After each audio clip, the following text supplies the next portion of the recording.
Good morning. I'd like to ask the interpreter currently on the Spanish channel to commence interpretation of the meeting.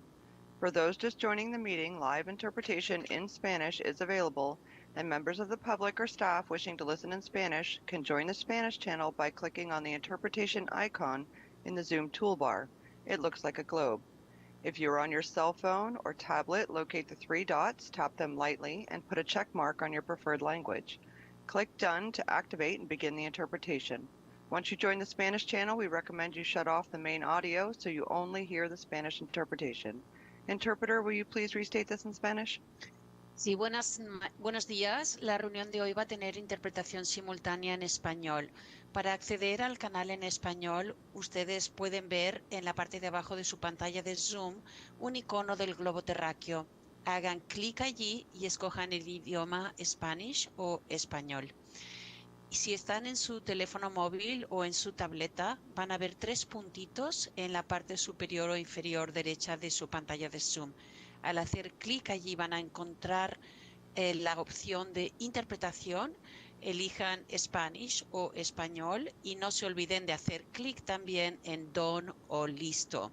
Les recomendamos que una vez estén en el canal en español, pongan el audio principal en inglés en mudo para poder escuchar solamente en español. Muchas gracias. Back to you.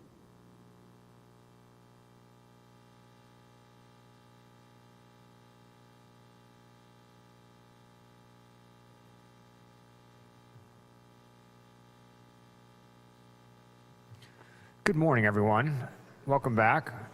The time is 9:01, and we'll call this meeting to order. Madam City Clerk, would you please call the roll? Thank you, Mayor. Councilmember Rogers. Present. Councilmember Okrepke. Here. Councilmember McDonald. Here. Councilmember Fleming. Councilmember Banuelos. Here. Vice Mayor Alvarez. Mayor Stapp. Here. Let the record show that all council members are present with the exception of Vice Mayor Alvarez. Thank you very much. And now I'm going to turn it over to Councilmember Okrepke and our city attorney to talk us through the remote participation under AB 2449. This is a continued meeting, and so Councilmember Okrepke is continuing to appear remotely pursuant to AB 2449's remote participation exception for just cause. That does mean that we will be facilitating public comment through our Zoom platform through the remainder of the meeting today. And the public comment portion for the study session is after the presentation, so at the end. So at that point in time, we will be taking public comment both in person and through the Zoom platform. Thank you. And before we move into our continued study session, I'm going to turn it over to Councilmember McDonald for a quick statement. Thank you, Mayor. I will be recusing from the Parks and Recreation portion of this presentation, as well as the Park and Rec part of the CIP budget today due to a personal relationship. Thank you. Mayor, can we please also have Councilmember Okrepke identify the other criteria under AB 2449 of who is, if anyone, is present in the room with him at his remote location, and the remainder of the statement required under AB 2449? Absolutely. Councilmember Okrepke? Yeah, I will attend this meeting remotely under AB 2449, applying the just cause provision because I have a contagious illness which prevents me from showing up in person. I will participate with both audio and video turned on throughout the meeting. In this room, I'm accompanied by no one over the age of 18. Thank you. All right, and with that housekeeping out of the way, we can move on. Oops, I guess we have one more pause. All right, there's one more piece of housekeeping. Councilmember Rogers.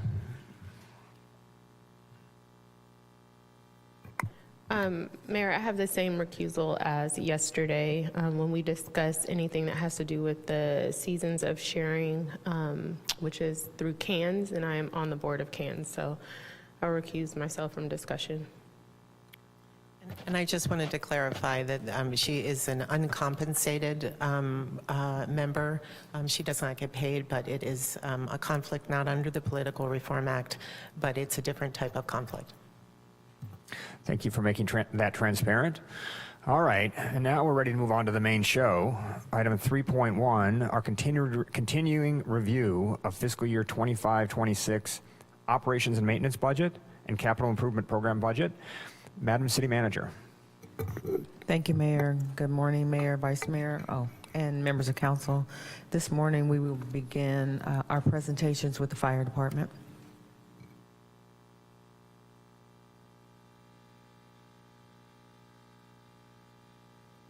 And just a reminder, as we go through additional reductions, we do have staff waiting to plug in numbers, so we can either make those recommendations as we continue the discussions and have staff go back and do some research, or we can wait to the end. So I'll leave it up to this body.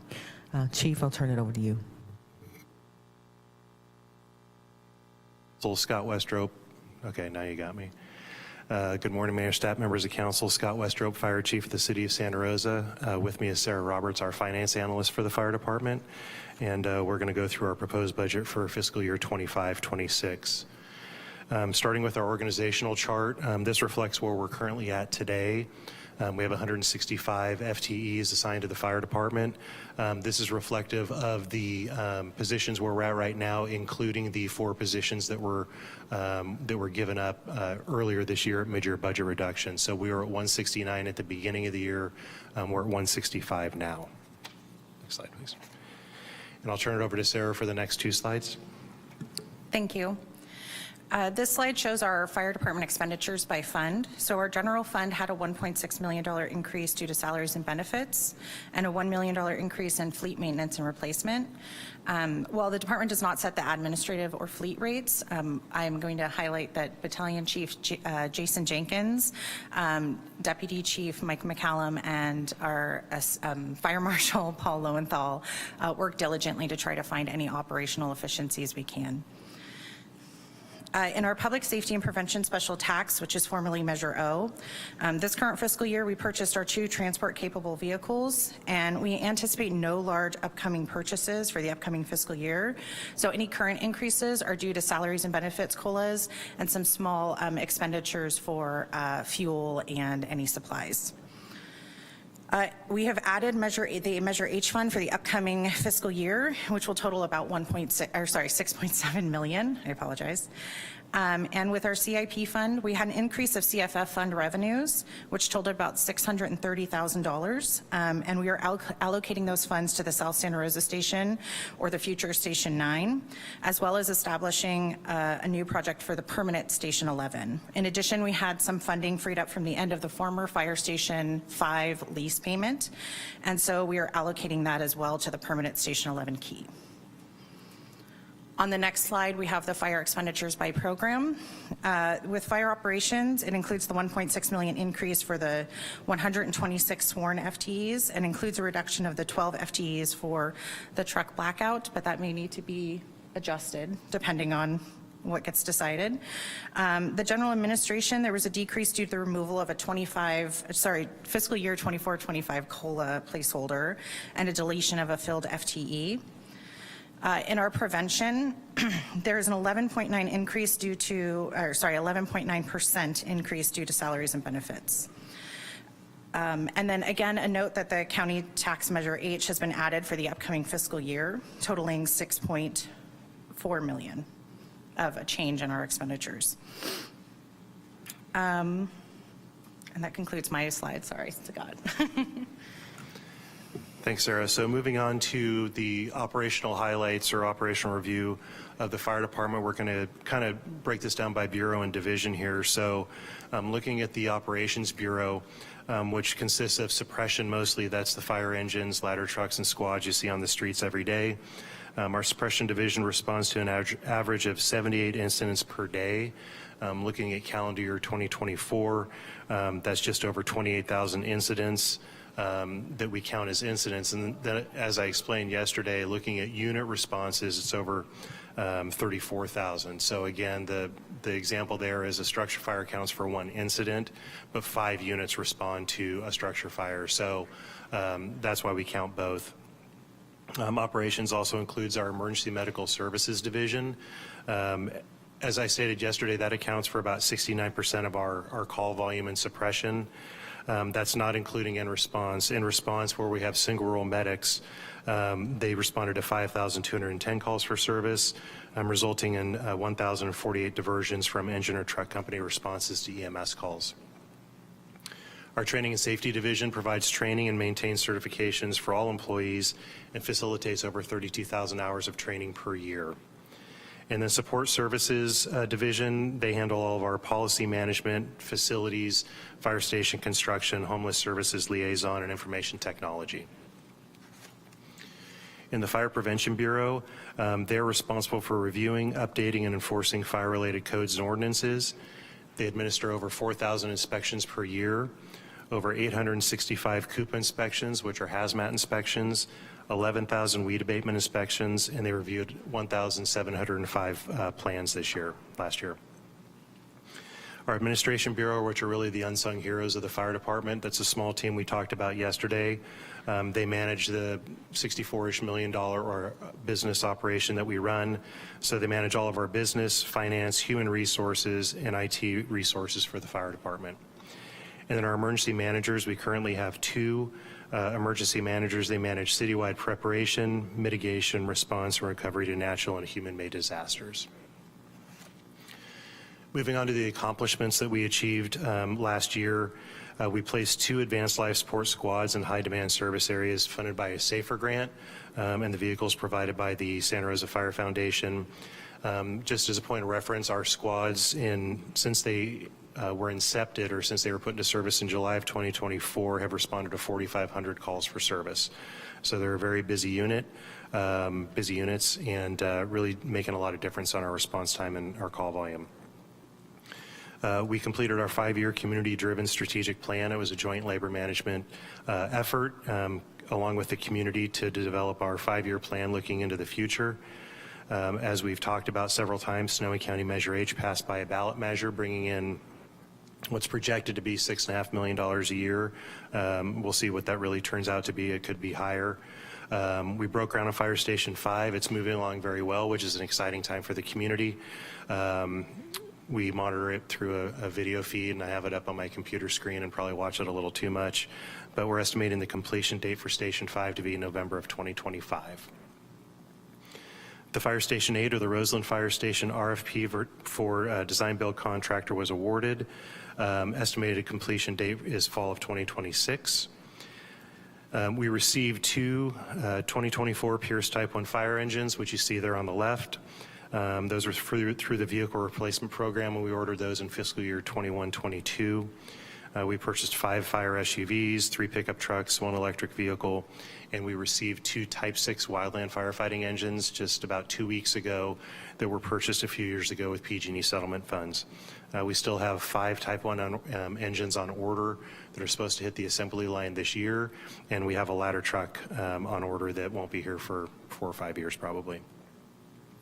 Our support staff and admin handled over 16,500 phone calls in 2024, averaging 64 per business day, and handled a very busy front counter and permitting and plan review as well. Continuing here, we promoted 20 employees in 2024, including engineers, captains, battalion chiefs, and division chiefs. We hired 19 new employees, firefighters, single role paramedics, and a deputy emergency manager. We continued making improvements in implementing the vegetation management ordinance, which a lot of which you, as the council, have approved. Fire prevention conducted 512 fire investigations, referring 54 to the duty investigator, leading to 4 arrests and 3 suspects cited. And one of the things we look at is our fire loss versus fire value saved. And in 2024, the fire loss was $3.8 million, but our firefighting efforts resulted in a $10 million value saved. And last but not least, for community outreach, they conducted over 100 community outreach events and taught CPR to 1,160 7th graders across the city. We launched the weather website, which the mayor highlighted yesterday with Director Tickner. And we responded to 16 mutual aid assignments through the Master Mutual Aid System, Emergency Management Mutual Aid System, and the EMAC system. So we responded to, in some regards, Maui, the Palisades, Eaton fires, as well as fires in Napa, San Bernardino, Tulare, Ventura, and Marin counties. So it was a busy fire season last year, and we anticipate it'll be another busy fire season this upcoming year. And with that, I will turn it over to you for any questions or comments. Thank you both. Looking at my colleagues with questions. Ms. McDonald? Thank you, Mayor, and I'm sorry if yesterday you went through some of this when I had to leave the dais. I apologize to community members. Vertigo hits and we never know when, so I apologize. But one of the things I wanted to ask you is what cuts could be made to the fire department without closing an engine company? Do you have any other considerations for that? And again, I apologize if it's redundant. We do have some considerations. We've been in lengthy talks with the city manager over the course of the last 12 hours or so, and she'll be presenting some different options to you later on in this presentation. Regardless, I mean, we're hoping to avoid any station closure or any company closure because that's a direct impact to service in the community, but I just want to make sure, because we have 3 bureaus on 165 employees, and I don't remember if you were on the dais at the time or not, but one of the things I said is I believe that each one of our 165 members has core service values to the organization, from those who work in the front office to prevention and emergency management. So regardless of the cuts, and I know this goes across the city and across all the service providers that we're talking about, or that you have to make hard decisions on, is there will be service impacts along the way. It's just we're trying to figure out which is the best risk management assessment of which cuts we're going to be able to look at. So we provided the city manager with a list of options. They will be presented to you today that will hopefully avoid any sort of company closure at the engine company or truck company level. Thank you. Maybe you went through this yesterday with city manager, and it will be presented as well, but you spoke yesterday about some of the revenue streams that you're looking at for fire. Could you walk us through some of those projections or what we could potentially be doing? Because I don't know that there's a lot of other departments that have the ability to do that, so I'm curious. Yeah, so there's a couple different things we're looking at right now. The first one, and probably the easiest one, is we're looking at our fee schedule. Fire prevention is really our revenue generating bureau within the organization, and so we went through with the PED updated fee schedule this year or last year, and looked at our fees then, and the state law changed to where we can only do cost recovery, but we're going to go back and look at other fees that we currently have in the Prevention Bureau, making sure that they are where they should be, so we could increase revenue in that way. The big thing that we're looking at right now is, and I don't really have any projections because we've just started this, we've just retained a contractor to look at this, but we're looking at our EMS system, so the Emergency Medical Services System, and where revenue lies there. We looked at it. The story is that when I was an interim EMS chief in 2014, I looked at it and it did not go over very well. But the world has changed since then, and I think we have another look at this. Part of the first response ALS contract we have a Sonoma County Fire District looks at part of the contract is they will pay for an assessment and a feasibility study and a delivery of different options we have in EMS revenue generation. So we've retained a very, very good contractor that we're very confident will give us a good look at that. They have 3 legs to their contract right now, but what the plan is they're going to go through and look at what is the risk benefit model of each one, what is the projected revenue of each one. They will present us with a a la carte list of options that we can look at. Some of them may be, to Councilmember Rogers' question yesterday, some of them may be large facilities that are not staffing property and they're using us as lift teams and things like that. So that's part of it, and also just a fee for service for our EMS response. So we have a lot to balance out there, and once it's done, we will present it obviously to the city manager, city attorney, finance, and then we will bring you the list of options that we have for revenue generation. But the end goal of that is, the end goal of that was to make sure that we're paying for the squad personnel in perpetuity once the period of performance ends in January of 27. I believe that we're going to see a number come back that is greater than that, so we can not only pay for those personnel in perpetuity, but we can also generate additional revenue that we can put towards the fire department. And if we were to cut firefighters, how would that impact the revenue or potential revenue? So it certainly, there's an impact across the board, obviously. I mean, there's the operational impact, there's the human factor impact, but it's going to impact the revenue generation because we're going to have to figure out what calls we are or are not going to.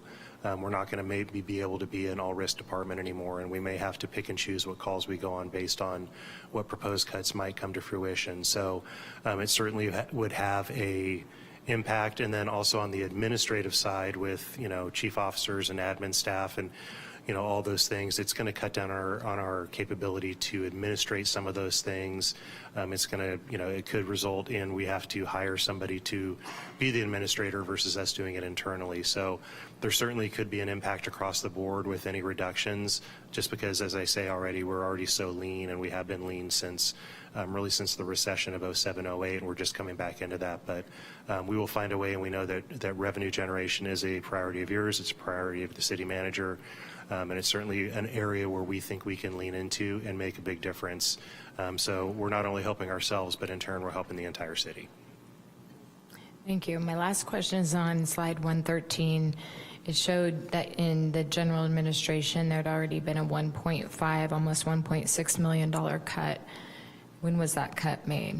I'm sorry, say it one more time. It looks like there's been a cut to the budget on slide 113 of 1.6. So this, what this slide reflects is what the current proposed budget cuts entail. Okay. So this includes, to Sarah's point, this includes the blackout of a ladder truck. So this is the right. negative 1.5 number that you see here is including that number for the reduction in personnel that are proposed currently. Because there was already a cut made in February. Correct. To the fire department. Correct. Mid-year, we about $1 million.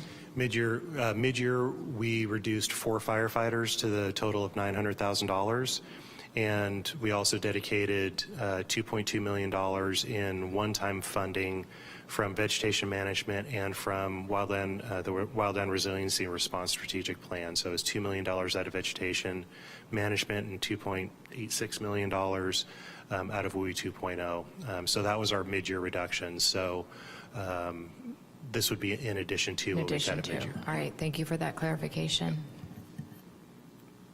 Ms. Banuelos? Thank you, Mayor. Actually, my question was really similar to Councilmember McDonald. I was really concerned when I looked at the blackout and the 12 positions that we'll lose. So, but I'm real anxious to hear what the city manager may have come up with along with you in terms of alternatives. So I'm going to wait for that. So thank you. Thank you. Yesterday, we spent quite a bit of time talking about the difference between blackouts and brownouts, and thank you very much for that information. I had a related question, which was when we enacted brownouts, I believe it was 2008, and they were in effect for a period of years. What were the consequences that we saw at that time from having brownouts in place? So in 2007, 2008, and I'm off the cuff here, but we were running about 19,000 calls a year for service, and this year we're very close to 30,000 calls a year for service. So there's, like I said yesterday, there's a system-wide impact. Deployment of fire engines and ladder trucks is a game of chess, not checkers. And when one company falls, it affects everybody. And obviously, we're much busier now.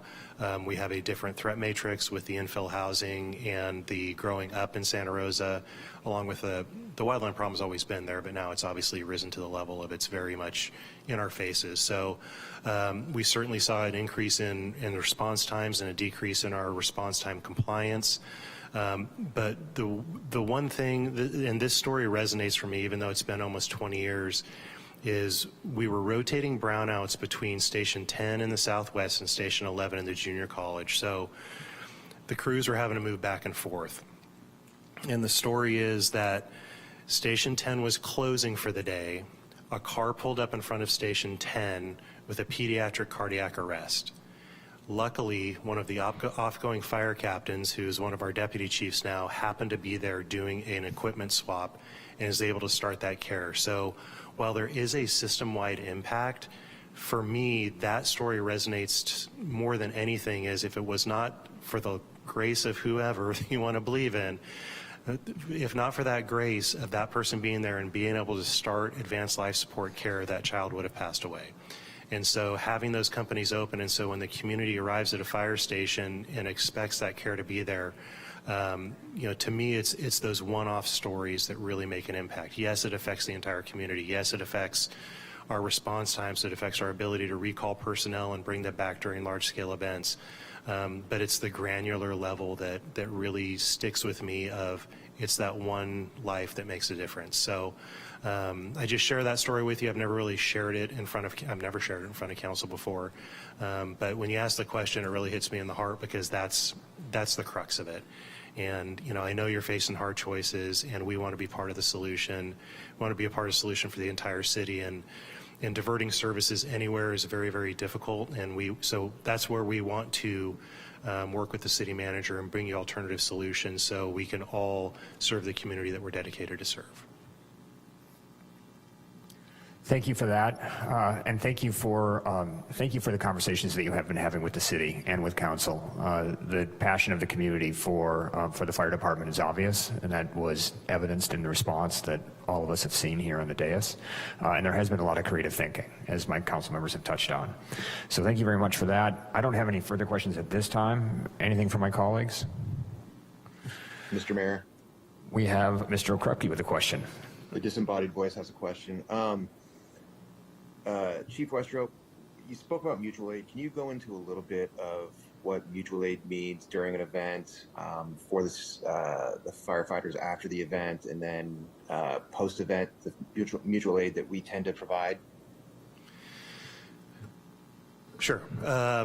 So mutual aid events, we're part of the master mutual aid system and part of the California statewide mutual aid system that also includes emergency managers and even support staff to some degree. So that's where you look at EMA and EMAC. So it's kind of across the board what we can do. What you typically see is a master mutual aid request comes in from the state or sometimes federal government, and we are prepared on a daily basis to send out a certain amount of equipment. At the end of the day, we really have to balance that with, we want to help all that we can. We want to give till it hurts and still be able to protect our community. So it's always this fine line that we have to walk. So the call comes in, we will push a resource out, whether it's a Type 3 fire engine for a wildland event, it could be a Type 1 engine, which is a structural firefighting engine to protect homes. It could be our OES engine, which is the green engine located in Bennett Valley. Or it could be single unit resources, so it could be overhead positions such as strike team leaders, forward observers, whatever the case may be. So they're dispatched to that event. They operate for up to 2 weeks. They can opt in or out after 9 to 14 days. They can come back and we can switch them out. But that resource and those personnel are dedicated to that incident, and they operate in that incident. And I will say that since the Tubbs fire and the Kincaid fire and the lightning complex and the glass fires, we know what we've gotten here in Santa Rosa. And so while we've always been dedicated to the master mutual aid system, there's a different layer of empathy that we have, and we give more back. And so the crews go out, and then when they come back, obviously, now, on top of what we're accumulating on a day-to-day basis, both behaviorally and physically, those firefighters come back and they've compounded that. So, in my opinion, it's one of those things where, because of what we went through in Santa Rosa in between 17 and 20, we have battle scars, and it deepens those battle scars. So we've really focused on behavioral health and wellness of our employees. We provide different opportunities through different avenues of debriefing, diffusing, time off, things like that, to make sure that those employees are taken care of. So that's sort of the people side of it. It's a lot, and it's a lot of work. You don't get time off, you don't get downtime. You might get a couple hours of sleep in a hotel, but it's a lot of hard work, and our crews put in, I get letters every deployment from community members, from strike team leaders, from other fire chiefs, of how great our crews are on mutual aid events. I don't know how well this story is circulated, and I don't mean to be out of pocket, but in the LA fires, one of our crews saved Stevie Nicks' house. And so Stevie Nicks herself was very appreciative of that, which was pretty impressive. On the back end, sort of the financial piece of it is those two line items. So we have non-contract overtime, which is our overtime that is dedicated to sick leave, industrial leave, vacation, things like that. Then we have contract overtime. So we get reimbursed for those events. When we get reimbursed for those events, we send in a salary survey every year, and we get reimbursed at 1.5 times the rate of that employee. That is supposed to cover that employee's deployment plus any backfill when they pay you at 1.5 times. So we do make a little bit of money, and then right now we have a 14 going to 15% administrative fee. So we do make a little bit of money on it. It's not a lot, but it's one of the things we're talking about is, okay, do we push and increase our deployments in order to make a little bit more money here and there on the revenue side? But we're trying to balance that conversation of, okay, what's that mean for the employees? Because we have to fill seats. We can't just leave seats vacant on a fire engine or a ladder truck. What does it do to them physically and behaviorally? And we're making sure that we're protecting the city. So we're walking that line, but we're also looking at, does that increase our revenue line a little bit every year? So hopefully I answered your question, Councilmember. That was great. I guess I'm just trying to put it in the context of brownouts and blackouts. If we set a strike team, how many, what kind of resources that, how many are going, what downtime is required when they come back, and what does that mean if we were to have a blackout or a brownout in terms of being able to staff our stations that are open? Thank you for that clarification. Sorry I talked so much about, well, not answering your question. So what it's going to do, it's going to decrease our ability. If we have less staff or less engines on the road, it's going to decrease our ability to send strike teams out. So a strike team for us is a 4-person engine company goes out, but typically what we'll see is we'll be part of a strike team, which is 5 engines and a leader. We'll send that out as part of a countywide resource. But typically what we see is it's not just one. They'll request 1 or 2 strike teams, so we may send 2 engines out. The OES engine located at Station 4 is mandatory. It has to go out as a statewide resource, and we have a contract signed that it will go out. So we could very easily send out 3 engines and then overhead with that, meaning single resource unit leaders or whatever the case may be. So with that, we would lose 12 personnel that we could backstaff to our organization, plus the single resources that go out. So on a heavy deployment, if you look at LA, a heavy deployment, there was probably 15 to 20 of our employees that were out, which makes it that much harder for us to backfill what we have in service here. So it would, the loss of those resources would increase the complexity in finding that fine line and that balance point of making sure that we're helping other communities but protecting ours. Was that a better answer? That's a great answer. So would it be fair to say that if there were brownouts or blackouts, that if we were asked for mutual aid, it would either be short staffing us at home or telling people that the fire department with arguably the most urban mega fire experience can't help them? It would be that decision point. It would have to be we're dedicated to serving the citizens of Santa Rosa and the community of Santa Rosa, so we're going to take that priority first, but it would decrease our ability to help other communities. So it could very well be that we would have to turn down some assignments based on our staffing levels to make sure that our community is protected. All right, thank you. Thank you. Ms. Rogers? Because it's question time, I have to ask a question, but I did want to say to you, but to all of you, I really appreciate all the work that you do, the sacrifices that you make, and it doesn't go unseen like we see it, and we really do appreciate you. So thank you. How much of our time is spent with community engagement? I saw some of the cute pictures. So how much of our time is spent with community engagement, and why is that important? So I don't have a hourly statistic. I'm sure Krista's freaking out right now because she has a number. We have one community outreach specialist right now. We used to have two. We've held one of those positions.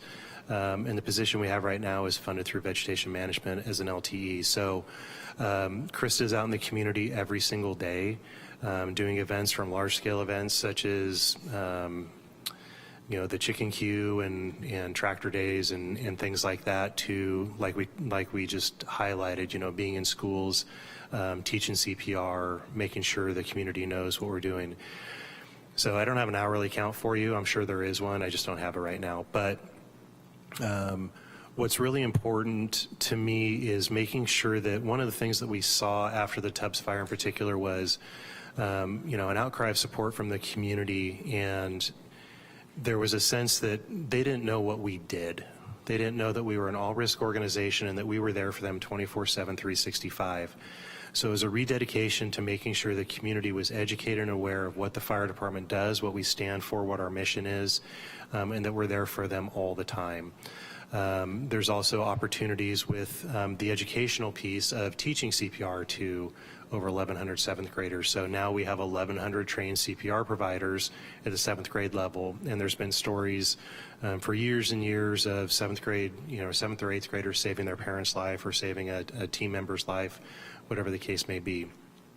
And lastly, one of the things that we've really, as an industry, have not done well with is promoting ourselves for recruitment and retention. So we have not told the story of what it takes to become a firefighter or work in the fire service industry, the jobs that are available, the different variations of jobs that are available, the educational path, and the support that they have from their local fire department to come work for the fire department. So as part of our recruitment and diversity strategic plan, or our equity plan, is we're dedicated to going out into the community and educating the youth of our community of what it means to work here, and letting the youth of our community know that they have a team and a family of 165 that are there for them 24/7, 365.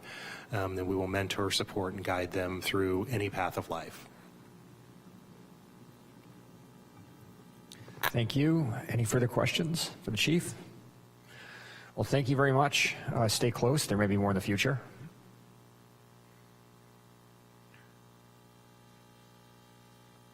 Are we welcoming Chief Cregan next?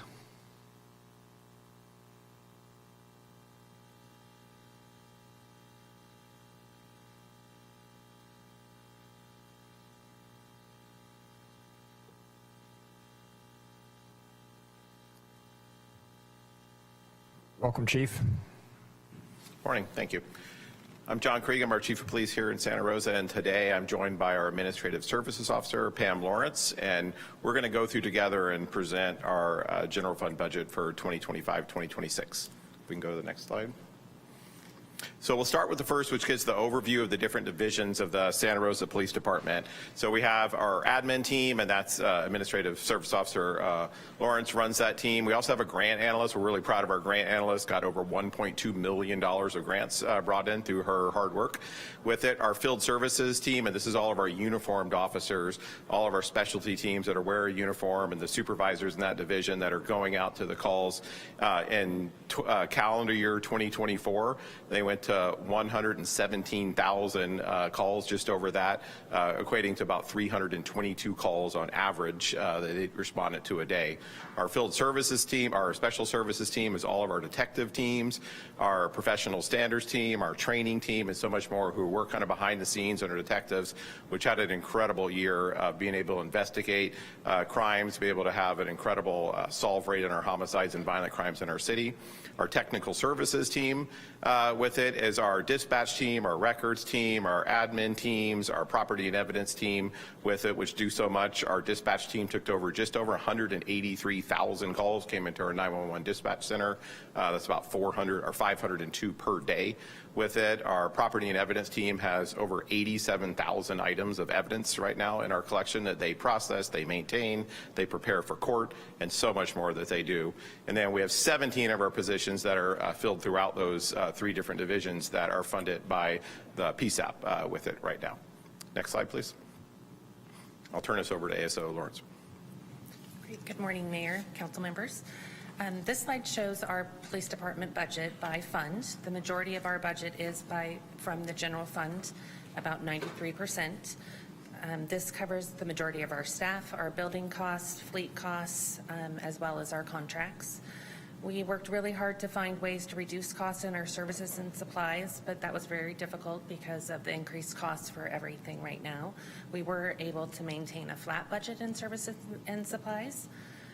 The next large portion of our budget is from PSAP. That's about 6% of our funds.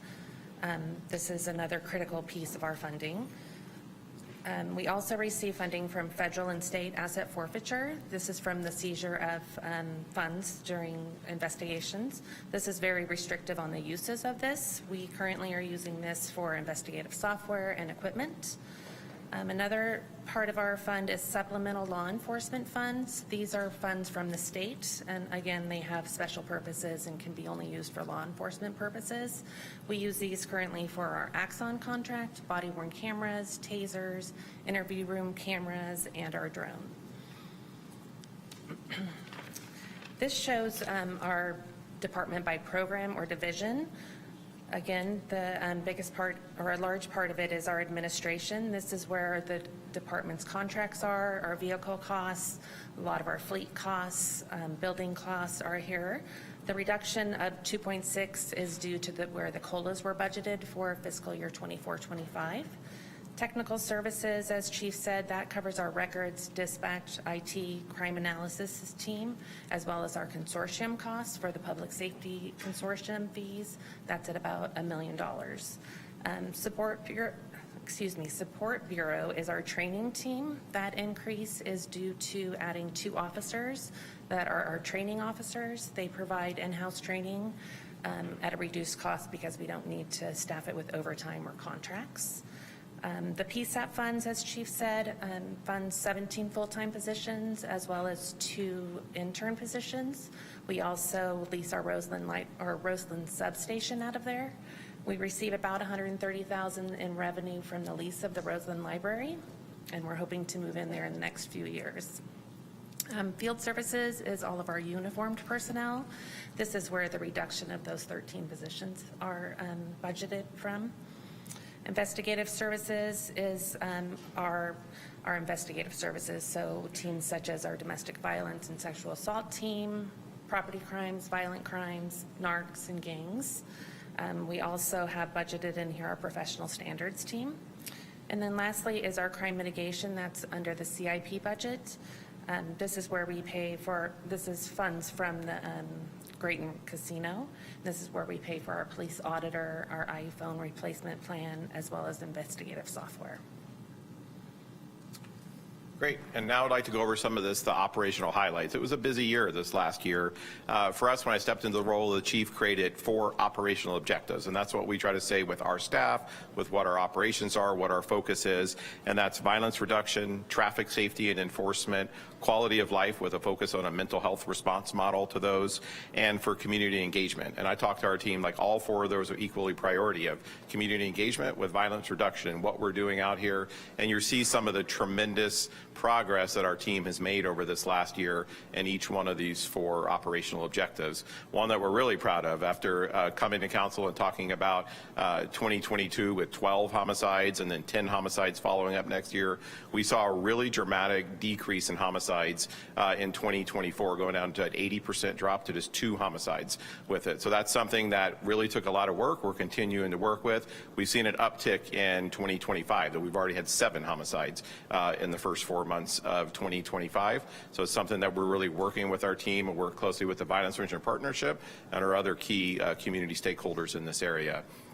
Where we see a lot of this violence attributed to is firearm violence, and we set the record for the most illegal guns seized in the history of Santa Rosa. That was 390 illegal guns seized off the streets of Santa Rosa. Something that kind of gets kind of undervalued in that, though, is 390 guns were taken off armed suspects in the city of Santa Rosa with no shootings by our Santa Rosa police officers. And it shows what tremendous restraint, what great quality of training they have and supervision in the field to be able to get in these very volatile situations situations day after day, taking loaded guns off armed community members who are carrying them illegally and using little to no force in those situations and no fatal or incidents with them.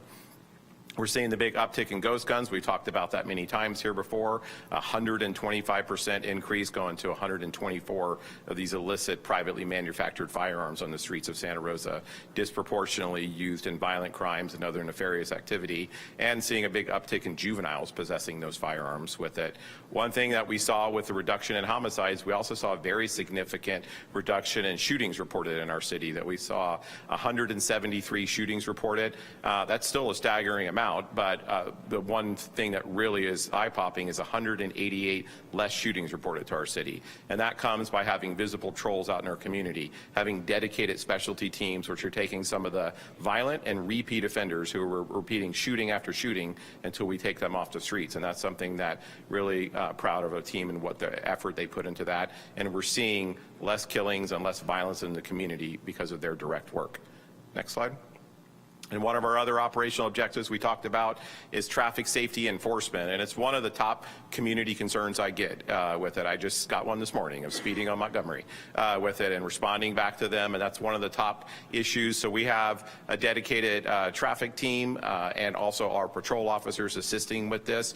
And we saw this year that they made just over 23,000 traffic stops across our community with it. And I really try to highlight the community because community still wants to see more traffic enforcement, and saying you see quite a bit of that. Out of that, just over 10,000 citations. So that was a 25% increase year over year. But you're seeing some of the results in that we're seeing DUI collisions with our dedicated staff going down. You saw DUI collisions reduced by 18%.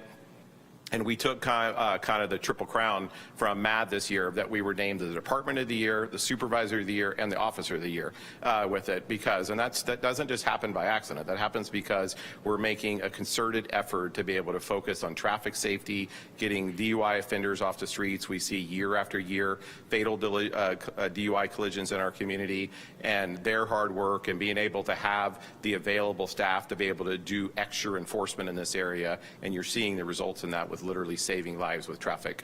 Another focus has been on our priority 1 response time. We talked briefly about this yesterday, that we were at 7 minutes and 7 seconds 3 years ago, and are bringing that down, and we've seen that reduction now to 6 minutes and 31 seconds, and that's by having staff available spread throughout the city. And priority 1 is when you're calling 911 saying, I'm having an emergency and I need a police officer right now. And still 6 minutes and 31 seconds is a really long time to wait for a police officer to arrive on that scene. So it's something that I'm really working to have strategies to be able to bring that down and have the staffing that allows that. Next slide. Some of the other things that we've talked about is with community engagement with it. We had just over 55 formal events that the police department held. We responded to hundreds of other community events that we've attended through, that we get invited to be a part of those, but 55 events that our community engagement team hosted, held, be able to go out in our community. We work to spread across the city in each one of those, and that's so important for me. And I try to go to as many of these as I can myself personally, to have our command staff team, our civilian team members, our officers, and it's an opportunity for us to be able to rebuild some of the trust in our community and make those connections. And what I love to be able to hear is some of the concerns that the community has, so I can learn about those things that we can do to be able to make sure we address any of those concerns. And what I'm overwhelmingly seeing is the strong community support for our team. And I love for our officers and our civilian team members to see that and be able to see, man, you really are appreciated in the community for the work you're doing. So it's been a twofold benefit for that. We also worked on a new comprehensive 5-year strategic plan. We created 6 different pillars with 37 objectives. So it's a very robust plan, but we really have a lot of things that we're going to do toward focus on organizational wellness with it, for also achieving excellence, and so many things that we're doing that still encapsulates these 4 organizational priorities that we have. Wellness has been another one over the last couple of years, and we see the same thing across the city of so many of our staff responding to these traumatic events. And that's still 173 shootings that the team went to, and for the homicides, and that doesn't count the hundreds of sexual assaults and other traumatic events that our team goes to. So we've really been trying to have that upstream approach of providing that support with them, whether it be through training, whether it be one thing that we launched this year that we were excited about is we have an employee assistance program, but we see of not as much as we wanted people engaging in that. So through a pilot program, through a grant, we brought therapists into the police department once a month, where had an office hour where officers, civilians could meet directly with her, be able to talk about it confidentially, and then had her going to briefings, having her doing onboarding when new officers come on. So from day one, they know the resources were there. And I know strongly from my career that the more you do to have that impact and have someone who has that support, they use less force, they treat people better, they do better responses and these things. And that's one thing that's really going to be important for me in my time as chief. The Real-Time Crime Center has been another one that we've touted a lot in the community about. One really important thing to do is we're building a system that's changing the way we do law enforcement through advanced technology and being able to support what our team to do. And to this day, not $1 of general fund dollars has been spent on the Real-Time Crime Center. Everything has come through grants, through federal earmarks, and other efforts that we're doing. So we're building something that's a model for the North Bay here without using general fund dollars, and that's our continued pledge to be able to do that, to build something. And we're seeing it used in violent crimes. We're seeing it used with any type of sideshow behavior or reckless collisions and other crimes like that. And I'm excited to see the continued progress that we can make in this area. Next slide, please. All right, that's our last one, so I turn it over for any questions. Thank you both, and I'm turning to my colleagues for questions. Ms. Rogers. Hi. Again, appreciative for all the work that you guys are doing, your department does in the community. It is appreciated and seen. I did have a question about some of the proposed cuts that we're looking at and how you're going to deal with some of the things that I think are important. I think homicides are important, yes, but the things that I see are traffic and our fight against fentanyl and the drugs that we have on our streets. So what is going to be the impact, and how are you working around this, with this? Because it's still going to happen and we still might have to make cuts, but I'm still hoping that you have a way to still be able to protect our community when it comes to these issues. Absolutely. So this has been something that really we've spent the last 8 weeks really analyzing the police department, working with our command staff team, working with our labor groups, and trying to be a partner with the city and understanding that we need to see some reductions and how can we be part of that solution. At the end of the day, of course, there are going to be impacts. It's undeniable. But my job as chief to see, like, how can I mitigate those impacts and make sure that there's not only a safety component to our community, but a safety component for our officers, and to make sure that they have available support dealing with some of the high liability incidents that we're dealing with day after day. The initial proposed 8 cuts that we're looking at, and we're continuing to see what that looks like today, is what we had talked about briefly yesterday, is eliminating one of our canine positions with it, 2 of our downtown enforcement officers. So we'd go back down to the 6 in downtown enforcement. We'll lose some of the weekend coverage. We'll lose some of on the days that we do the Triple E enforcement that Megan Bassinger talked about today, that we do and do the engagement in on once a week of going out to some of the encampments. And that's why we're seeing, just remember, it wasn't that very long ago that we had encampments of more than 100 in the city of Santa Rosa, on Old Stony Point, behind Home Depot, on Bennett Valley Road. All of those locations had that. And really, this was a collaborative effort between the downtown enforcement team, the housing and community services team, Catholic Charities and Host, the in-response team. All of these teams really come together, TPW, the fire department, each one of those all coming together collectively, and we're seeing some of the impact. So downtown will go back to 6 with it. We've made tremendous progress in the last 2 years downtown, and we universally hear that from our business community. And my hope is that we're able to keep that progress with the 6 that we have in there. And they're some of the hardest workers that we have in the department, and really work with not a very desirable job at times with the downtown enforcement team and some of the messy situations that they have to deal with.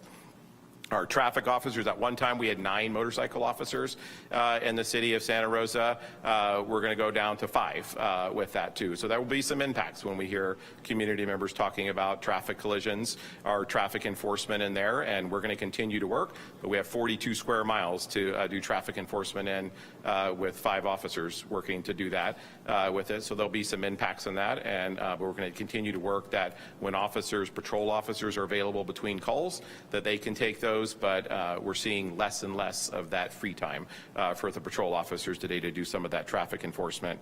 The detective, we're analyzing and working with our detective team. Our largest team that we talked about yesterday is our domestic violence sexual assault team with it. That's most likely where that cut's going to come from, unfortunately. They work out of the Family Justice Center. I was meeting with their sergeant just last week and talking to them about what are going to be some of the issues of cutting right now. They have a caseload of between 20 to 25 each detective has of sexual assaults, child molestation, child porn downloads that they're managing with it, so they'll have to spread that out among the other ones.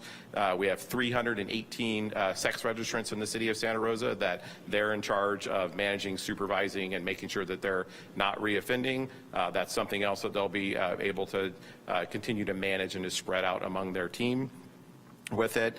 The traffic sergeant position is going to get eliminated, so we're going to have to spread some of those responsibilities to other supervisors, and patrol supervisors will have to take that on with it. That is the traffic sergeant that was named the Bad Officer of the Year this year, but those are some of the ones that we're going to have some of those impacts, and they're managing the DUI enforcement with it, the fatal collisions that we're investigating. We had 6 fatal collisions last year, but hundreds of serious injury collisions that they investigated.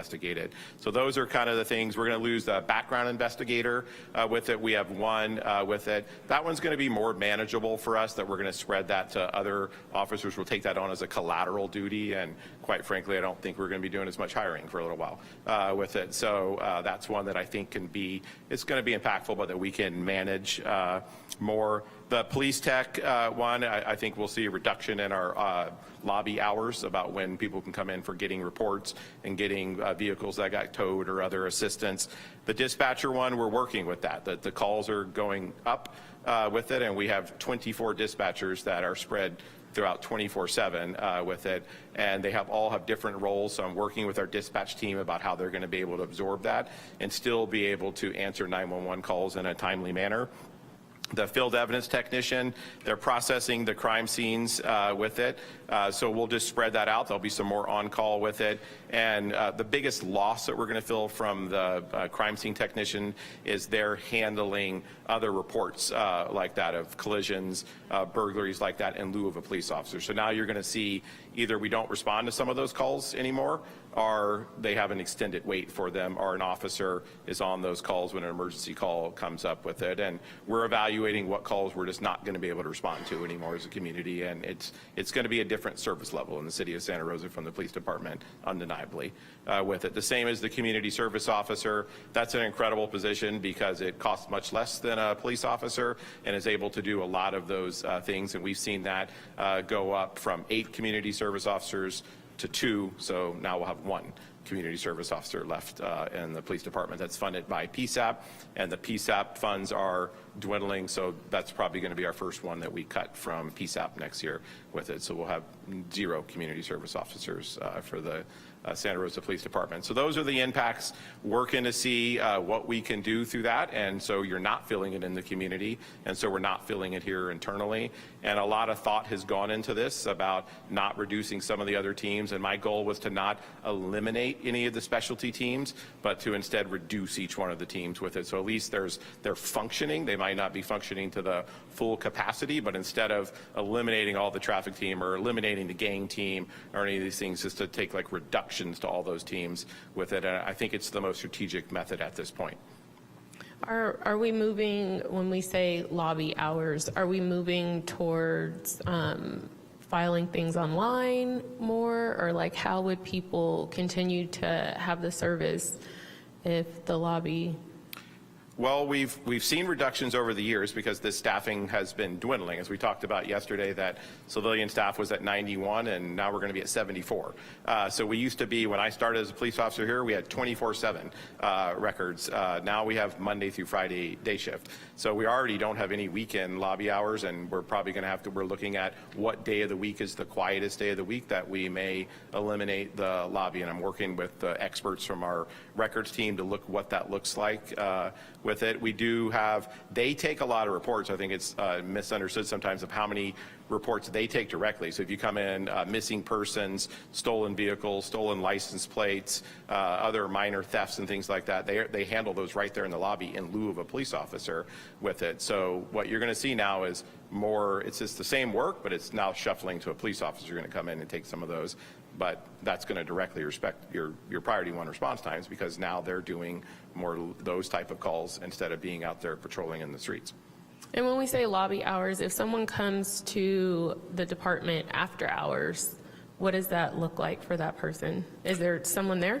The lobby is locked with it, but they can hit a buzzer and speak to a dispatcher, and they'll dispatch an officer to come meet with them. They won't be able to come in, and there's no accessibility, though, to get reports or anything. You can just get emergency service like that, but you won't have record hours to get reports if you were the victim of a crime or a collision, or working to get your car out of impound or any of those services like that, then they won't be available. I'm almost finished, Chief, I promise. How much fentanyl have we been able to get off of the streets, and how many charges or how many people have been charged for those drugs that have been taken off the streets? Because I know it's one thing about getting them off the streets, but it's another thing about having people actually charged so they don't get right back out and reoffend or put the drugs back on the streets. Do you have any stats on that? Yeah, the charge one is very specific, so I don't have that one with it. I do have, just from our highlights from last year, that we have a dedicated narcotic team of 4 detectives with it, and they were very busy. So in 2024, for the calendar year, 40 pounds of methamphetamine, 2 pounds of cocaine, just over 2,000 fentanyl pills, or the M30s that they stamp them with, 3 ounces of MDMA with it, over 10,000 pounds of psilocybin mushrooms with it, 2 pounds of other hallucinogens, including LSD, 46 firearms, and $315,000 of asset forfeiture funds seized by people. And this is basically drug proceeds with it. They really played a key part. We recently had, in a 3-day span, 3 youth overdose on fentanyl. 2 of those unfortunately passed away. That case would not have been solved without our narcotics team. Our narcotics team quickly were able to look at cell phones, other evidence, to be able to recognize names, to be able to recognize trends, and within 24 hours, worked with our violent crimes team as a partner, were able to identify the seller who was selling cocaine, but it was actually fentanyl with it, and people were taking that. 4 of these kids overdosed from this one seller with it. That wouldn't have happened without them. They also really are focused that our style is, we're not all just about enforcement, that we're all about engagement and education. They worked across the community and hosted 7 fentanyl town halls. We partnered with you at Church Unstoppable. We did 6 other at all 5 high schools and at CHOPS Teen Club, where we had hundreds of community members collectively from all 7 of those incidents come together, and we're really focusing on some of the prevention, some of the harm reduction, and educating parents on how accessible fentanyl is today with it through social media and other apps with it, and how you can recognize some of the signs so we can prevent. Last year that we saw countywide, just over, it's 560 overdoses with that, and we saw just over 100, I believe it was 112 actual fatal overdoses, fentanyl being the majority of those, but a lot of them were polydrug, meaning fentanyl with some other drug on board with it, whether it be meth, alcohol, or prescription drugs. So it's a real problem in our community, and something that we're going to have to address. That's upsetting, but amazing that the team was able to do all that work. So that's a lot of work, and it's a lot of lives that were saved, some of which were our kids that are in the community. Speaking about the Church Unstoppable and the fentanyl event that we had, how much time is spent on community engagement, and is this going to be impacted? Are we still going to be able to do some community engagement? Because we really pride ourselves. You guys do the work, but we're able to pride ourselves on the amount of community engagement that we have with fire and PD, being out there and visible and teaching. So how is this going to impact our community engagement? We're going to have an impact, and actually it's very timely. I just had a conversations with our managers this week that week after week, every Monday, I look at the overtime report and talking about we need to drive down overtime. We've seen our overtime budget reduced over the years. It's again going to get reduced in this budget with it like that. So talking about how do we balance, and is it responding to crimes, or is it going to community engagement, and where is the balancing act with it? So we have a lot of selfless staff who actually adjust their schedules to accommodate community events, but sometimes we can't do that when we're asking weekday employees to come in on a weekend. So the reality is we are going to be saying no to some community engagement. At the same time, I told them it's one of the core priorities as me as chief, and we're going to have to find some ways to still get out there. But the reality is it's difficult to tell our staff, you're not going to go out and investigate this violent crime with it, but we are going to put someone in overtime for a community engagement event. And so the reality is we're going to have to say no. We won't be quite as visible in the community, but I'm going to work with the resources we have to still make sure that we're engaging and we're getting out there and continuing to build that trust. We have, is it called BIPS, MIPS? The VIP program, the Volunteers in Policing? Yes. How active are they, and are we going to try to really get them active and engaged if our officers aren't able to go out in the community so that they can do some volunteer work and still be visible and have a presence in the community? Is that possible? They are active and they really assist with it. Just this week we're talking, 2 of them are going to be volunteering at the Rose Parade for traffic and enforcement with it. We're working to engage them at our new downtown substation at the mall to have lobby hours, but in lieu of a police staff, have a volunteer in policing there. So we just met last week and we're working on what that schedule looks like.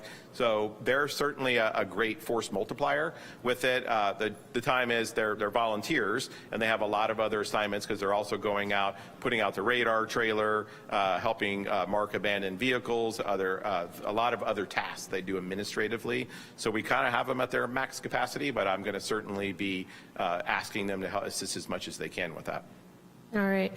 And I will stop asking questions, but I do want to point out that May is Mental Health Awareness Month, and I'm very thankful for all the work that the department has done in our community and internally for mental health awareness. So thank you. Thank you. Thank you. We're going to go online to Mr. Okrepke next. Thank you, Mr. Mayor. Chief, I have a couple questions for you, and I apologize if I'm having you repeat anything from yesterday, but I was a little foggy yesterday, and so I may need a little bit of a reminder.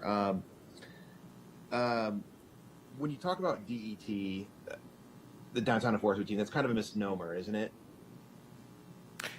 Misnomer in the way that downtown enforcement team implies that they're just downtown, and quite honestly, they respond to calls across the city of Santa Rosa, and they really have become kind of our de facto homeless response team, quite honestly with it.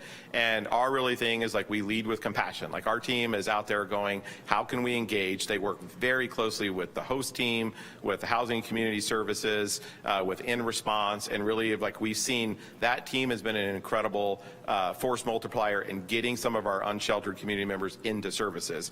At the same time, they play a key role in any homeless individuals or any community members that are not following the laws in Santa Rosa or not accepting services, then there is going to be some accountability for that behavior. And they've really been helping us with it. They work really closely with our abandoned vehicle officer and have towed over 150 illegal RVs off the streets like that. And that's why you're not seeing some of the major RVs. I've had chiefs from other communities, multiple, call me going, what are you guys doing? Because everyone's leaving Santa Rosa with the RVs and coming to our communities.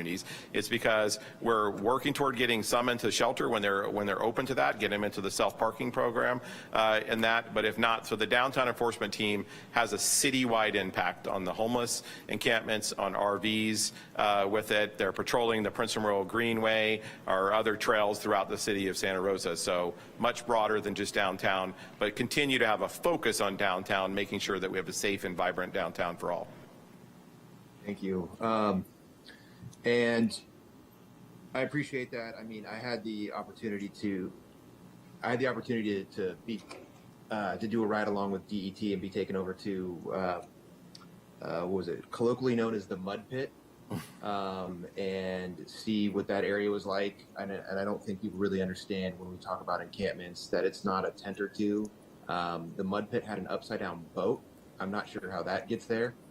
But the work that DET and TPW who helps remove the trash is great. I think you guys should track how many yards of trash you and TPW work to remove. If you don't, you should. But moving on, so remind me from our discussions yesterday, the proposed cuts, some of those are vacant and some of those you think you can get to through attrition of retirements in short order. Is that correct? Yeah, so currently we have all four of the civilian positions are vacant. We've left that through the hiring freeze, have left those vacant. We had just this week a police officer retire, so we have 6 sworn police officer positions that are currently vacant. Our style at the police department is really engaged in its organization before self with it, and really talk to us about what's best for the organization, when are we going to retire, a lot of talks about how we can reduce laying off some of our incredible new officers that have just been hired and trained. So we've had some candid conversations, and I do expect at least 5 more retirements by the end of this calendar year. Thank you. And then my last question is, yesterday you talked about how we're already short-handed when it comes to lieutenants over the weekend, and that the removal of one would be more detrimental to our processes. And we've even been criticized for that. Is that correct? Yes, we have. In our last staffing study, we were called out, and where the concern came from of these patrol watch commanders, it's difficult to understand what they do, but what they're doing is responding out to the serious events and making sure that they're managing those, making sure that we're not having these critical incidents go awry with it. And there's a lot of complex decisions, and you need that more like 30,000-foot view as opposed to the patrol sergeant, who is really more in the weeds of actually involved in the incident with it. So I think that's a critical role, and we don't have those for the graveyard shift right now, the nighttime shifts with it.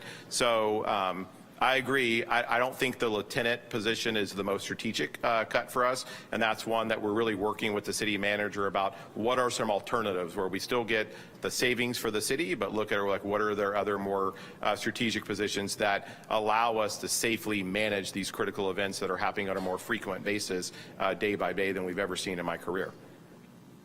Thanks. And then that staffing study, was that done by our independent police auditor or by a different party?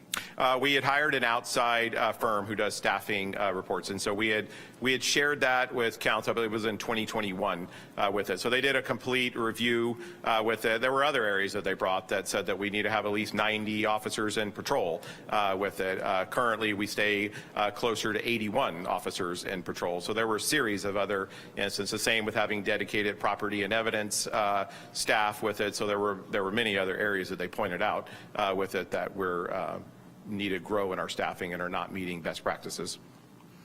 Okay, and then going forward, is that something the independent police auditor could handle in terms of determining if we're following best practices for staffing or coverage for police? We can certainly liaison with them. I'm not sure if that's their expertise per se, but we could certainly, they work with police agencies across the state and even the country. So we could certainly share with them that staffing study and get their input, and I would welcome their input on the issue.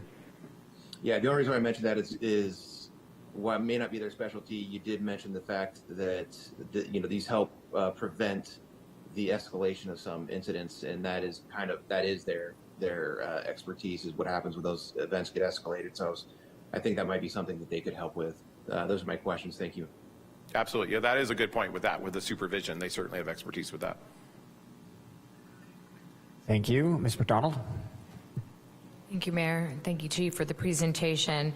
So you said already that we have about 6 vacant seats and you're expecting about 5 more retirements by the end of the year. Is that correct? Correct. And when someone goes out on retirement, would you say that they're the top paid officer or somebody that's at the top of their scale by the time they retire?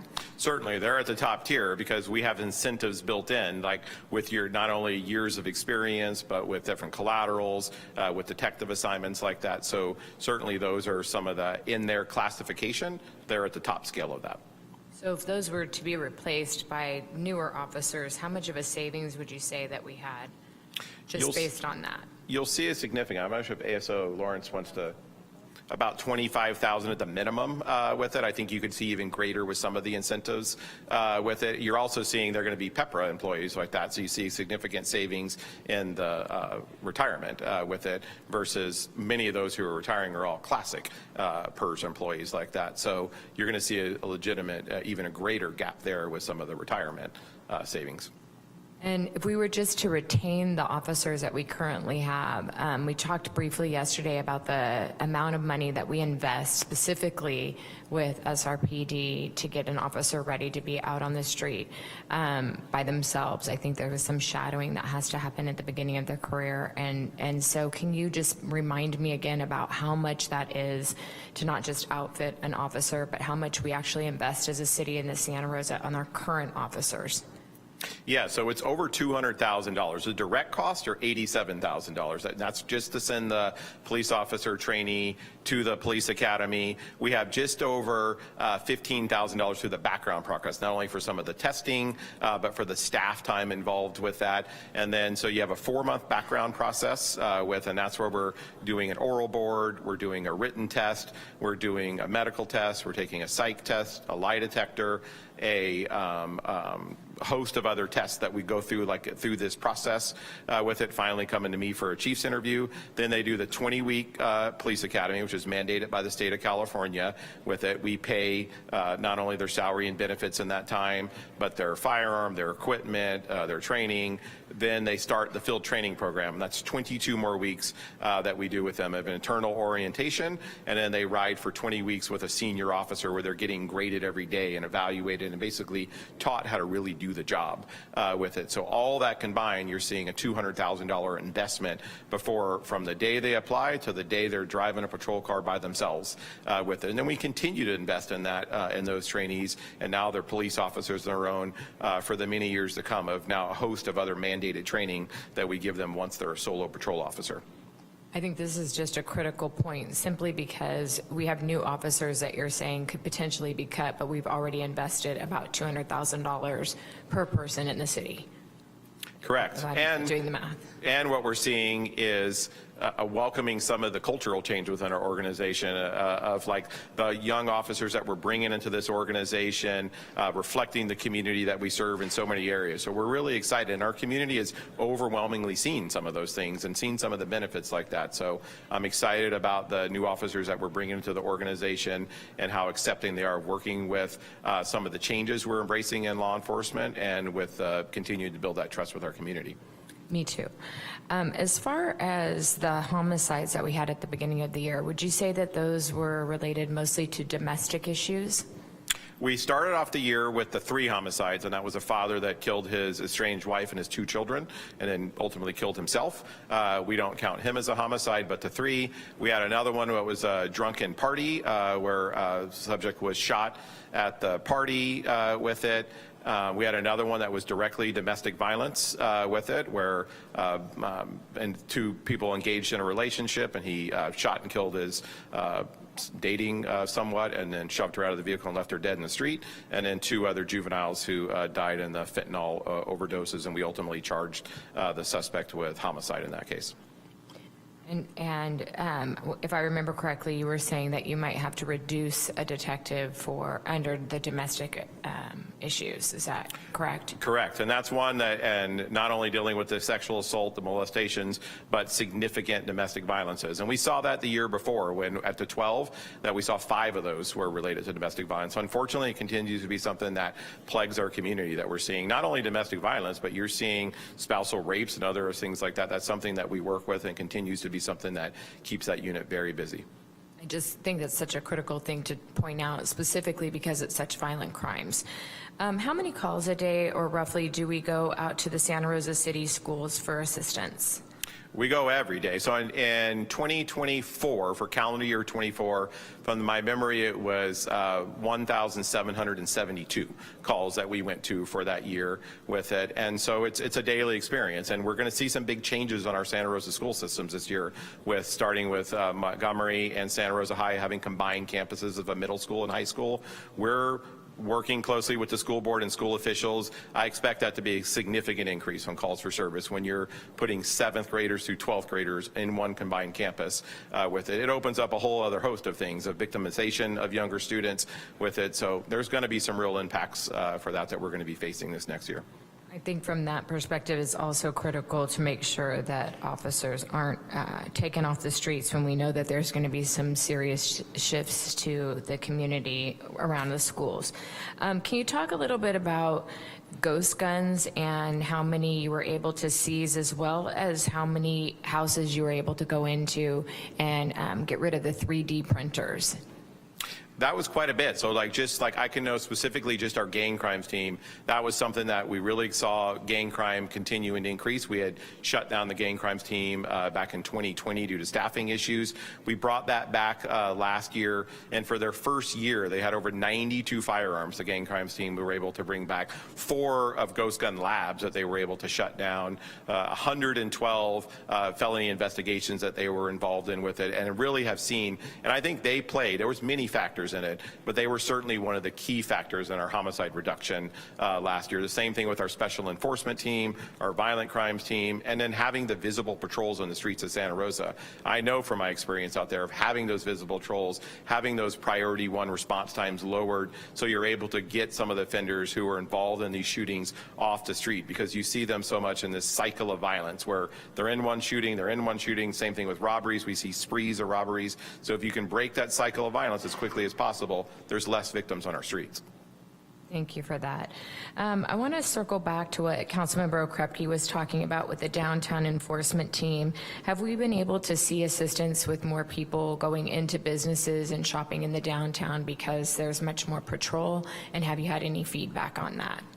Anecdotally hear very positives with that, and that's one of the things that heard a lot of concerns downtown. I meet regularly with the chamber, with the DAO, and other business leaders with it. And here I was just talking to one of the jewelry store owners on 4th Street, and he was telling me he'd been there for 30 years and he's never seen downtown looking this good with it. And he he loves Tim Barrett, our sergeant of our downtown enforcement team, and our team like that, and really contributes it directly to their work. And us, we really has been partnering with some of our other key community groups. So undeniably, they're making a difference. We've tried to make a focus too, even with our public information officer, about highlighting some of those things. So we created like a little video on our downtown enforcement team. I stood downtown at Courthouse Square, really just trying to highlight what a safe and vibrant community that we have downtown, encouraging people to come. The same as all of our shopping centers. We work really closely with Montgomery Village, with Santa Rosa Plaza, with Cottingtown, and across our city and like that. And we're really trying to have a presence at all those, because we know that that's part of not only having a safe community,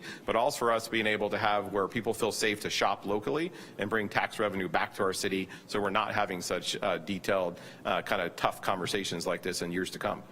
Well, that was exactly what I was looking for, is can you draw a straight line between having the downtown enforcement team as well as fully staffed public safety and seeing economic growth, and so that we do have more tax revenue. Absolutely. Great, thank you. As for the tickets, how much revenue do we bring in when we have officers, or you have 9 motorcycle cops versus 5? How much revenue do we bring in when we get to write out tickets to people who are violating the road? I don't have the exact number right now. You do see the state, as with many things that we see with the city, the state takes a big lion's share of the citation revenue, but there is some that comes back to the city. So certainly the more citations we write, we do it more for the education enforcement part of it, trying to drive down traffic safety, but there is a revenue component. But I could do a little bit of research and get you that exact number, but I do know that the state takes the lion's share of that. But it does go to some things of like helping build courthouses and other things like that that we benefit from. Okay, that would be interesting to find out, because if it would be a little bit more of a wash, I would be concerned about cutting that, and because traffic safety and car crashes and everything that's been reduced, I would hate to see those numbers to go back up. As far as the public safety and prevention tax, can you remind me of what that language is about, why the community has passed that to support public safety so strongly in the city of Santa Rosa? Because I believe it's always a number 1, 2, or 3 goal that we get feedback from the community. So can you talk a little bit about the prevention tax and how much that supports police. Yeah, it's absolutely critical for us. So we have 17 positions in there. That's including some of our downtown enforcement team, our motorcycle officers, 5 patrol officers. We have a lieutenant and 2 sergeants in that, and a host of our civilian staff as well in there. A dispatcher, a dispatch supervisor, a field evidence tech, the community service officer. Our last one is funded by PSAP. So it's something that we're more heavy on staffing with it, because I know directly, like, that's what makes our community safer is police staffing. So that's something that we do less equipment and less infrastructure things, and a bit more on having more bodies out there in our community with it, and that's something that we focused on. And so is that language supplement or supplant? Do you know? It's intended to enhance the operation, so you can't supplant. So we can't cut 5 officers and then just supplant those using PSAP funds with it, and that's very clear in the law. Do you remember how high the passage rate was on that public tax? It's passed overwhelmingly in our police association, and so we were involved with both back in 2004 and again when we renewed it, because we see the direct benefit of those things. And so we saw overwhelming support from our community. I was with a group of other city leaders that went out and did a lot of community engagement leading up to the last renewal, and heard directly from so many people of wanting to see support both police, fire, and our violence prevention programs, and that's why we're really proud that we're able to renew it and be able to have that enhanced coverage for our community. Great. Thank you for clarifying that. And I think it's important for us to have that information as we make decisions today. Absolutely. Thank you so much. Ms. Fleming?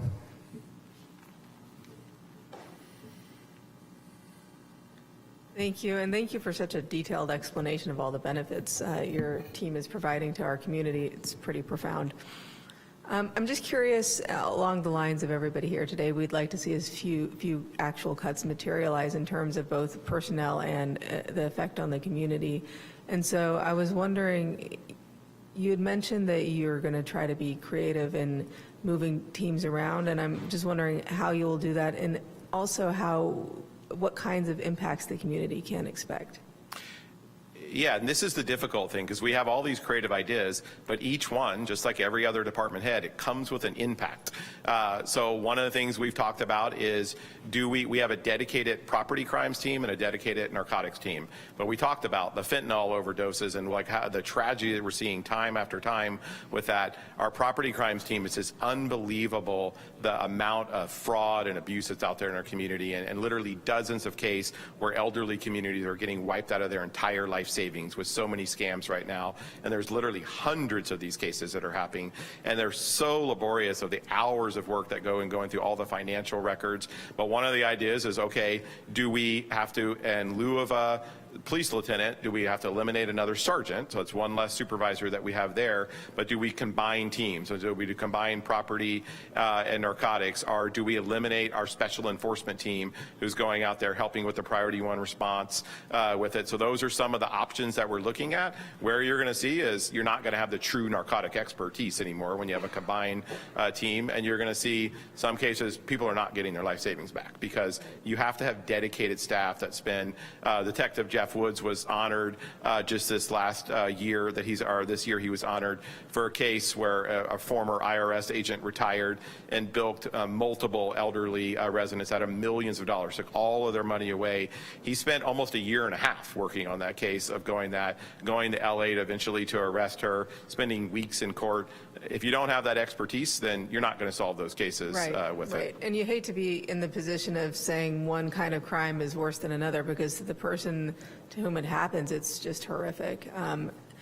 I did have a couple of thoughts. Just curious if you'd considered, nothing can really replace someone like Jeff Woods and that sort of accounting and law enforcement prowess, but thought about putting an emphasis on retired accountants, getting them into the VIPS program. I don't know if that might help out a little bit.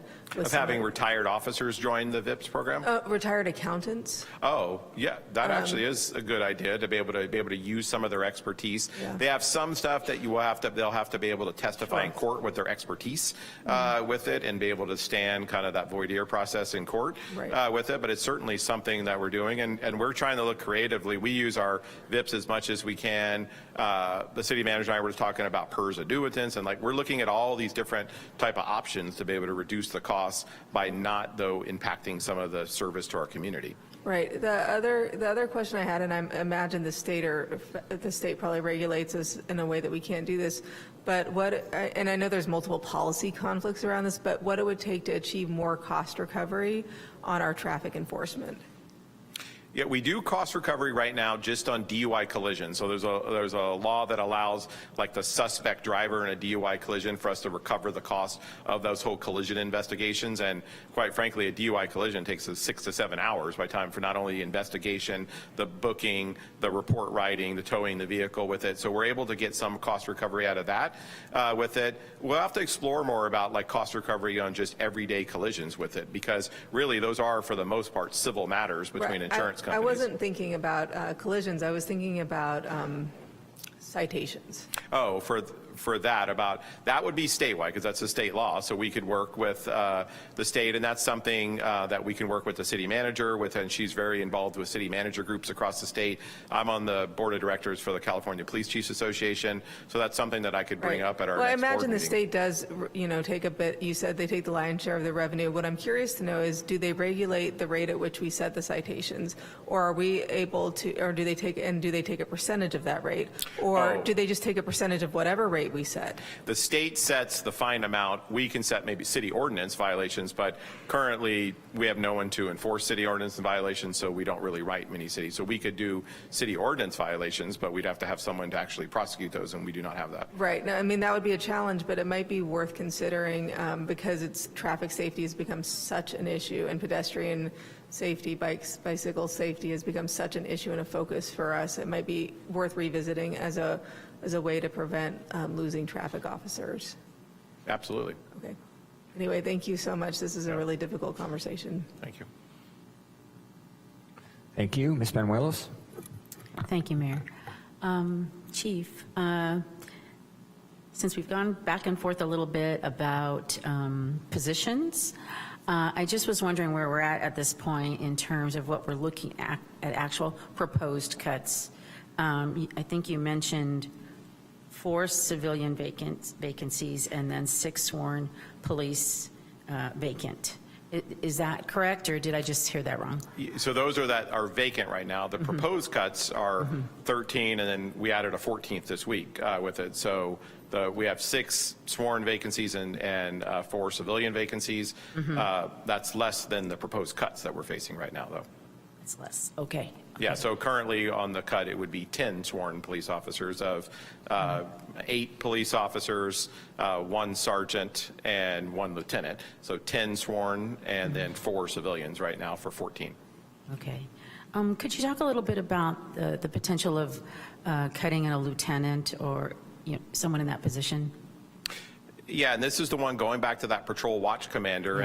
And again, it's difficult in each way. And I kind of spent a sleepless night kind of thinking about, okay, if I do this, what is it going to do here with it? And I do feel strongly that the lieutenant position is going to be very complicated for us to be able to still manage these scenes and make sure that we're providing the highest level of response on these critical incidents and not ending up in viral videos that you see across the nation.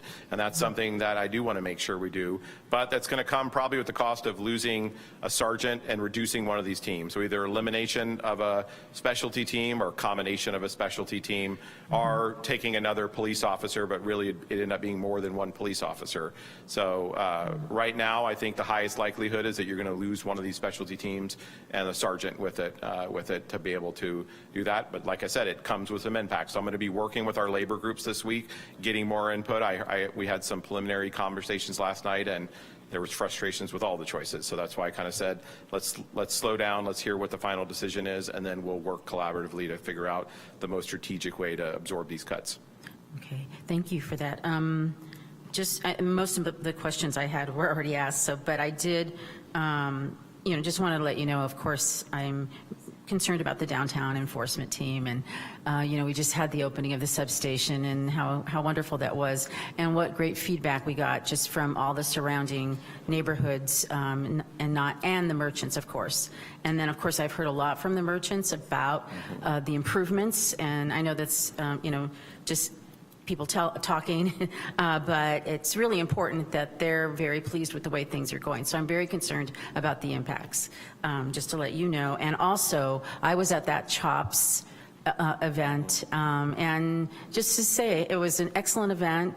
Parents were very engaged. They brought their kids with them. It wasn't just them.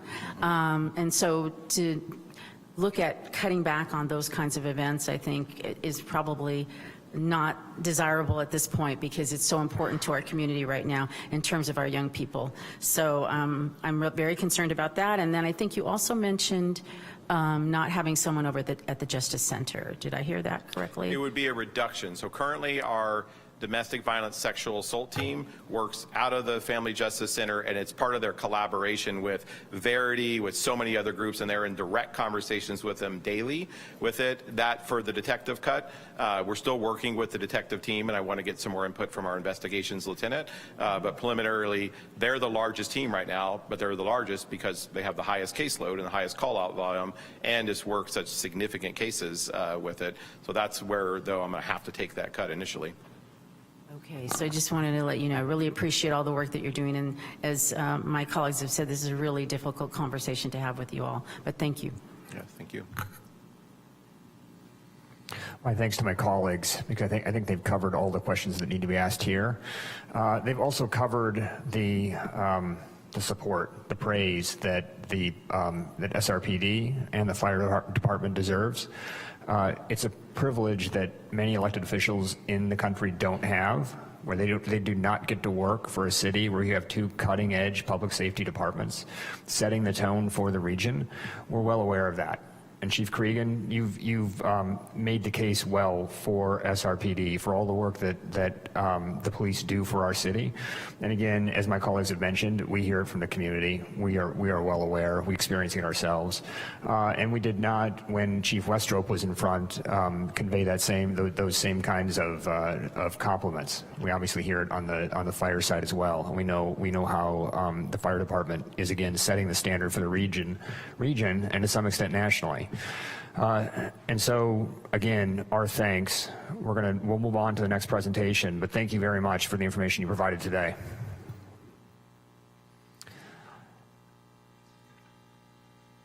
City Manager, are we moving on to Planning and Economic Development?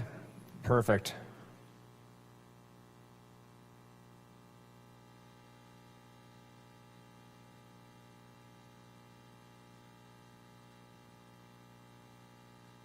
Welcome.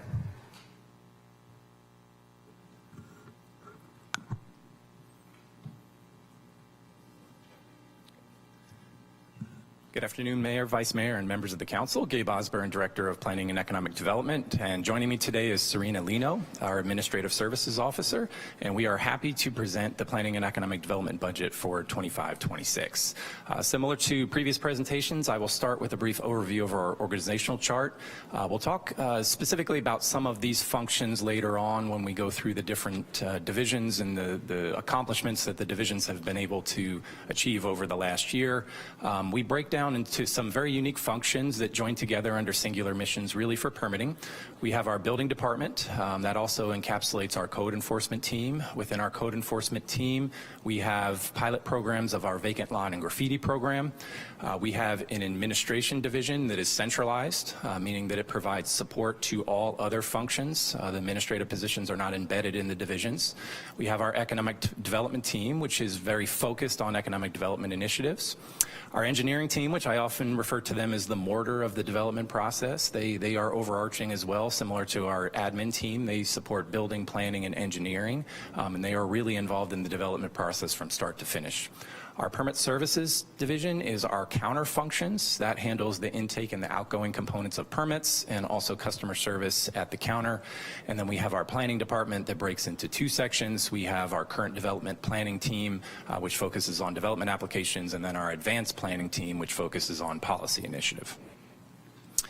So at this point, I will hand the presentation over to Serena to talk about expenditures by fund and program. Good morning, everyone. So what you see in front of us is a variety of funds that support the Planning and Economic Development Department. You'll see a significant change with our general fund, which I'll go into a little bit more detail with in the next slide. Oh, thank you. Our Art in Lieu Fund is a special fund that funds our public art program. So we see a decrease here largely because we are not requesting any additional funds for this next year. This program operates on specific projects and programs that they do annually, and so we request budget as appropriate. So we are not going to be requesting any additional funds this year, which is why it shows as a negative. Next, we have our Santa Rosa Tourism BIA Fund, otherwise known as SRTBIA. This is revenue that we receive specifically for tourism as for those who visit our hotels locally. We see an increase in here because we have increased our overall staff charge-outs to that fund from our economic development team. EPA Brownfields grant, that grant has been zeroed out, so you're showing no change there. And then our administrative hearing fund is specific for our code enforcement team, and you're seeing an increase here because we have about 50% of a code enforcement officer that's going to be charging their time to this regularly. This is a change to our operations to help offset our reduction target. In addition, we have staff charge here when they are working on administrative hearing needs, so specific cases that need to go to an administrative hearing officer, as well as funding our administrative officers themselves. Okay, this slide here breaks down the various programs that we have in planning and economic development. As you've been hearing from some of the other departments, there's a similar theme where we see an overall increase in staffing salaries coupled with the proposed reductions that we have for you to determine today. So in our general administration, what you're seeing here is the net difference between a loss of an administrative secretary position along with a decrease in the COLAs that were added as a one-time lump sum in this particular account. And so we don't need that for next year, so that there's a net change there. In addition, let's see here. Great. All right. Also, too, we've pooled our resources in terms of our professional services. So at mid-year, we reduced our budget by $457,000 for professional services. We also are proposing to reduce an additional $100,000 as part of this next fiscal year. And the remaining budget for professional services, specifically for our development services team, is $150,000. And you'll see a variety of reductions throughout various line items below, and that represents the pooling of the remaining professional services within the general administration key, largely so that we could distribute those resources equitably across the various divisions depending on what that need might be. Moving down to permit services, this is the net difference between the salary increases along with the proposed reduction of the assistant chief building official position, which is slated to be reduced in January of 2026, so a mid-year adjustment. Building plan review, again, this is largely the difference between the staffing increases as well as the reduction in the professional services. Our building plan review team used to have a large professional services budget, and we would use that whenever we have staffing vacancies or we had an increase in permit volumes. We would augment staffing through those professional services. In addition, we also have seen an increase in our fleet costs, and that shows up in building as well as in engineering and code enforcement. Building inspection, again, this is the increase in the fleet as well as the staffing salaries. Planning and development review, this is our current development team. This is the net difference between staffing increases, salary increases. We also have seen a reduction from a grant that we had received that no longer exists, so we have that net difference with that loss. And then again, some reductions related to professional services. Advanced planning is largely focused on salary increases. Our engineering division is, again, the net difference between increase in salaries, reduction in professional services, as well as increase in fleet costs. Our economic development team, we see a minor adjustment, and this is largely attributed to the salary increases in a large number, a significant increase in the staff charge-outs that we're going to be applying to our SRTBIA fund. Code enforcement, this reflects the salary increases as well as a reduction in the of a code enforcement officer. In our neighborhood revitalization program has a minor increase. This is a dedicated program that funds 50% of a code enforcement officer as well as a 50% of a fire inspector. And then we have our CIP and O&M projects. This line item encompasses our SRTBIA, our art fund, any of those other types of project accounts that sometimes we add money to, sometimes we don't. So this is the net difference between each of those. And I'll turn back to you. Okay, thank you, Serena. And we'll start off our operational highlights by talking a little bit about the core service that PED provides, and that really is permit review. And that is really start to finish from an initial application to the completion of a home, a commercial business, whatever the structure may be. And that really takes a joint effort from multiple divisions in the department. So a good chunk of our engineering team, our planning team, and our building team focus on this. And we put this under the blanket of development services. That's typically about 65% of our total staffing, and it really has a bit of an ebb and a flow of that percentage based on permit volumes. So individuals can move from advanced planning to current development planning. We really try to create a dynamic model that doesn't rely solely on permits for work. We move teams around and we make sure that they're able to do all functions within the department, and that creates a nimbleness in that section. And really the relationship this has to our revenue is important because there is cost recovery. So when we look at the revenue, and I know there's been quite a bit of conversations through this process, and rightfully so, on revenue measures, because that's part of expenditures and revenues are distinctly related. And we've been in front of the council on a few occasions to talk about fees over the last year, and we've showed this slide in the past, and I think it's really telling of our revenue to expenditure picture. So the bars in this graph show the amount of permits that we produce, and you can see that that's really increased. Our spikes in 2017-18 were associated with our response to the Tubbs fire. That really continued into 2021, but we also saw a lot of development outside of the Tubbs fire in 2021. And what we saw happen with that is really our expenditures started to increase. Much of our staffing levels in 15 and 16 were still based on some reductions that took place in the recession that occurred and the staff reductions in 2008, 2009. So we see our expenditures start to build up with permanent staffing, but a big driver there is professional services. There were quite a few professional services dollars that were coming to the department for supporting that peak in permitting. And as we see those expenditures die off a bit as we get into 23, 24, that is us removing our reliance on professional services, working more with our core staff to handle the permit volume. Now, the challenge that we've had over the years is that our revenue line is not really tracking with our permit and expenditure line. Our fee study prior to the holistic change that we made a year or so ago was really heavily reliant on big applications, and it would bring in big spikes. What we did is we moved much closer to full cost recovery across the board, and that's holding a much better line. And what we'll see as we move forward is that will start to show itself. But I said in many situations, what I'm really trying to achieve from a development services standpoint is a cost recovery rate of 70%.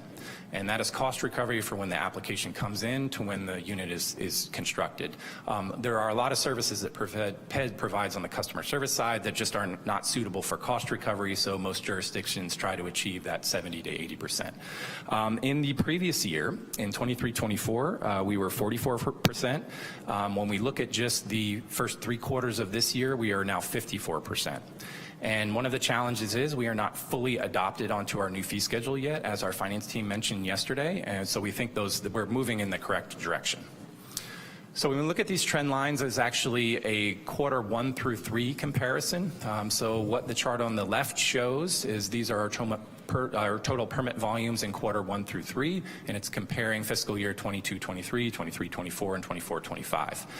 We're actually seeing permits jump up, which goes against the trend that we were seeing over previous years. We have higher permit volumes, and we see a pretty significant uptick in the revenue line, which those are good measures. So our revenue is coming in fairly strong, and we think we're getting much closer to that 70%. Our special revenue sources, we always talk about this. These are really surcharges that we bring in for technology and advanced planning fees. When we look at process modifications in the department and look to provide services in a more streamlined and efficient way, oftentimes that leads to a very heavy reliance on technology. The challenge with that is technology is not cheap, and we have to figure out ways to cover those costs. Our technology surcharge was our solution to do that. The council adopted this fee, and we're seeing pretty significant revenue in that. So that should help us with that flexibility moving forward. Our advanced planning fees has some anomalies with projects that came in previous years that really spiked that revenue, but we think our overall trend lines will remain higher. That helps us work on the general plan. That helps us work on major policy documents such as overhauls of our zoning code, housing elements, things of that nature.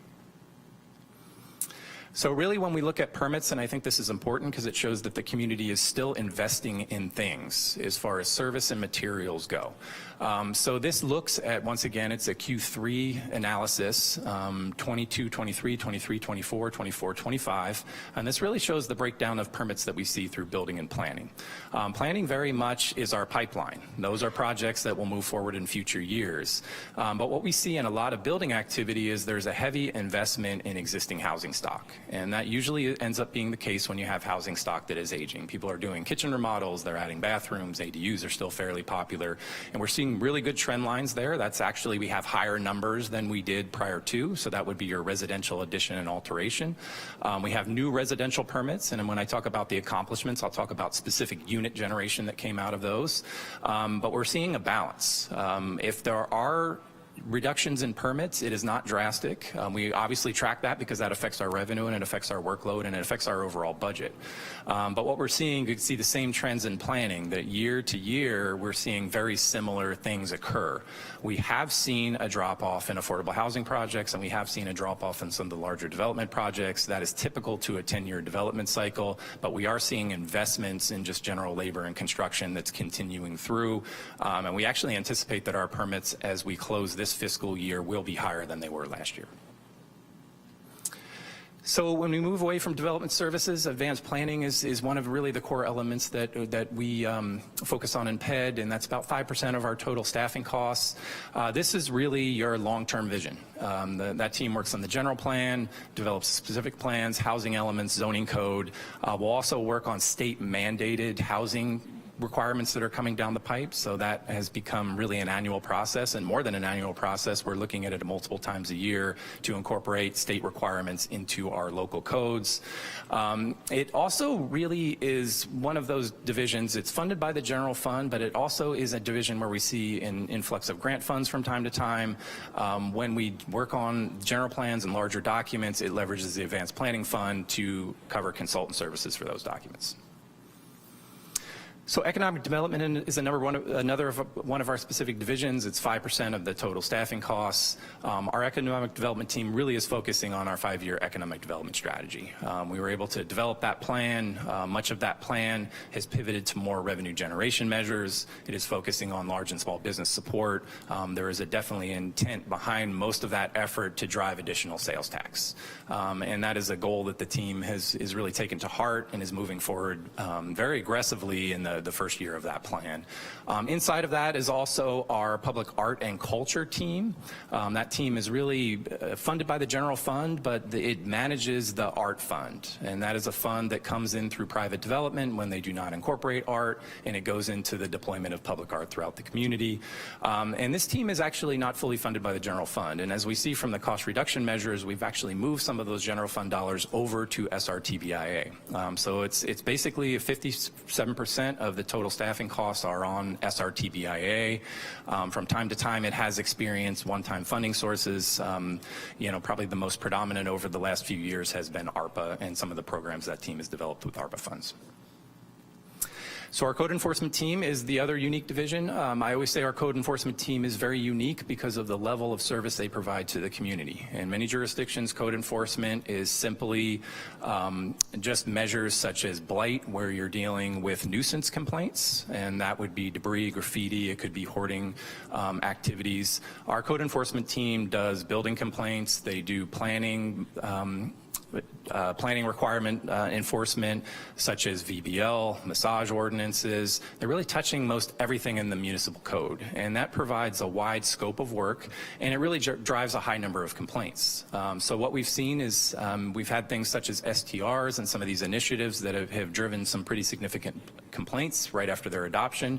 And as you can see the chart on the left, it shows the amount closed to the number of new complaints, and we've seen spikes of quite a few new complaints coming in to the tune of almost 1,800 a year coming in through 23, 24.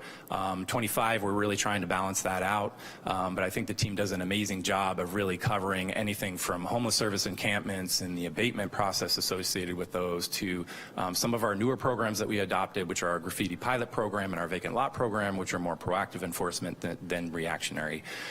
They're predominantly funded by the general fund, but as Serena mentioned earlier, what we're looking at is trying to fund some of those positions off of the administrative hearing fees, and that fee is really the cost recovery that we get through fines. As certain parties do not address complaints, which we always try to get to voluntary, we can collect cost recovery through that process.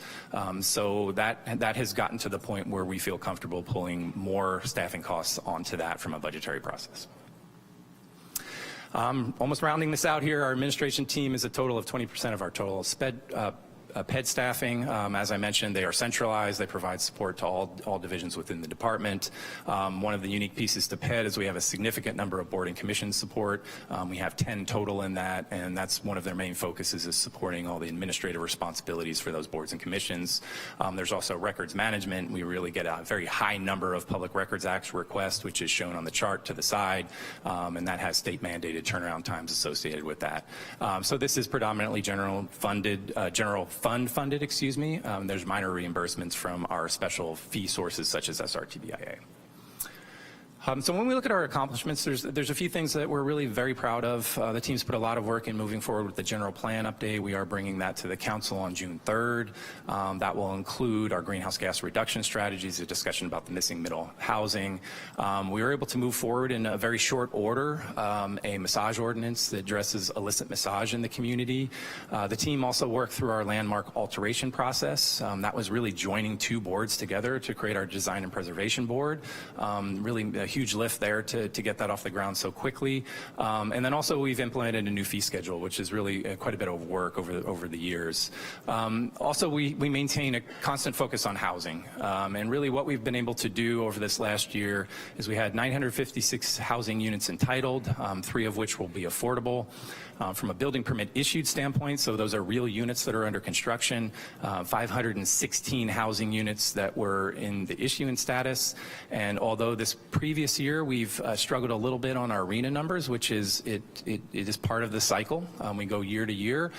We have come right back to the table with 74 affordable units that went to building permit this year. When we look at final building permits, I think those are important because those are actually units people live in. We have 824 that were produced for the community this last year, with 397 of those being affordable. And then as you can see the chart on the right, there's a breakdown of the affordability levels for those units.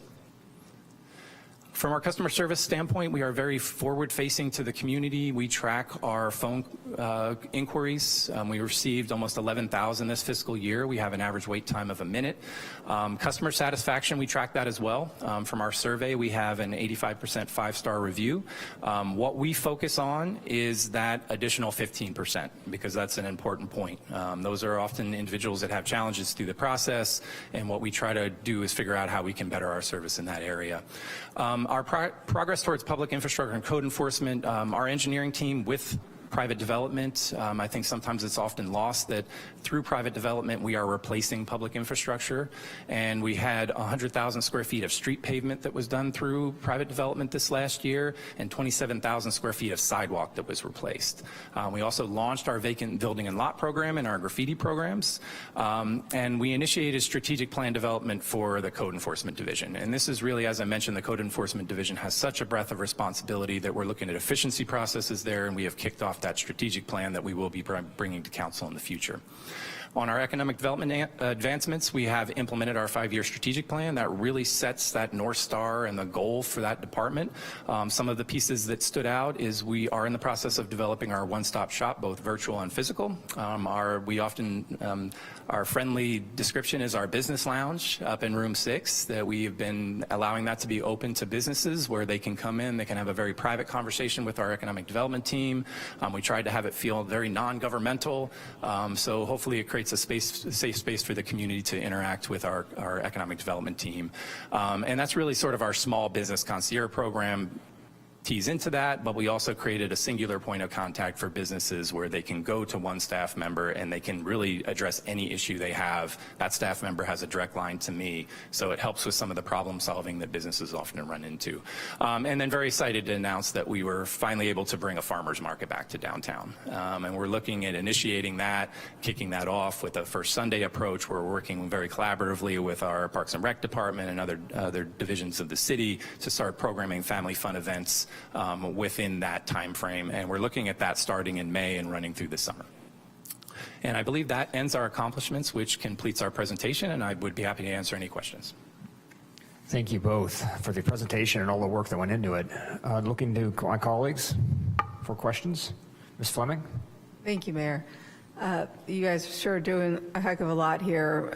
I do have a question around enforcement, or what do you call it? Is that what you call it? I don't know that you call it enforcement, but the citations that people get for violations of our codes, code enforcement, correct. Are we achieving full cost recovery on that? No, we typically are not for the citations, and much of that, and code enforcement is really challenging from a cost recovery standpoint because our first step is really voluntary compliance. So we invest a significant amount of effort to basically ensure that the issue is addressed without going to a financial penalty. The fine structures are controlled by statute in many situations, so we cannot necessarily achieve that. Now, when something goes to administrative hearing, where if we have a property owner that is simply not responding to the issue, it goes to an administrative hearing. That administrative hearing officer can reward full cost recovery. So through the administrative hearing process, oftentimes individuals have to pay for the cost of conducting the administrative hearing and then cost recovery on the back end. So that situation can produce full cost recovery, but typically from a fine structure, it does not achieve the full amount of staff time. And we do want voluntary compliance. We mostly want education. But I am interested to know if we have full cost recovery when things do get to administrative hearings, or if that's something that we're not, an opportunity we're passing by when we end up in that situation. And we typically do. So the hearing officer typically awards full cost recovery for the amount of time that went into the enforcement to get to that point. Okay, that's good. Ms. McDonald? Thank you, Mayor. I have a couple questions. On slide 127, you have, I think, about 15 engineers. Do we contract out for other engineers under any of the services in PED? And that's an excellent question. So the engineering team is comprised of a variety of different positions. It actually only has 3 licensed engineers. So we have civil engineering technicians, and it really does a wide variety of work. So all of the work within the public right-of-way that we see on a regular basis is often performed by private development, PG&E, dry utility companies. That team monitors that work. For any long-range subdivisions, that team is out there from start to finish, does the 5 years it takes to get that project off off the ground and constructed.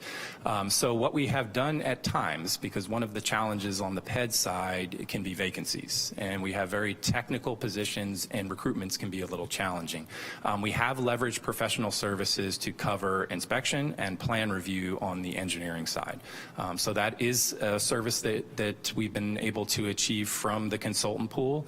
And as Serena mentioned, one of the things that we're really looking at, because our professional services is reducing, is centralizing that and putting it to the biggest need of the department.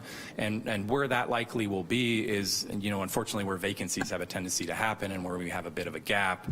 We also struggle really with the amount of permits, not only annually, but also weekly, being unpredictable and understanding demand. But I think the simple answer to your question is there's a reduced number of licensed engineers, but we are also able to utilize professional services to cover gaps there. Thank you. And then if we went to slide 128, there was a line in this budget that I don't know if it was income or outgoing for the SRT BIA. It went from 500,000 to 700,000. So the way it works for SRTBIA is the total amount of dollars that come in through the hotels that pay it. And then typically what we do is we budget then against that revenue stream. And one of the things that we have to be mindful of is any revenue stream can be a bit unpredictable year to year to year. SRTBIA, has held pretty strong. We saw significant dips in that revenue stream in the Tubbs fire because we lost hotels, and also during the initial responses to COVID because simply people could not use hotels. So typically what we have done is from the overall revenue stream, we have not budgeted that total amount. We're usually coming in underneath that number. And there could be a few good reasons for that. These funds, there's a wide variety of use for these funds. It could be used for marketing. It could be used for infrastructure. So we try to program that year to year. But what we have probably taken over the years is more of a conservative approach. And it's developed, for lack of a better term, a surplus because it's brought in more money than we're spending. So when we show that we're budgeting more, we're simply just budgeting more against that revenue stream, which is much higher than that. And in what part of the budget do we show where the money goes out for that?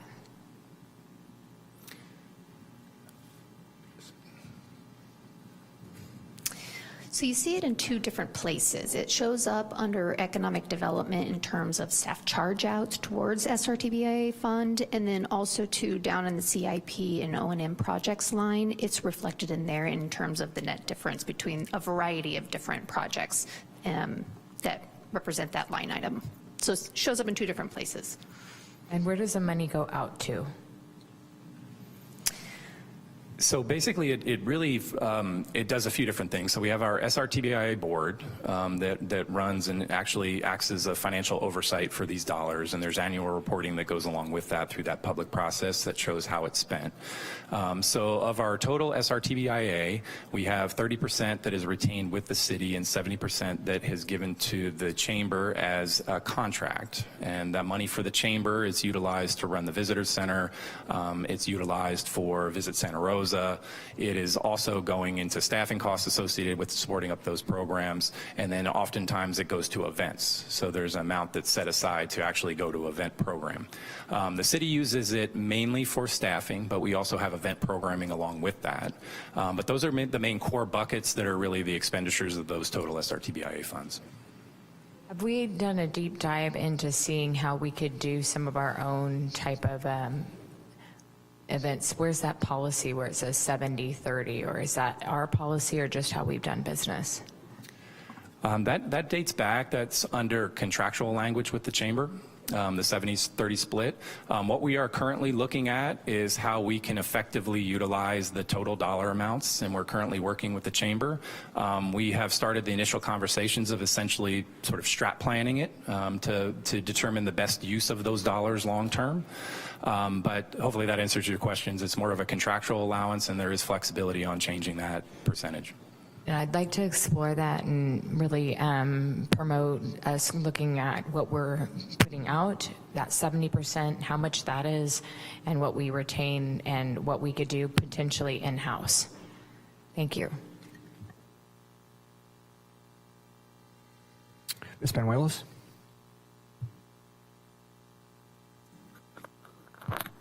Morning. Thank you, Mayor. I just have a couple of quick questions, really. It looks like your office does a lot, an awful lot. And I was just looking at the proposed cuts.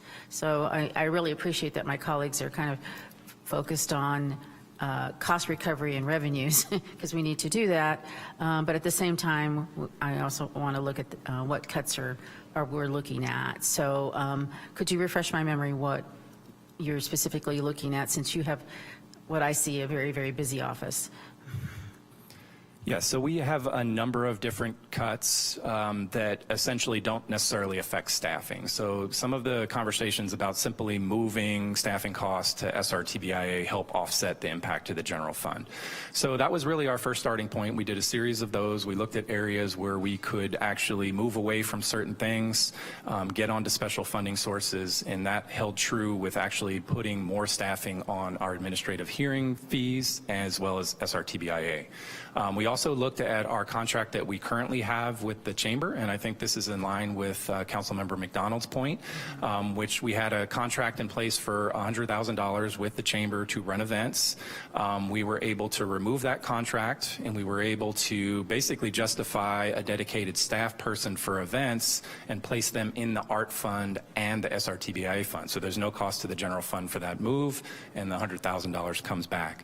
Our professional services are reducing, so we're further dropping that down. We still have a professional services allotment in the department, and that really is our relief valve. We don't use it unless we need to.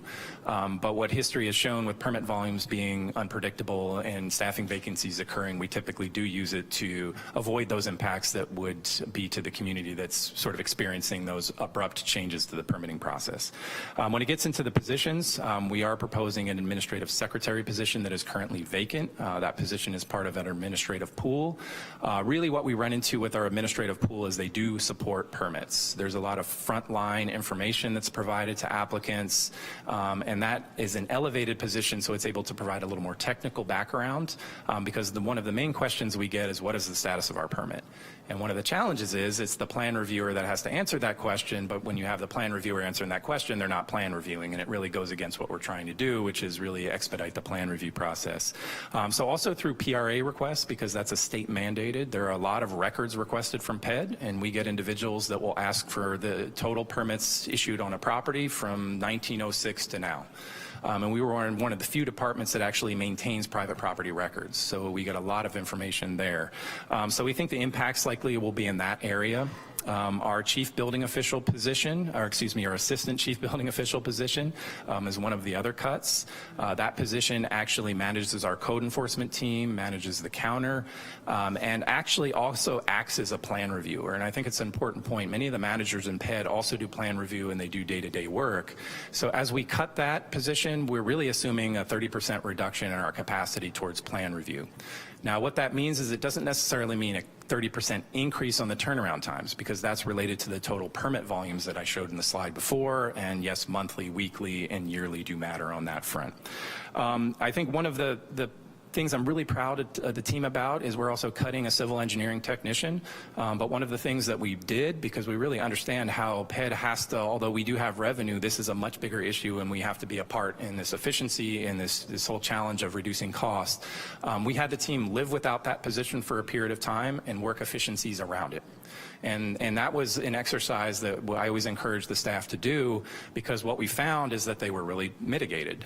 They were able to leverage technology, they were able to work through other processes to offset the impacts of that. So really with the staff reduction, where we think the biggest impact is likely with our assistant chief building official, and that really has to do with a lot of the day-to-day activities, so we'll have to organizationally change some things around that. But anytime we do lose capacity towards really what I refer to as the wrenching hours of plan review or inspection, what it does is it makes it difficult to hit those timelines. Now, a solution to that also can be one-time funds in the future. That's been the case before. But what we're really trying to do is set to a more efficient level and work our processes around that, and simply just try to figure out if there's other solutions to the problem other than just simply saying that it will increase timelines by 50%. Thank you. I'm sorry. Go ahead. Council member. And the other piece Serena reminded me of is the code officer position is also on the block. And that position really reduces capacity to the bigger response time. So as you saw on some of the charts, we get a lot of requests. Some of these requests take a significant amount of time to work through. So what we're actually anticipating is that that can be pretty significant to our turnaround time. How that could be responded to is through our strat plan. We define more of the core mission for code enforcement, reduce some of the responsibilities, so we're doing better in that core service area. But typically health, life, safety complaints, that's what we go to first. So really sort of those tier 3 complaints that don't really aren't health, life, safety, they aren't blight, they aren't nuisance, somebody's not really at risk. That's likely where we would see potentially a longer delay in our response time. Okay. All right. Thank you. Ms. Rogers? Thank you, Mayor. My question was asked and answered. Thank you. My colleagues have covered my question as well. I'll just note that 2 items that could have been listed on your slides for the accomplishments are that the California Massage Therapy Council recently named Santa Rosa City of the Year, thanks to all the work that the community and PED did on the massage ordinance. I'm glad you highlighted that ordinance because that was a big deal for the city. And then also North Bay Biz recently named Santa Rosa Business-Friendly City of the Year in Sonoma County, which is testament to what the Economic Development Department is doing. And also, of course, people have read about the interest in Santa Rosa by public sport or professional sports leagues like the United Soccer League and like minor league baseball teams. So Santa Rosa is really changing the narrative regionally. And thank you very much for being part of that, for making that happen. Thank you, Mayor, for pointing those out. Oh, excuse me. We have one more question from Ms. McDonald. I just noticed that you had 10 different commissions and committees that you oversaw as far as staff. With the combination of the 2 committees, how much reduction in staff time do you think that takes off of your plate when we combine commissions? Yeah, that's an excellent point. We're actually going through some of that math now. The certain committees don't meet that frequently, and when we looked at the Cultural Heritage Board, their meeting frequency wasn't high, but we still have to monitor that. There's still cancellations. So what we're doing is really crunching the numbers that it took, not necessarily just sort of long-term and what we envisioned, but also the amount of work that we put into joining them together. So we don't have all of that data yet, but we do think that, especially in our admin pool, because just the managing of that, potentially the overtime costs associated with managing of that we think it actually has a fairly significant financial impact, and we're going through the process of crunching those numbers now. I'd like us to look into what other commissions or committees we feel that we could combine for efficiencies. And while I love to have the community engagement, when I hear that staff's putting in a lot of admin time and we're staffing not just, the volunteers that come there, but the actual time for the meetings and everything else, city attorney's office, there's a lot that goes along with Brown Act and the clerk's office. And so I'd like to look at and have you go back and see what other commissions and committees we feel we can combine to reduce this part of the commitments that PED spends on that. To your point, Councilwoman McDonald, City Attorney and I have looked at this, and we do have a proposal. We would like to vet it through the mayor first and then bring it to the full body. Great, I appreciate that. Thank you. Thank you so much. Thank you both. And with that, I believe we're moving on to Recreation and Parks.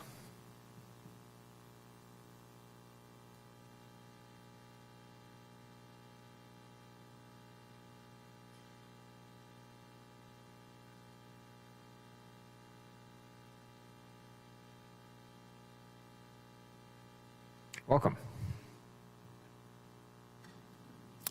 Greetings, Mayor and Council. I'm Dante Watson, Director of Recreation and Parks, and I'm accompanied here today by Jackie Hammond, our Departmental Administrative Services Officer. We'll be taking you through the proposed 25-26 budget for Recreation and Parks. So with this first slide, I won't spend a lot of time on it, but this is our current staffing plan. It does reflect in the midterm a loss of 1 FTE in the form of a recreation supervisor, and also understand that this may be in flux. So I will go ahead and pass it on to Jackie for the next couple of slides. Great, thank you. Good morning, Council. This is our fiscal year 26 proposed budget organized by the funds that support the Recreation and Parks Department. You'll see our total proposed budget is $34.4 million.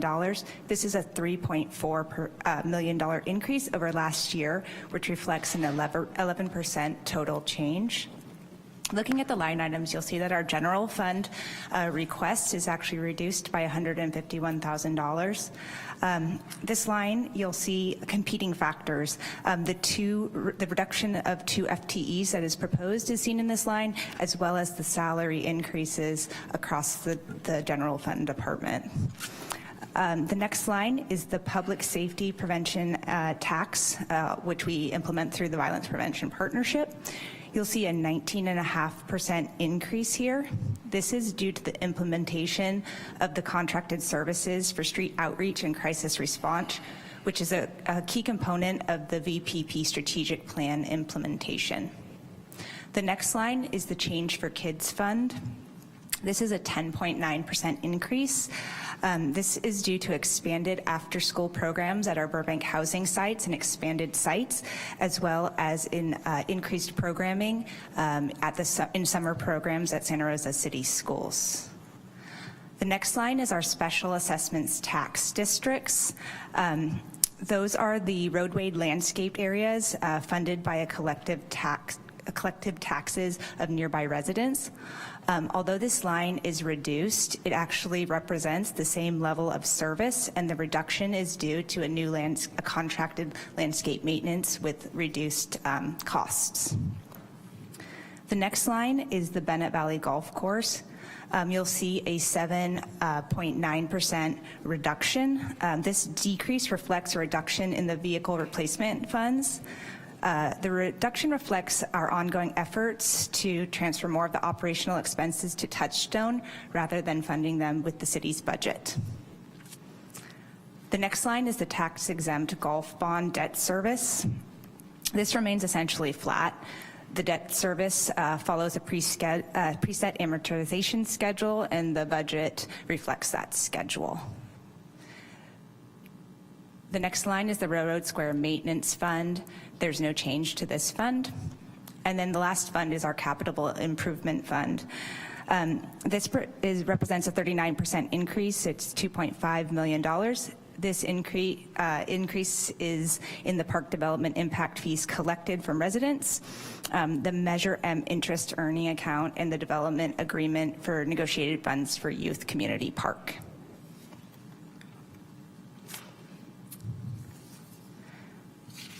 This slide allocates those funds I just discussed to different programming, I don't know, the word I'm looking for is the programming areas.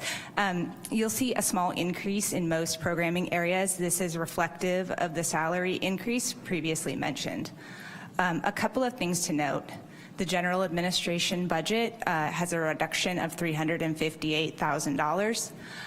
This reduction is the proposed reduction of the Director of Recreation and Parks and the Deputy Director of Parks. It is offset by the, lost my train of thought. Moving right along to the aquatics line.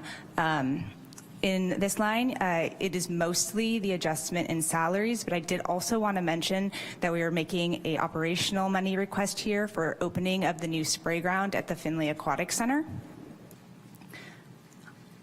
The neighborhood services line, you'll notice a change of $538,000.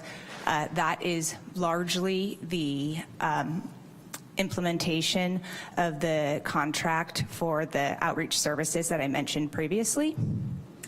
And then finally, the regional parks and park permits line. This reduction is due to the elimination of the 1 FTE recreation supervisor at the mid-year reduction and the reduction of the monies for the pony concession contract at Howarth Park. Those were both reduced at the mid-years.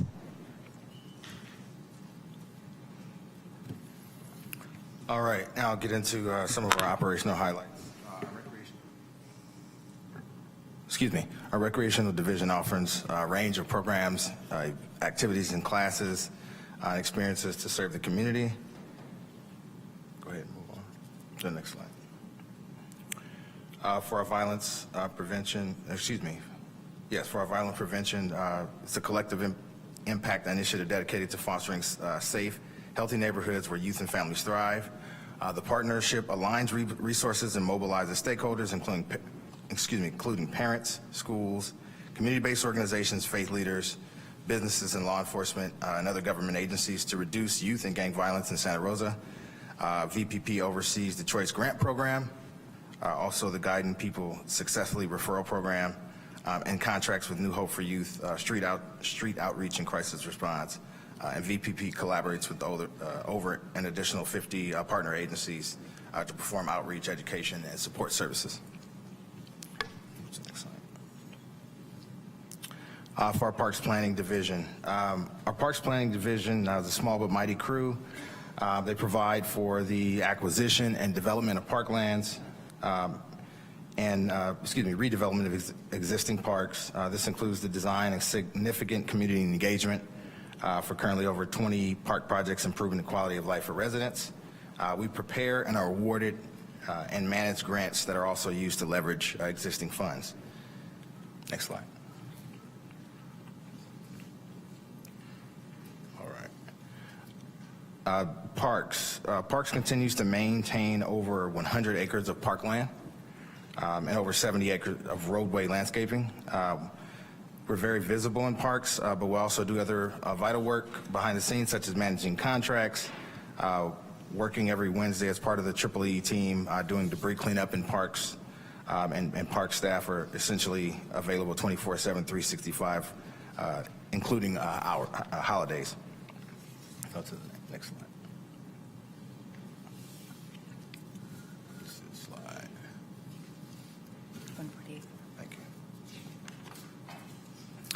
All right, our parks planning team again completed several projects this year, including significant renovations at the Finley Aquatic Center, which is partly funded by Measure M funds.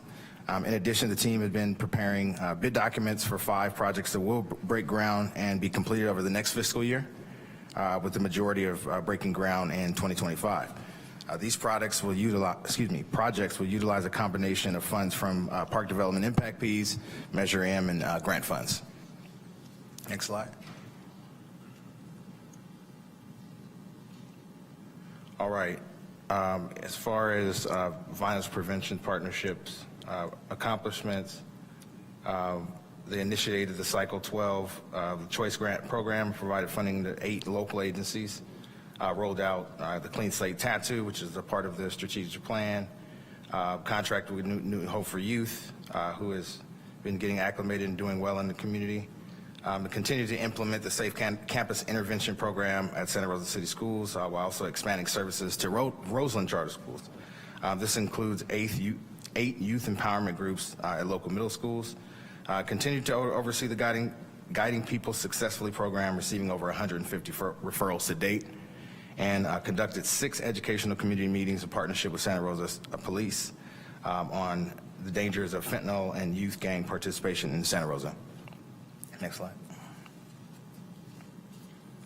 All right, for parks planning, the team has completed several projects this year, including significant renovations at Finley Aquatic Center, which, as we mentioned, partly funded by Measure M.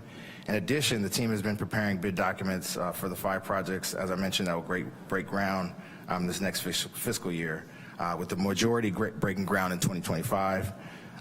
Projects utilize a combination of like I said, park development, Measure M, and grant funds. And before we move from that, with the Finley Spray Ground will be opening this summer, we hope, in around mid-June. Continue on. All right, for the parks maintenance. Park maintenance, amongst the many things that they do, the Park a Month program, as you all know, is very successful. And it's been enhanced also by the use of Measure M funds. We're utilizing Measure M funds to replace playground surfacing at Steel Lane Park with more upgrades at other playground surfaces planned. Again, Measure M is being utilized to enhance the Luther Burbank Home and Garden public restrooms and other public restrooms planned in the future. And I will turn it back over to Jackie. So this is a review of the Bennett Valley Golf Course Fund Summary. So the expected revenue is $187,000. Transfers in will be $500,000 for a total of $687,000. The operations expenditures is expected to be $378,000. Transfers out $395,000 for a total of $774,000. The expected use of reserves is $87,000. Here you'll see that broken out a little bit further. The revenues is broken into $71,000 in cell tower, and then cart lease reimbursement of $116,000. Transfers in from the general fund are $500,000. The operation and maintenance expenditures are $378,000. That's broken out into the debt service of $63,000 and the operations of $315,000. Our total transfers out will be $395,000 for bond debt services.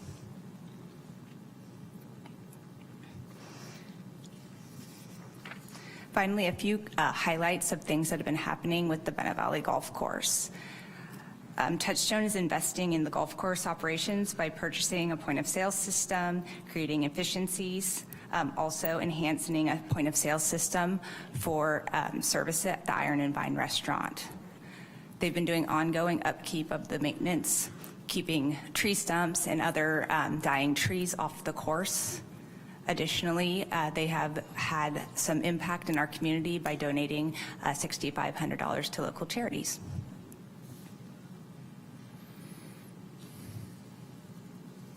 All right, so that'll conclude for us. If there are any questions, we'll take them at this time. Thank you very much. A lot of great projects on that list. Looking at my colleagues for questions. Ms. Fleming? Yeah, thank you. Could you go to the Bennett Valley Golf Course one and talk about going into the reserves? Are we talking about general fund, or do you mean which reserves are we discussing? Scott.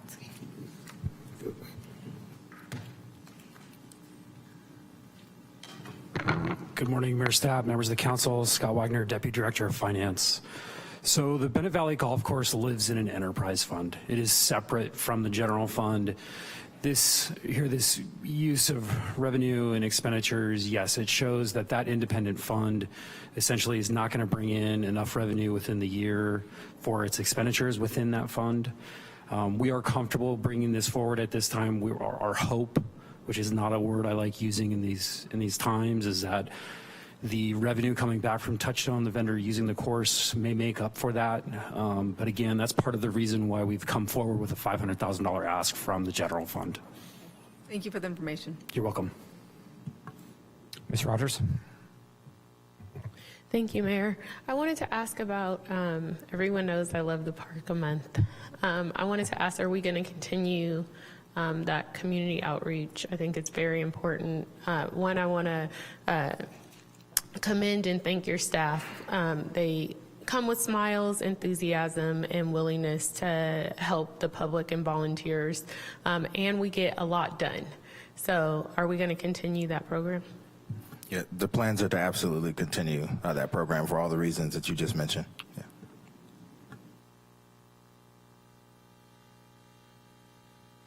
Ms. Manuelos? Morning. I just wondered if you would talk a little bit about Measure M. I know you've talked, or your staff has come here and talked about it before, but just a little, expand on it a little bit, please. I'm sorry, in what regard? And in regard to, I mean, I see it's listed here, but in terms of the budget for 25-26, and I'm trying to find it real quick. I guess it's on page 143. Because I didn't hear your colleague explain that particular line item, and it might have been me. Missing it. On 143.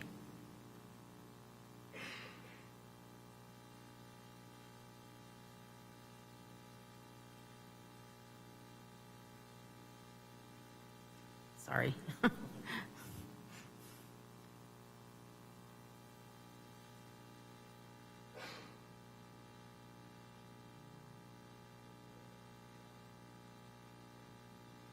Oh, I guess it's different for everybody. Yeah, mine says 143. Yes, that's the one. So that's the expected revenue from the tax initiative. So we will be allocated those funds. The department, I'm sure you've heard, has an established procedure for those funds. We do a 50-40-10. That's how we choose to allocate the funds. So 50% goes towards CIP, 40% towards park maintenance, and 10% towards recreation initiatives. On the recreation side over this year, I don't think we mentioned it previously, we were able to do some fun programs, implement some additional TOTS programs, install a paratransit site at our Findlay Community Center to enable people to have better access to our programs at the Findlay Community Center. And then we allocate in the CIP budget, the funds that we receive towards different projects, we collect them until we can fully fund projects that we can get off the ground. In terms of park maintenance, we have a variety of ways that we use those funds. Currently, we've been using it to staff additional resources, temporary staff resources, to help with initiatives at different parks. Thank you. Thank you. And the only other question I have, we've received a lot of correspondence about the senior center. Folks seem to think that we're going to close it, and I just wondered if you could address that for the public, really. Or maybe you don't know at this point, so. I can take that over. Thank you. Through the mayor, the plan is not to close senior centers. What we wanted to do was to present programs to you and, get a recommendation on whether or not you wanted to increase fees on any of our programs, but we're not going to sunset the senior program. Thank you, City Manager. All right, I think that's all I have. Thank you. Thank you. Just one final question. You did a nice job in the slides of highlighting some of the significant projects that we have underway, particularly around parks. So much of our conversation yesterday and today is talking about the challenges from the budget. But Parks and Rec is going to be a bright spot for the city for the next several years because we've got great projects underway. They're going to go live for city residents. Could you say just a few words about what Parks and Rec is doing to get projects out the door more quickly, making sure that not only our existing parks, but in at least one case, notably Southeast Greenway, we're going to have just a fabulous new park? I mean, really just working very collaboratively. We have had some some staff additions, which have helped, but just trying to work very efficiently, utilizing, as last time we came and presented to you about the Measure M dollars, utilizing those funds, again, to get projects to the end finish line, as opposed to kind of having monies be allocated to other projects, and they're just kind of, in waiting and stasis. So those are some of the things that we're doing to try to move those projects along. Thanks to you, and thanks to our city manager for all of that effort. I think that concludes our questions for right now. Much obliged. We will move on then to Transportation and Public Works. Mr. Hennessy. While Dan is getting ready for his presentation, as you talk about CIP projects, either during this presentation or next, you can talk about the holistic approach you're having for all of our CIP projects, including parks. Yeah, thank you, City Manager, and thank you, Mayor and Council. Dan Hennessy, Transportation and Public Works Director. I know that capital projects are top of everyone's mind, and I would hate to spoil the second half of this presentation when you have to hear from me in a few minutes. So if it's okay, I'll get back to that, but please ask questions as they come up as part of the department budget presentation. A list of the services that we provide on the screen in front of you. This time last year, we were at 261 FTE. After the mid-year reductions, down to 252. This list does not reflect the 2 additional reductions that were on the list for yesterday. By fund, we have an increase of our total budget of about 8% for next year. In the general fund, that's a little over 2%. The general fund budget items that have increased are salaries and benefits, electricity for keeping streetlights, signals, and city facilities on, and then additionally professional services contracts through our facilities division to manage and support those locations. You also see a significant increase in our paratransit operations. Last year, we were required to do a new RFP for a new contract for paratransit. We had one bid response with significant cost increases from the same provider that we had the previous time. That's all reflected in the transit budget that I'll talk a little bit about towards the end of this presentation. Lastly, you see significant increases in the equipment repair fund and the equipment replacement fund. Those that almost $2.3 million is allocated through charge-outs back to individual departments. Some of those are general funds, some of those are enterprise funds that get rolled up to replace and maintain the city's existing fleet, which we are actively looking at and evaluating to determine how much of it we need to continue to maintain. But almost exclusively, the items that you see before council are about replacing existing vehicles. For example, the item last night where we had 10 Tacomas for replacement for the water department. 8 of those 10 vehicles were more than 10 years old. They all had maintenance values that exceeded the value of a replacement, and the cost of maintaining those older vehicles, some as old as 2006, was exceeding the replacement cost of those vehicles. Programmatically, again, the majority of this, you see the transit increases that I mentioned almost exclusively from the paratransit contract, the field services that bundles up the garage and the fleet, and then we'll talk about the CIP budget later, but that is reflective of increased funds available this year through gas tax, through state and regional revenue sources, and through development fees. Speaking about the individual divisions within TPW, the electrical division has maintained more than 16,000 streetlights and 300 traffic signals this year. I also want to note that they're responsible for a lot of the work that happens within city facilities to keep those lights on. That's a crew of 12 people maintaining all of that infrastructure. Our transportation planning and traffic division, we've come before you with a renewed focus in street safety and have reduced speed limits on more than 40 streets so far this year. That the initial reflection on that is that that has worked to both those speed limits are being followed and that they are decreasing the number of collisions on those streets. I'll talk a little bit more about the materials lab on an ensuing slide, but their role is to ensure that our streets last as long as they possibly can. And the compliance testing that they do really does play a significant role in getting longer street life than many of our comparator agencies in the North Bay do. Again, part of the facilities group maintains city buildings with just a 6-person crew.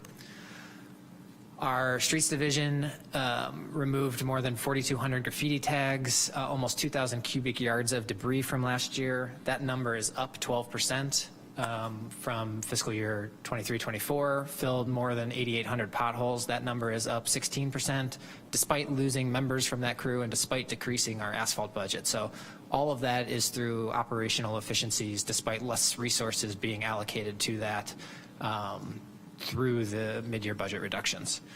Again, our fleet is completing almost 3,800 vehicle maintenance orders, and fleet-wide availability increased this year to almost 93%. Our transit division we'll talk a little bit more specifically about at the end, but recovery from COVID continues. We're at almost 80% of our pre-COVID service hours and just about 80% of our pre-COVID service ridership. Which is, that's not supposed to be a linear relationship. It's a lot of scheduling and service changes have led to that ridership rebounding to the level that we're seeing it. For our real estate services division, I think the big ones that everyone's aware of are the final acquisition of property for the Southeast Greenway and for the bicycle and pedestrian overcrossing. We'll talk a little bit more about that project in the capital improvements project program presentation later. And then increasing surplus properties sales to find values for the city and decrease that maintenance liability. I mentioned the electrical team earlier. Part of what they do is respond to all of the issues that we face with existing infrastructure that no longer works. Almost 100 signal poles, traffic poles, cabinets knocked over in the last year. That's more than 2 a week that we're responding to drivers hitting existing infrastructure that we have to go out and fix. Traffic division, you'll see next month the active transportation plan will come to you for final review and approval. You've been getting updates from Tarina Wilson, our transportation planner, on that. But I'm excited for that. That helps inform our capital improvement program moving forward, and we've been using some of the initial outcomes from that study to help inform our investments moving forward. That last bullet says that we won $1.75 through the Safe Streets and All for Roads for All grant program. That's $1.7 million that we have been repeatedly assured, after initially being very worried from our partners in the federal government, that that money is real. We've seen Safe Streets and Roads for All grants executed in the last few months from previous fiscal years, and I'm confident that that is heading on the right track, especially given all of what Secretary Duffy has said about the importance of transportation safety and his focus on that. Our streets division, even with again that reduced asphalt money, paved almost 2/3 of a mile of West 9th Street right in front of the elementary school there to create a safer environment for kids biking to school and walking at that crosswalk. That's not a contracted out project. That was something that our city crews did. Also added sidewalks, and the biggest thing I want to highlight is that the $20 million roadway repair project that's happening in Coffee Park and in Fountain Grove, our team has been part of that, preparing those roadways for the contractor at a substantially lower cost than would have been done if we had contracted that work out. We have, through our fleet maintenance division, more than doubled our investment year over year in hybrid and battery electric vehicles as the vehicles are being replaced. And the biggest thing that we did operationally this year was develop a set of standard operating procedures that informed all the departments what the process is for both maintenance, for replacement. Say that this time last year, fleet maintenance was a significant area of concern, not just for me, but from other departments. I don't hear those complaints anymore. I don't know if they're just tired of telling me about them or if this is an issue that we've gotten fixed, but I feel better about it, and I'm more confident in replying to our client divisions throughout the city about the status of the fleet and how those maintenance and replacement procedures are happening. A few other accomplishments, new lighting fixtures in the Finley Auditorium done by our electrical team. This won't matter to any others, but to the couple hundred employees that sit in the Municipal Center South building. We have a functional HVAC system now that makes the building cooler in the summer and warmer in the winter, instead of everybody having fans and heaters at weird parts of the year. The materials lab conducted more than 3,600 tests on, so again, more than 5 a working day, to ensure that our pavement maintenance and the pavement that contractors, both for public projects and through private development, is to our level of expectation. Our standards are stricter than every other jurisdiction in the county, and we expect to get the results that we're paying for through our CIP projects. Additional projects around the city, improved fencing around the public safety building. I know that was celebrated by those who work there. New walls and construction at Sam Jones Hall, and then projects around the city, concrete projects around the city for downtown art, for pedestrian ramps, and for rectangular rapid flashing beacon crossings at several streets. We'll talk more again about capital projects later, but I want to highlight a few of the things that are completed with respect to accomplishments. This is a challenging division to describe because you have the competing interests of developing new projects and executing existing ones. And very frequently, the same people are asked to do both. So when we've got a lot of projects in construction, that leads to challenges getting through design and permitting and bidding of existing projects. We had a lot of construction last summer. This is half of the list that I'll share with projects that have completed in the last fiscal year. This coming summer and the rest of this year, we will have a lot of projects bid and start construction, and we will go through that cycle again. But just a lot of work was done. And a lot of this is utility work, is landscaping work, even parts of the city where we're doing things for the water department, where If you didn't know that it was happening, if you weren't driving by it or living in those areas, you wouldn't know they exist. But all critical infrastructure to make sure that water flows to the places that it's supposed to flow, that it doesn't leak, that sewer flows, and make sure that we can have more celebrations like we had last night, Mayor Stapp. For the transit division, again, I mentioned the growth in ridership, up 9%. This is without any new service. I want to celebrate this point specifically. We have not increased service hours. We have not changed our routes. This is all through scheduling, operations, marketing, letting people know what the transit division is able to provide. So this is increased staffing of our bus operators, being able to meet the schedule and have all the routes served, not missing trips.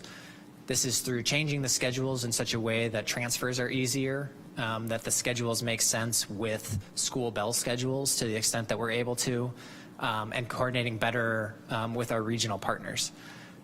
On that point, over the next few months, you'll hear more about the mascot study, which is a Marin-Sonoma area operational study of how to combine all transit services so that they seem more seamless to the riding passenger.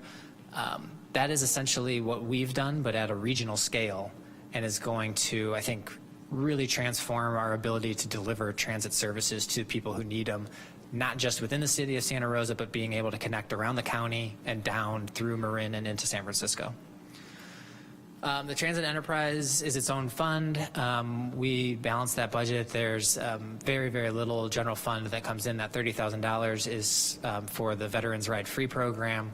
The rest is through state revenue sources, through regional revenue sources, and through federal grants. But again, that is balanced for this year.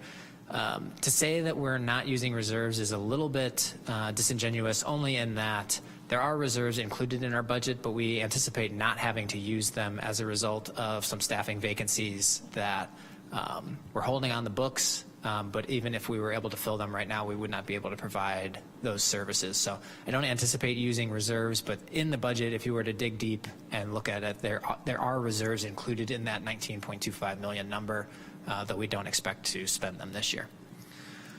On the budget highlights for transit, again, our major revenue sources do come through the state. And our two biggest ones are the Transportation Development Act funds and the Surface Transportation funds. Those are both down and likely to continue going down. The new Go Sonoma funds were intended to allow us to expand service. That's not happening this year. And we have let SCTA know and our regional partners know everybody's experiencing the same budget crunch to add service at the expense of existing service when we think we've optimized the best service that we can currently provide doesn't make any sense to riders. And so those funds are essentially a one-for-one replacement to maintain the existing service that we do have. I mentioned the vacancies that will avoid the use of the reserve funds. The other thing I want to highlight for you is that this budget does not set aside any capital improvement funds for this year, which is okay for 1 year. If I say that again next year, we'll have a problem in not being able to plan for the future. We have some grants and some commitments to replacing the vehicle fleet for transit. We expect to receive 12 new buses by spring of next year. That's 40% of our vehicle fleet will turn over. No more than that is past its useful life, so we're really excited about getting those buses in place. Again, that'll add to our service reliability moving forward. But you do see in that our staffing levels are at a place where we have decreased operator overtime, the budget for that next year, because we know we're at a place where we're sufficiently staffed. I do think that's a reflection of some of the increases and changes that were made in the MOUs last year, not just with respect to salaries, but also some of the medical benefits that we provided to bus operators specifically. While we're watching at the state and federal level what's happening with transit, for now, for this coming fiscal year, we feel comfortable about maintaining the level of service and continuing to work with regional partners to expand the ability to service riders through that coordination. And with that, I'm happy to answer any questions. Thank you so much. Looking to my colleagues for questions. Ms. Rogers? Thank you, Mayor. I did have a question. When you were talking about destruction of infrastructure with like accidents and things, do we bill for that? I'm just We can. interested. Sorry, do we? It's challenging. We have to know that it happened. We have to know the responsible parties. We have to get in touch with their insurance companies. We have to know that they have insurance to cover that. So yeah, the short answer is yes. We don't collect every dollar for every replacement. We don't even collect every dollar that we can because it gets hard to chase down sometimes. For instance, this past weekend, there was a traffic controller was knocked over on Hearn Avenue on Sunday morning. It was replaced by Monday afternoon. That's at our cost right now. We're hoping to recover that, but we couldn't go months and months without a traffic controller there. So, And do we do that recovery in-house? yeah, that was done by our crews on Sunday afternoon and Monday morning. I know we fixed it, but like billing, would it be beneficial to have another company do it and to split it? Oh, we're coordinating directly with, so if we know the parties involved in the crash, we are coordinating directly with their insurance companies to be able to recover based on what their insurance will cover. Okay, thank you. I was curious about that. I did want to tell you, doing what I do best in Macy's this past week, and I met a lady and she had hurt herself and she wasn't able to get to work, but because of the paratransit, she was able to get to work and she was very thankful. So this is me passing that along, and hopefully you can pass that along. I like seeing the transit operators and people in the staff in the community and engaging the community in a way that I haven't really seen before. Having special days, putting history in the buses, just so people know a little bit about transit and how we got to where we are today and where we're trying to go. I think it's great, the engagement in the community. And then I'm also happy to see that things are improving with the fleet maintenance, because that is a part of the city that people don't really talk about, but it affects so many different departments. So thank you for all that you do. Thank you to your staff. Thank you. Ms. McDonald? Thank you. Thanks for the presentation. I have a couple questions on the materials lab. You said there was about 600 tests performed because of Coffee Park and Fountain Grove, so about 17% of what we're currently testing.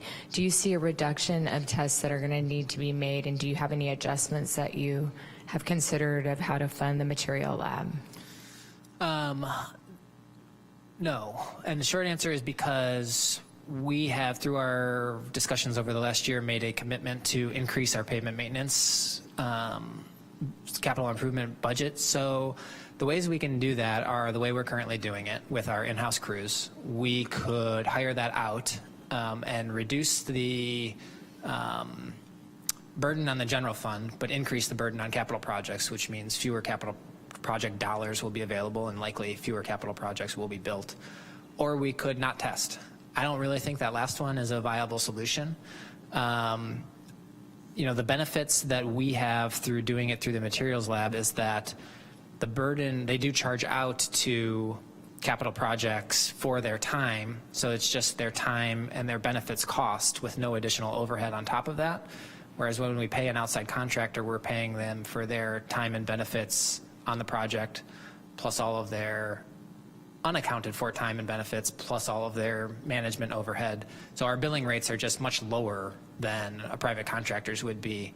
So I understand the burden on the general fund, and if that's a discussion that we want to have, then I will understand it, but it certainly does not come without a cost to the city, and that's almost certainly in terms of what we can deliver with respect to improvements.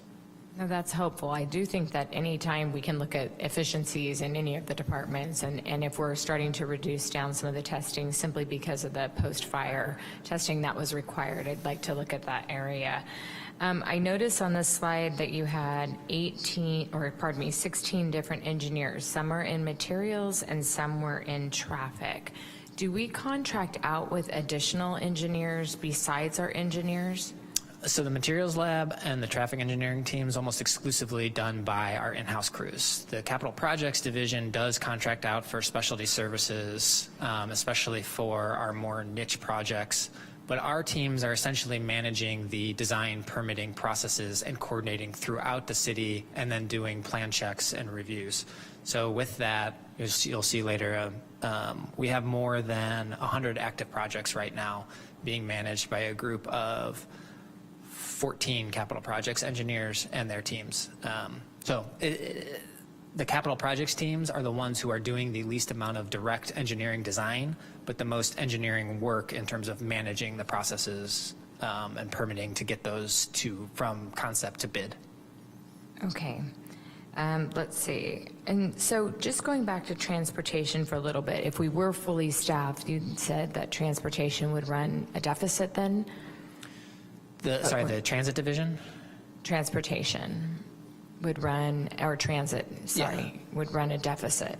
Right. We would need to use reserves to fund all of that. And part of the reason why we are holding those positions right now is that we can't otherwise pay for service levels to rise back to their pre-COVID levels, and we also do need the new buses to be able to do that.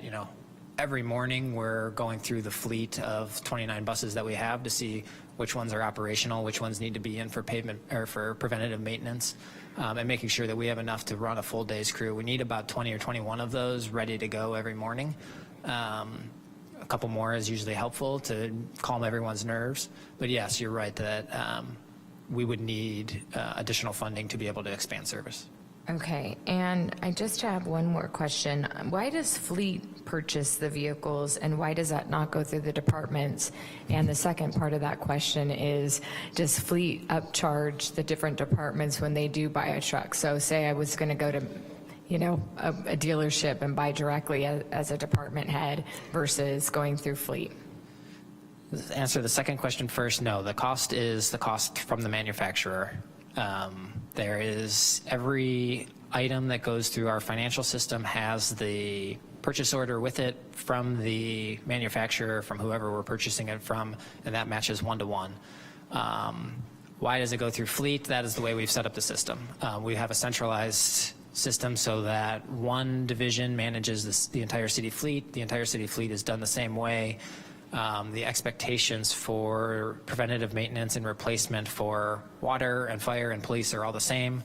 I'm sure, I don't know if Scott Wagner's still up there and wants to come down here and talk about this. He'll talk about it for days, and maybe I'm saving everyone from his TED Talk. But it's done for the consistency so that one group manages it. The fleet superintendent is responsible for that. He manages that budget, and he's managing everyone to the same set of expectations. Okay, thank you.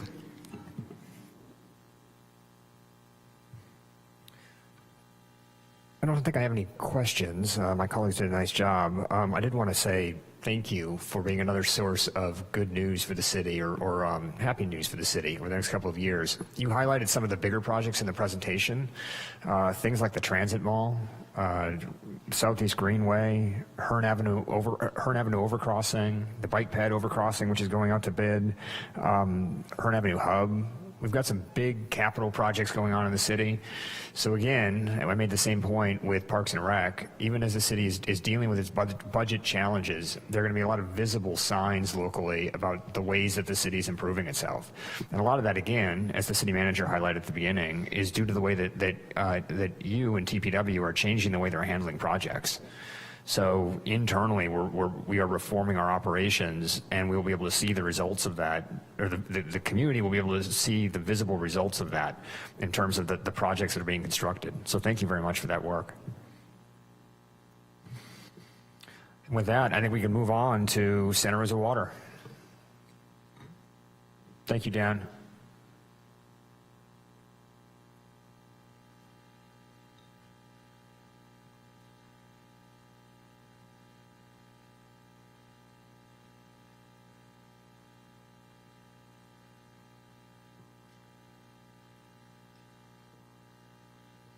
While they're getting settled, just another housekeeping note.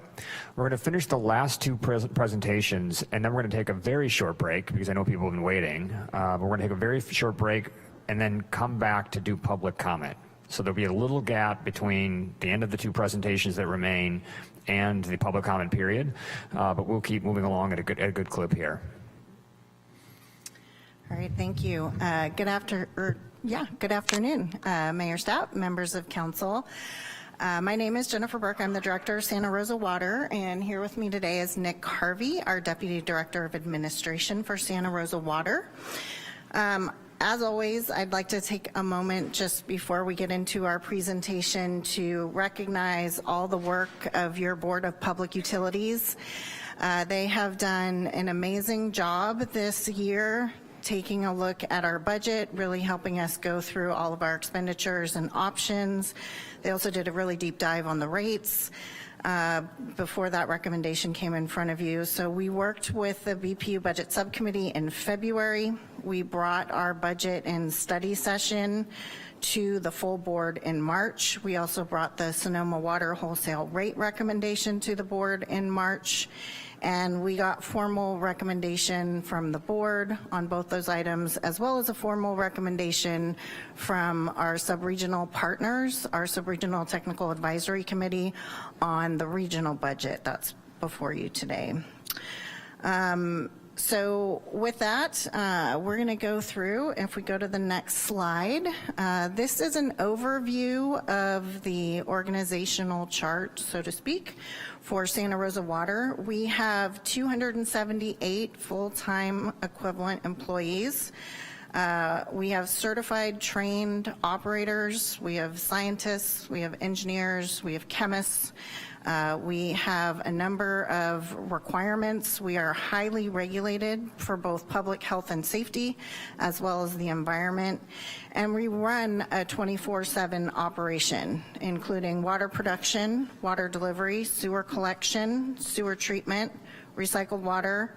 We provide urban, ag, and geysers with our recycled water. We reuse our biosolids. We complete stormwater management, creek protection and restoration, and customer service to approximately 54,000 accounts throughout Santa Rosa, as well as providing regional wastewater treatment for the cities of Santa Rosa, Rohnert Park, Cotati, Sebastopol, and the South Park County Sanitation District. Next slide, please. So this is an overview in graphic form of our a little over $200 million budget that is proposed for Santa Rosa Water for fiscal year 25-26, including all of those various operations that I mentioned previously. Next slide, please.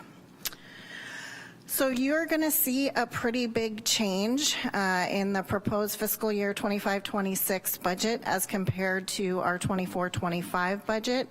If you may recall, we were going into last fiscal year's budget with very low rate increases. We were dealing with very high rate increases from Sonoma Water, as well as high increases on electricity and a number of other consumables. And so we had to really ratchet down on expenses to produce a balanced budget and absorb those costs. And to do so, we significantly reduced our capital improvement program funding last year. So the majority of the increase you're seeing is really, thankfully, we're getting back to our capital project investment. So starting with the Stormwater and Creeks program, you see we have a very small portion that's funded by the general fund. This is a reduction in labor and costs and budget as we are charging more to the stormwater enterprise as opposed to the general fund. For the water fund, again, we're returning to our normal CIP appropriation, which is a $6.1 million increase in capital. You'll also see we have a $1.9 million increase in our purchase of water from Sonoma Water due to their rate increase, $600,000 increase in citywide overhead, and $522,000 increase due to water billing, which water billing supports both the water and the wastewater fund, and that is due to labor and benefit increases. On the sewer fund, again, we are proposing to return to our normal CIP appropriation, so that's an $11 million increase in comparison to this fiscal year. We're also seeing, again, some increases in water billing costs, about $370,000, and $550,000 increase in overhead charges from other departments. For regional, we were able to maintain our normal CIP investment this current fiscal year, so you are only seeing a $1 million increase in our CIP appropriations for fiscal year 25-26. That is the increase that is agreed to and supported by all of our regional partners to increase our CIP by $1 million every year for the regional system. Other things that are affecting the increase in the regional budget is $1.9 million estimated increase in electricity costs. You'll also see that we have earned $2.3 million of interest on our 2020 bond that we issued for our UV project, so that is also included in here. $2.5 million increase in O&M projects for consumables at the plant, as well as rehabilitating a belt press and continuing to get parts for our current UV system. And then all of this is about an $8 million or 9.4% increase for the regional fund. However, Santa Rosa is only one piece of that, and so our increase to the wastewater fund is only 2.63%. For the utilities admin fund, you're seeing an increase of $834 due to labor, $76,000 in O&M projects, and $807,000 in water billing, software support, and maintenance costs. In terms of the capital improvement fund citywide, that is related to our Stormwater and Creeks team, and that is reflective of our Stormwater and Creeks team budgeting more of those capital projects in their enterprise fund as opposed to relying on city special revenue funding. Next slide, please. This is another way to look at our budget by program. Administration fund is increasing due to increases in software support as well as the increases in salary and benefits for water billing. For water resources, wastewater, water O&M, wastewater resource recovery, all of those increases are pretty much due to the salary increases that are part of the current contracts. In addition, in the water O&M fund, you'll see some increased costs because we are excited to be bringing our new well at a place to play online this next fiscal year, and so we have costs related to that. Let's see, water purchase budget. As I mentioned, we're increasing this by 9.7%. Most of that is due to Sonoma Water's wholesale rate increase, which is 8.68%, and then we have some assumed growth in there, which leads us to a 9.7% increase in our water purchase budget. Engineering resources, again, is also due to salary and benefit increases. And the CIP and O&M projects, as I mentioned earlier, the large increase in planned project appropriations are really about getting back to the normal investment we've been doing on the water and the wastewater side and the $1 million increase on the regional side. Next slide, please.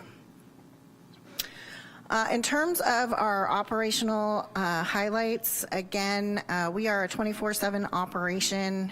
We maintain over 600 miles of pipe on the water side, closer now to 600 miles of pipe on the sewer side. We are constantly going out and making sure that we are operating our system appropriately, turning valves, exercising all the equipment that we need to be. We also have our own water production facility at Farmers Lane, and so we produce about 400 million gallons of potable water, which is really helpful in that it's significantly cheaper than purchasing water from Sonoma Water. If we go to the next slide, please. On our regional wastewater system, we produce 7.2 billion gallons of recycled water. We were able to reuse 88% of that. So even in a very wet winter, which caused our recycled water storage to go up to incredibly high levels this past winter, we were still able to reuse 88% of our recycled water, and we're able to discharge to keep our storage levels at appropriate levels. We continue to do over 1,700 samples, and our laboratory continues to be meeting all of their requirements from the ELAP certification program. On our engineering side, development engineering, we continue to provide services and support for all development in terms of connecting to the water and the wastewater system. And our team is very active and involved in developing our 5-year CIP every year, providing that information, funding sources, and developing the 1-year CIP that you will see in front of you in just a minute when capital projects is presented. Next slide, please. We also are very active on the stormwater and creeks side. The stormwater and creeks team protects the storm drain system in the city and ensures compliance with our stormwater permit. We do this through education and enforcement, technical guidance, and also providing guidance to our creek stewards who help us maintain those creeks. So you'll see this last year we removed over 1,100 cubic yards of trash and debris from our waterways. We also coordinated on a number of different activities. One of the things I will note in Santa Rosa Water, we have a long list of events that we attend and participate in, and really is a way to get out and let folks know, whether it's from our Earth Day event that we just put forward a couple of weeks ago, to our upcoming Water Smart Expo, to all of the creek cleanups that we do first and third Saturdays of every month. If anyone wants to come out and help us clean up creeks, we are very active in the community, and I think that really shows and helps our community understand the benefit of what we provide. We are also very active with public meetings. So this last year we staffed 47 Brown Act public meetings, including Board of Public Utilities, Board of Public Utilities subcommittee meetings. We are the main staff for the Water Advisory Committee to Sonoma Water, the Technical Advisory Committee to Sonoma Water, as well as the Sub-Regional Technical Advisory Committee. So a lot of public meetings that the Water Department is responsible for. And then we also have 88 unique classifications, so 88 unique positions in the Water Department, all critical for ensuring that we're running these systems. And because of that, we have a very active safety and training program, and we provided over 4,000 training instances to our staff this past year, ranging from some that have requirements for 4 topics to some that have 19 different topics that they have to be trained on from a safety perspective. Next slide, please. We also continue to provide water service. We delivered about 6 billion gallons of water to our customers this year. We also responded to about 1,200 customer service calls, 700 of those from after hours personnel. And our water billing, sorry, that says utility billing, it should say water billing call center, continues to do significant response and support to our customers throughout the year. Next slide, please.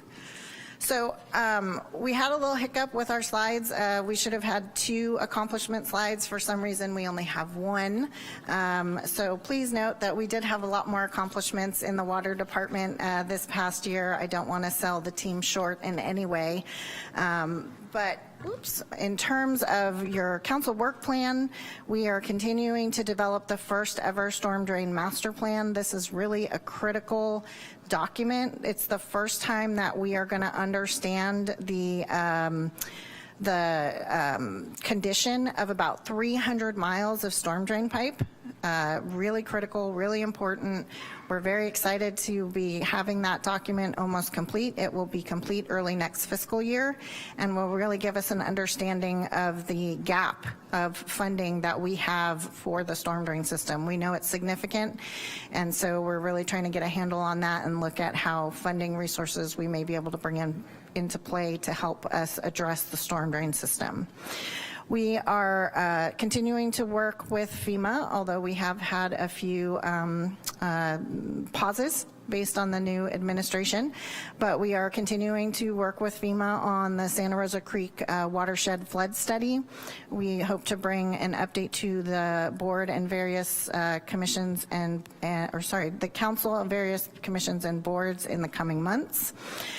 We have very close to completing our citywide fleet electrification master plan. Water is leading that effort, but working very closely with Transportation and Public Works, Transit, and public and PED as well in that process. And then we did complete the work on investigating an artificial turf ban. We also completed our water and sewer rate study, and we now have a new 5-year rate structure in place thanks to the leadership of the council and the Board of Public Utilities. I did also want to note that a couple other things. We did make another $16 million in progress on the UV disinfection improvement project. We do anticipate that will be in place later this year, up and operating. We're very excited about that. That will restore capacity for treatment perspective and also put us in compliance with our MPDS permit. We did adopt an update to our sewer system management plan, which really talks about how we manage the system to ensure a minimal amount of sanitary sewer overflows.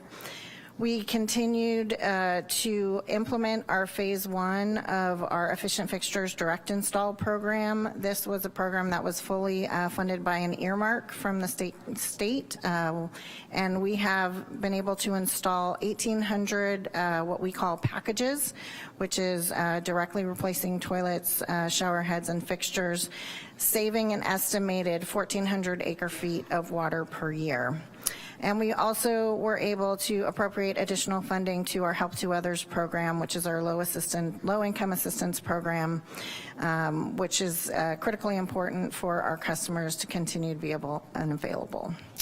So with that, I'm going to hand it over to Nick. He is going to go through our funds. Yes, good afternoon. Nick Harvey, Deputy Director Administration with Santa Rosa Water. Before we get into the fund-by-fund summaries, I just wanted to make a couple clarifying comments up front. The first of which, as you can see on this slide, and which you'll see on the sewer or local wastewater and regional slides as well, is we're showing what at first blush appears to be pretty significant or alarming deficits. I wanted to reassure council that in spite of those, looking bad at first, they were considered and included in the comprehensive financial planning that we performed in conjunction with our rate consultant. That modeling informed our 5-year rate recommendations, which council adopted at the conclusion of the public hearing on April 1st. The second clarifying comment is that in spite of these deficits, I wanted to reassure you that Santa Rosa Water as a whole does have significant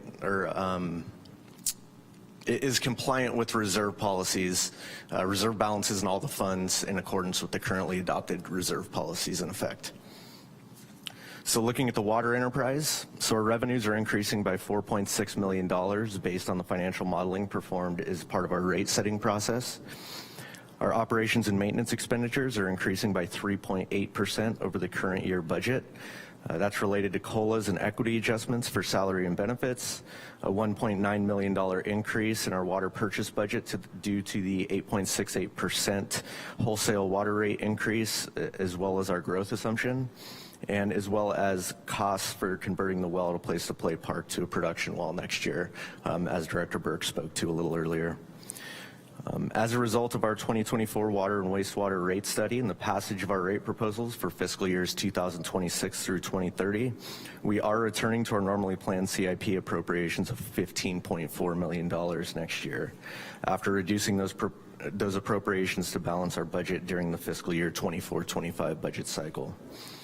Our transfer out budget of nearly $4.8 million consists of $2.5 million of utility impact fees, which are used to compensate the TPW CIP program for the pavement impacts of underground utilities, with the remainder of that $4.8 million going to pay water's debt service obligations.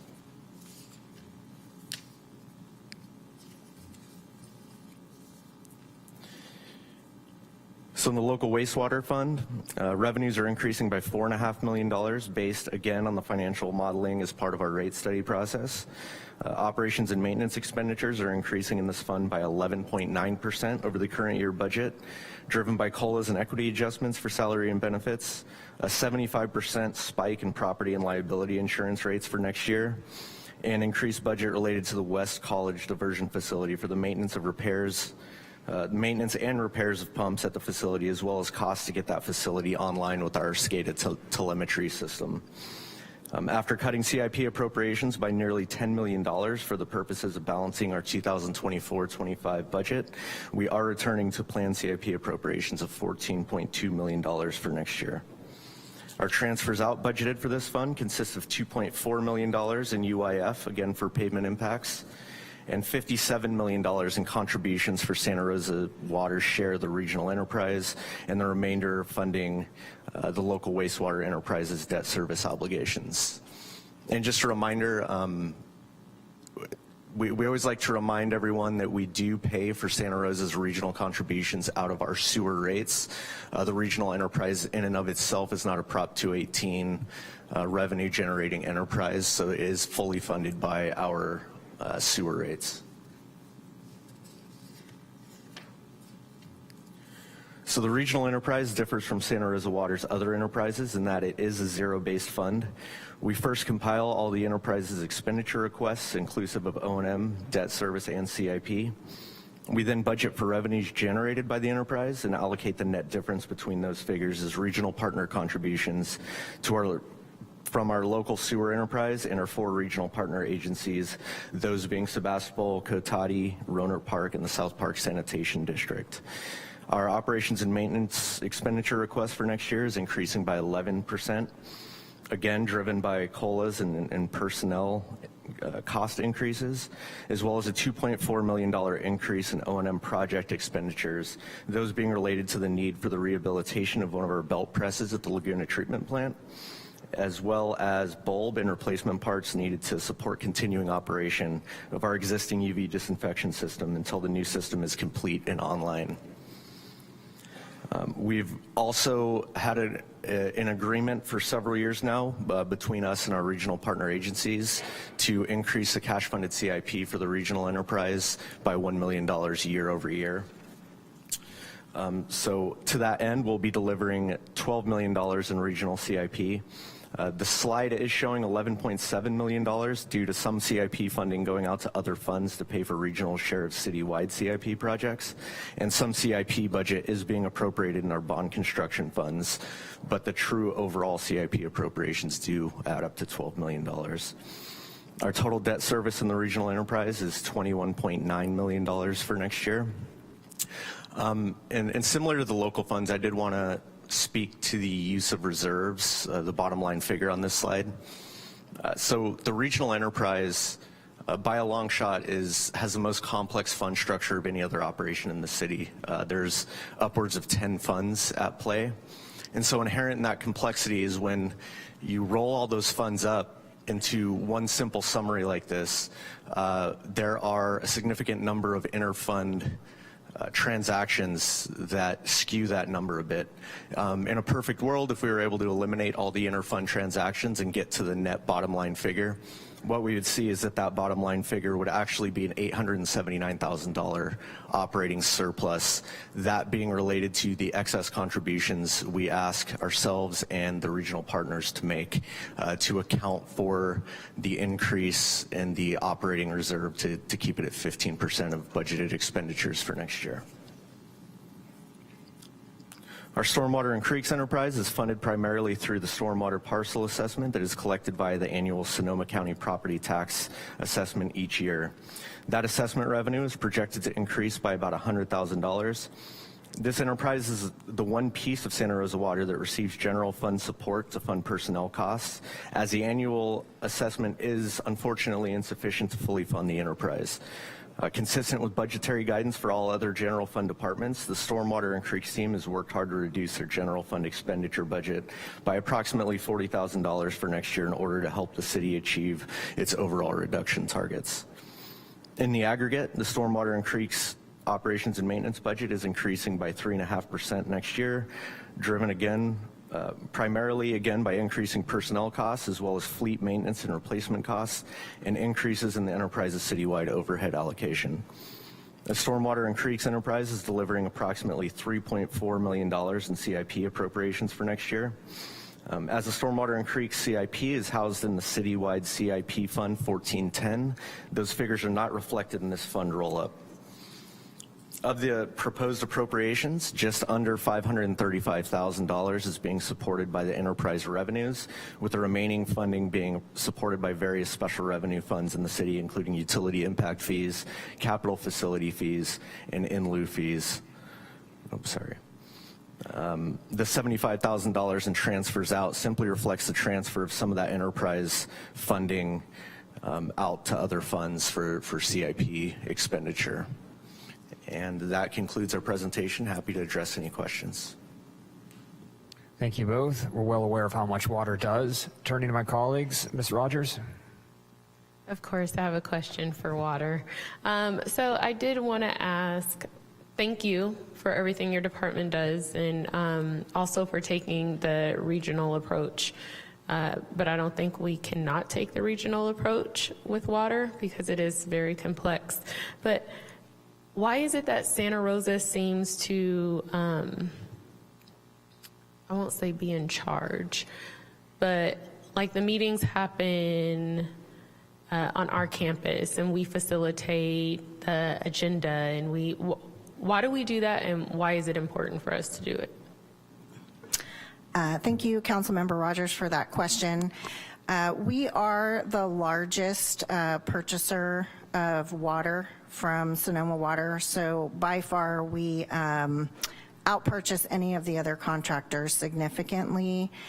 Because of that, and because of our size, because a lot of the other contractors are significantly smaller, some have 22 staff, we have 278 staff. We have agreed to provide in-kind services to help support what we consider to be the regional partners. So we do provide that in-kind support to everyone. And also it really allows for us to have a strong partnership and working relationship with Sonoma Water, and to help really drive solutions, regional solutions with them in partnership when we're looking at things. So it's a really important role that we play to help the region and representing the overwhelming majority of the customers of Sonoma Water. Thank you. I also want to address a public comment that we had yesterday. And I'll ask a very simple question, and that is the Laguna treatment plant falling apart or unsafe for workers? Thank you for that question. So we do know that the Laguna treatment plant is a 50-year-old treatment plant. We have been doing everything we can to build up funding for that treatment plant. You'll see that we've been increasing the CIP by $1 million per year, year over year. We have also invested significant bond funding in the Laguna treatment plant. The only bonds that I'm aware of since I've been with the city for the past 22 years have been for the Laguna treatment plant and investing in the Laguna treatment plant. We do have a few projects that we were able to add on from water and local wastewater, but it was driven by the bond funding for the treatment plant. That said, we know we have a number of projects that we need to continue to invest in and implement. You may recall that we did come in front of the council probably about maybe 6 months ago or 9 months ago and presented our report card. We do know that there is a lot of improvement and investment that is needed at the wastewater treatment plant, and so it is incredibly important that we're going to continue to invest. It's incredibly important that we adopted the rates that we did so that we can invest more in the treatment plant, and that we are going to be going out for another bond sale, hopefully later this year, for $35 million to address the needed electrical upgrades. So it is It is an older plant. It is going to need continued investment, and it's critical that we continue to provide the funding to support the team that is keeping that treatment plant running. Thank you for those answers, and Mayor, I have no further questions. Thank you. And no questions, but I did want to highlight one of the projects that you had listed in your slide. And you were correct to say that you had enough accomplishments to fill up at least 2 slides, if not more. But that Streets to Creeks program, it's getting a lot of local attention. It's another area where Santa Rosa Water is really leading the region, especially within our county. And the relevance to our budget is that the point of that program ultimately is to keep small plastic waste from going into our wastewater system and into our rivers and creeks. And that's mandated by the state. And we have a choice. We can either do it with a very low-cost way involving education, trash cans, colorful decals that remind people to throw away their waste and not let it go into the drains or into the sewer systems, or we can do it in a very high-cost way, which is having gutter guards and then doing all the maintenance around those gutter guards for the thousands of gutters that we have in the city.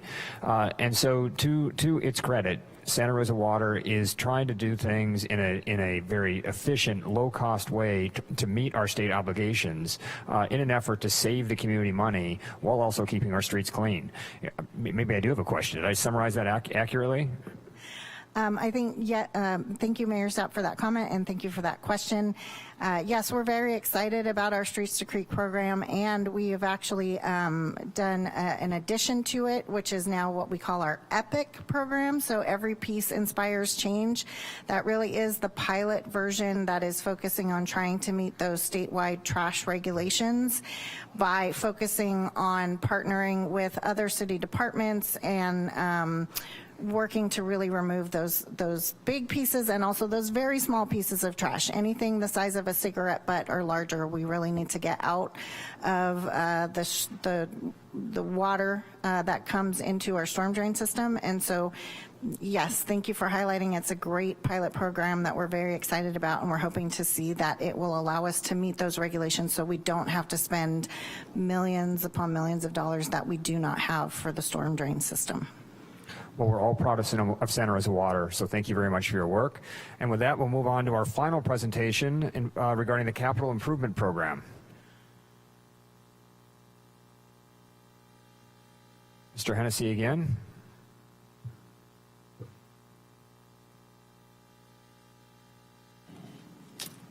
Thank you, Mayor, Council. Dan Hennessy, Director of Transportation Public Works. I fear that Directors Burke and Watson have stole quite a bit of the thunder of this presentation, so I'm going to go through it as quickly as I can.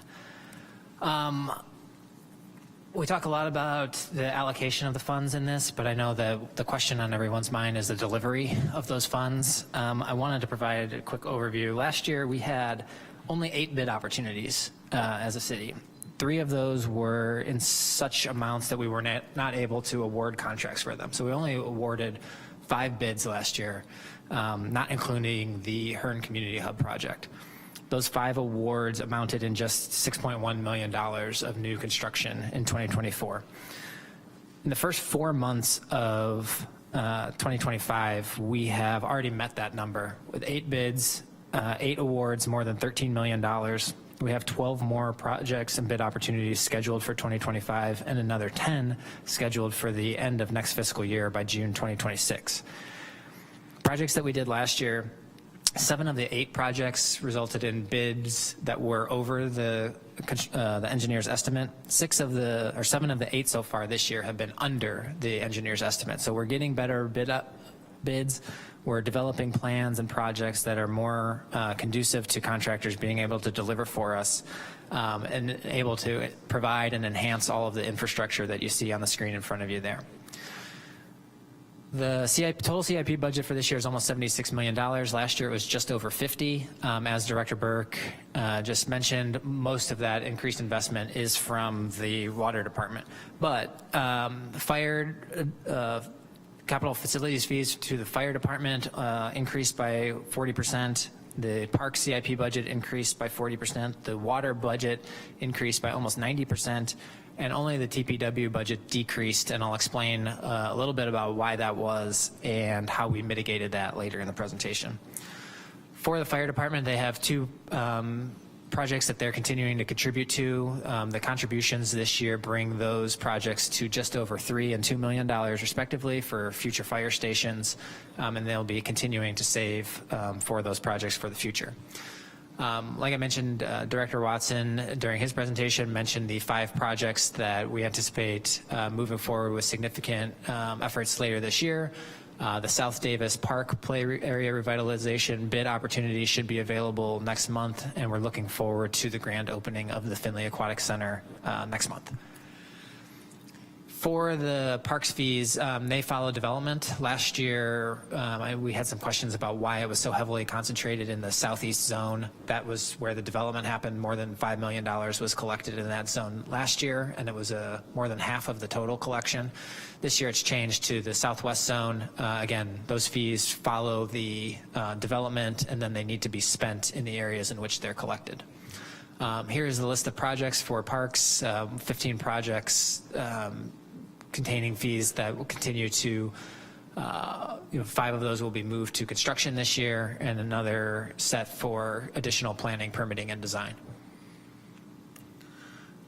For the water proposed budget, again, Director Burke and her team just walked through this, so I won't belabor the point, but the water proposed budget increased quite some from last year, and the wastewater budget significantly increased from last year, just over $3 million. We do anticipate spending down quite a bit of this year. A lot of those projects that I mentioned earlier, the 22 that we have anticipate delivering or bidding and beginning construction on by the end of June of 2026 are water projects or are street projects that now have water components to them through our collaboration with Santa Rosa Water and Transportation and Public Works. Like she mentioned, there's a significant regional component also that's budgeted in here, mostly for improvements to the Laguna treatment plant. I mentioned earlier contribution or the decrease overall from Transportation Public Works. A portion of that is due to contributions that we're making to the water department for stormwater and creeks. Part of this is for storm drains that we're in part responsible for. Other parts of this are for storm drain improvements that were promised as part of other projects that have not been paid for yet. We're making that right with this fiscal year budget and meeting those previous commitments that hadn't been paid for. So that's a big portion of those bottom couple fees coming from the capital facilities from Transportation and Public Works and the utility impact fee. For the Transportation and Public Works budget, like I said, we've made a significant commitment to stormwater and had just under $18 million remaining. The different funding sources from those are across facilities fees and gas taxes, regional measures. The general fund comes from the commitment to ADA improvements, which is managed by our risk management division, and through the payments from Sonoma County for Roseland pavement maintenance. We had a project last year that we bid to improve some of those streets. We'll do that again in June to spend down some more of that money. So that we're actually closing down that fund. There's a couple more years of commitment, but we've spent quite a bit last year and will this year to improve more streets in the Roseland area. Councilmember Banuelos, specifically, we've broken out the Pearson Street project to include not just the funds from that for this, but for a larger project that includes other safety improvements and water projects, and we'll be coming back to the community for further engagement on that later this summer. But I do want to call out that that's specifically has gotten so big that it's now its own project, but utilizing some of these funds to help make those improvements. Specific to, I mentioned the general fund budget, mostly the ADA settlement fees for facilities improvements, and then the Roseland pavement maintenance. We also have the Youth Community Park environmental assessment that was provided by a developer and received through the general fund that will be capital improvement through the capital improvement program. Through our discussions about how we've been programming the CIP, I wanted to just share the commitment we've made to the different types of projects and show that we really are putting a lot towards pavement maintenance this year, and then to the other categories that we had talked about. And in that first year, I mentioned that we had a lot of past promises that we needed to follow up on. We've been able to do that a lot through reviewing previous year's allocations and moving money around. And so I'm showing this to show that we do actually have $17.9 million in new money for this fiscal year committing to transportation and public works. Through our team's efforts, we had more than $22 million in requests, but by reviewing every fund source that we had right now and whether those projects were deliverable, what the status were, we actually found we were able to increase the size of the pie. So spending across those different categories, more than half towards pavement maintenance. We decreased the amount of the past promises that I was worried about having to fund. We've figured out different ways to make that happen. But really what we did by moving some of that fund around was grow the pie in such a way that we were able to meet every funding need that our teams had for this year to execute every project that's currently on our books. Now, that's going to be a one-year strategy that's only going to work to this scale one time. But I do intend to do a similar process in future years, reviewing the status of every JL key, what those dollars that have previously been allocated are doing, and making sure that they're doing everything that they can do to deliver projects, and not just sitting in a key with an undeliverable project or without a very specific need for why those dollars need to exist. With that, I'm happy to answer any questions. Thank you very much. Looking to my colleagues. Ms. McDonald? Thank you. Thank you for the presentation. As we do the pavement replacements that you have in the budget, what do you do for bicycle and pedestrian safety when we're doing those redos? We expect that every pavement maintenance project meets our street design standards when they touch those streets. Now that has different meanings depending on the type of pavement maintenance that we do. Some of them require us to replace curb ramps. But essentially, if we're replacing the pavement and the pavement includes the bike lanes or new pedestrian crossings or things like that, those are included. You will see that come to fruition later this year on Calistoga Road that has a lot of bicycle and pedestrian improvements through a pavement maintenance project, and we're getting those improvements. We're going to have to redo striping anyway. We're going to have to reorganize the right-of-way anyway. All of that's included. We're just striping it in a different way to make those streets safer. So a lot of those are included. We also do have the opportunity for our active transportation team to have a funding source to be able to add to those projects if they see something on top of the pavement maintenance that they need. They have the pavement maintenance list, and they're able to review all of those projects to determine if anything, any improved facility needs to be included with that. I appreciate that you're not working in silos and finding those efficiencies across the city, so I appreciate that. Just you may not have this off the top of your head. How much money has the city invested in CIP specifically to fire departments and firehouses? I don't have that off the top of my head. The only known funding source that I have through CIP is the capital facilities fee, the development fee, and the portion of that that's dedicated to fire. Anything outside of that is through special measures or general fund or some special funding source. So the capital improvements fees that we can count on to fund fire improvements are only through development fees. Thank you so much. Dan, no additional questions from me. Thank you for your very succinct presentation, and thank you for the talking point that Ms. McDonald highlighted regarding the money that's going to roads. The fact that we've got $9 million, which is a significant increase going out this year. At least speaking for myself, I don't think I get a question more often. Or I don't have an issue brought to me more often from the community than the state of our roads. And so to have that literally concrete sign, if you'll forgive me, that the city recognizes that and is doing more, as we can see from Sonoma Ave, Santa Rosa Ave, other streets in the area. That's another bit of good news for the city as we, again, are dealing with our ongoing budget challenges. So thank you for highlighting that. And we're going to move on to our final item before we break for a few minutes.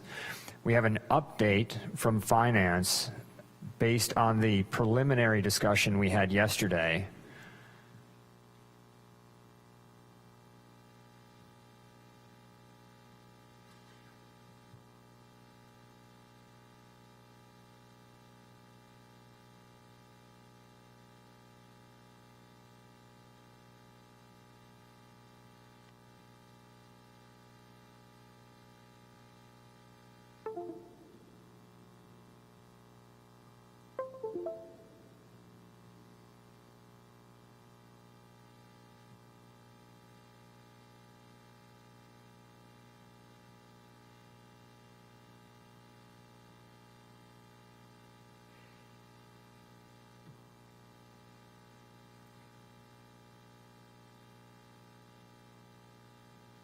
And as Ms. Connor is getting settled, thank you very much to the entire finance team. I know it was fast work required last night after we had that initial discussion. So thank you for updating the slides and doing a quick presentation here for the audience to consider. Thank you, Mayor. I'm Veronica Connor, the budget manager, and after yesterday's discussion from council, hearing some hesitation over some of the proposals that we were putting forward and had built into our budget, we've come back with some changes. And so today I'd like to present these changes to council, give a summary of our running total after we've built these in. So to start, the fire station blackout was an option that we were hearing hesitation from council on. So we've presented 2 brownout options. As we heard from the fire chief yesterday, brownouts and blackouts have the same service impacts, but brownouts will retain staff. So the 2 options include a 3.0 engine company brownout or a 4.0 truck company brownout, and the costs associated would be a reduction in services and supplies and overtime while retaining staff. And impacts are as follows. The engine company resources are reduced by 1 engine, impacting response times in the district and surrounding districts. And the truck company, the specialized truck resources reduced by 1 truck, which impacts responses for all structure fires, vehicle accidents, and delayed response times in all districts. In addition, yesterday our fire department reductions were shown below, but we have made 1 change. The 2.0 firefighters that are vacant, these are positions that could be offered up. Since we will not be, if we are not doing a blackout, there are vacant positions that would be available for reduction as well. So that changes our running total. Yesterday we presented all other items, including the positions and the professional services on the top line. However, the additional services and supplies of $45,000, that's an additional reduction that the fire department has come forth with. So moving on from the fire department, we looked at recreation yesterday, and recreation came back with some options for increasing their fee revenue. So their proposal today, well, on our slide yesterday, we showed that there was about $926,000 of a general fund subsidy that went to fund these recreation programs. Being creative, recreation came back with some fee and revenue increases of about $428,000 that they can implement. We can't realize all of this in fiscal year 25-26. It's too fast of a turnaround time, but we are estimating about a quarter of that, or $110,000, we could reduce our budget by, and we would start seeing those fee increases probably in the last quarter of fiscal year 25-26. In addition, they'd be able to reduce some temp staffing hours and 3 positions. Just to be clear, reducing these 3 positions would not be closing any of these programs. They would just be shifting duties and just making do with less staff. The bold one that I've highlighted here, the 0.8 FTE rec specialist, this was not presented yesterday, so we want to call this out as a change. So in total, we would be able to move forward with $366,000 of recreation reductions, although this would be greater in future years as those fee and revenue increases really come on board. And in homeless services, we took council's comments into consideration, and our homeless services director came back with some proposed changes, which have been highlighted on this slide. So the warming center was mentioned as one to maybe take off this list and retain funding for. We have left the warming center on the list because it was decided that the services provided at the warming center could actually be provided at the drop-in center. So we see the drop-in center a few lines down. That has been taken off. That one yesterday we had $100,000 of a budget reduction. We would retain the drop-in center funding, and when the weather threshold is required to activate that warming center, we could do so at the drop-in center. So just other changes to highlight on this, the host contract. Yesterday we proposed a $500,000 reduction in funding. Today we've moved that down to $400,000. And the Sam Jones Hall operational funding, yesterday that was $100,000, and we have increased it to 250,000 of a budget reduction. So our total yesterday was 1,460,000. This has been reduced by 50,000 to 1,410,000.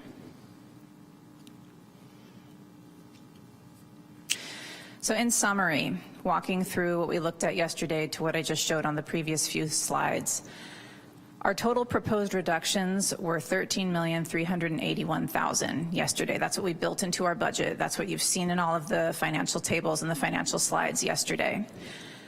One change that we deemed was necessary to make was to take out the furlough savings. After discussion with HR, the future or the possibility of that coming to fruition is unknown at this time, so it's prudent of us to take it out of the budget now. We don't want to put a savings in there that we cannot count on taking. And if furloughs are something that can move forward, we would come back to council at that time with a budget adjustment.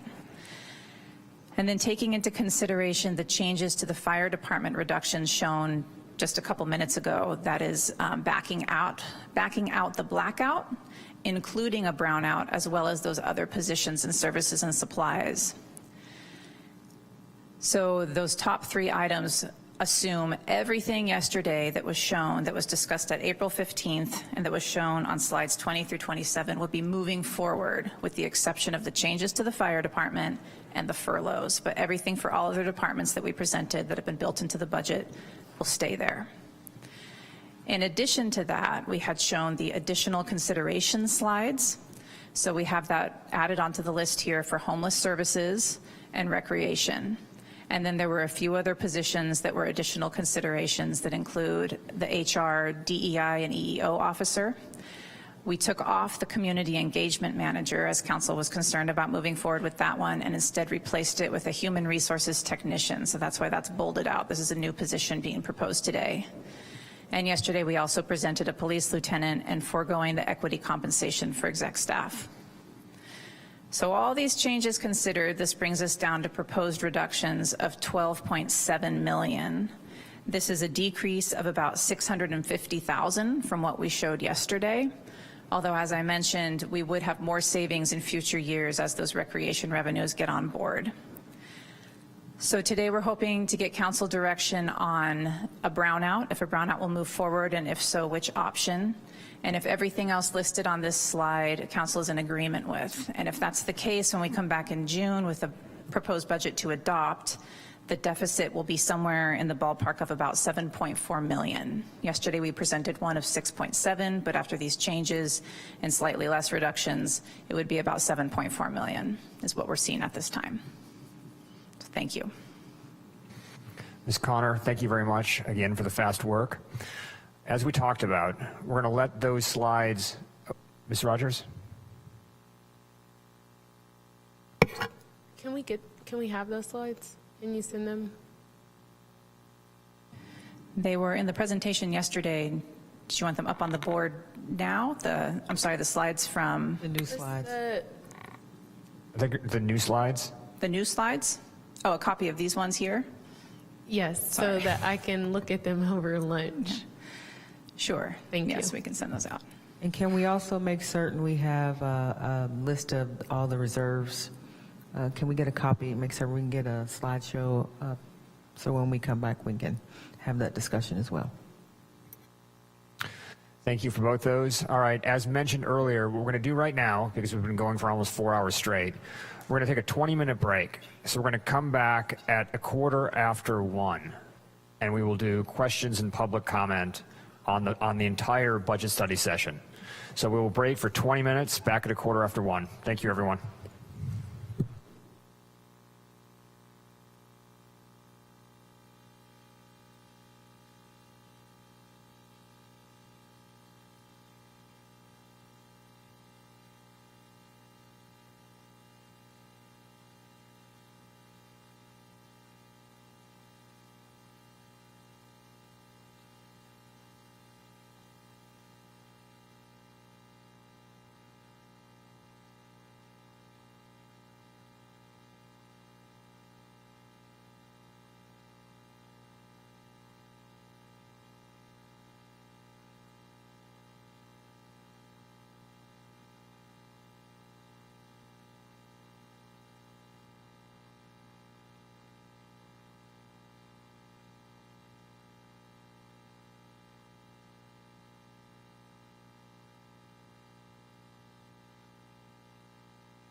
Thank you, everyone, for your patience. We'll call this meeting back to order. Madam City Clerk, can we please call the roll? Thank you, Mayor. Councilmember Rogers. Councilmember Okrepke. Here. Councilmember McDonald. Here. Councilmember Fleming. Councilmember Banuelos. Here. Vice Mayor Alvarez. Present. Mayor Stapp. Here. Let the record show all council members are present. All right. Well, thank you again, everyone. After 8 hours of presentations, through most of which many of you have sat, we are at last ready to begin our full public comment on the items that have been presented.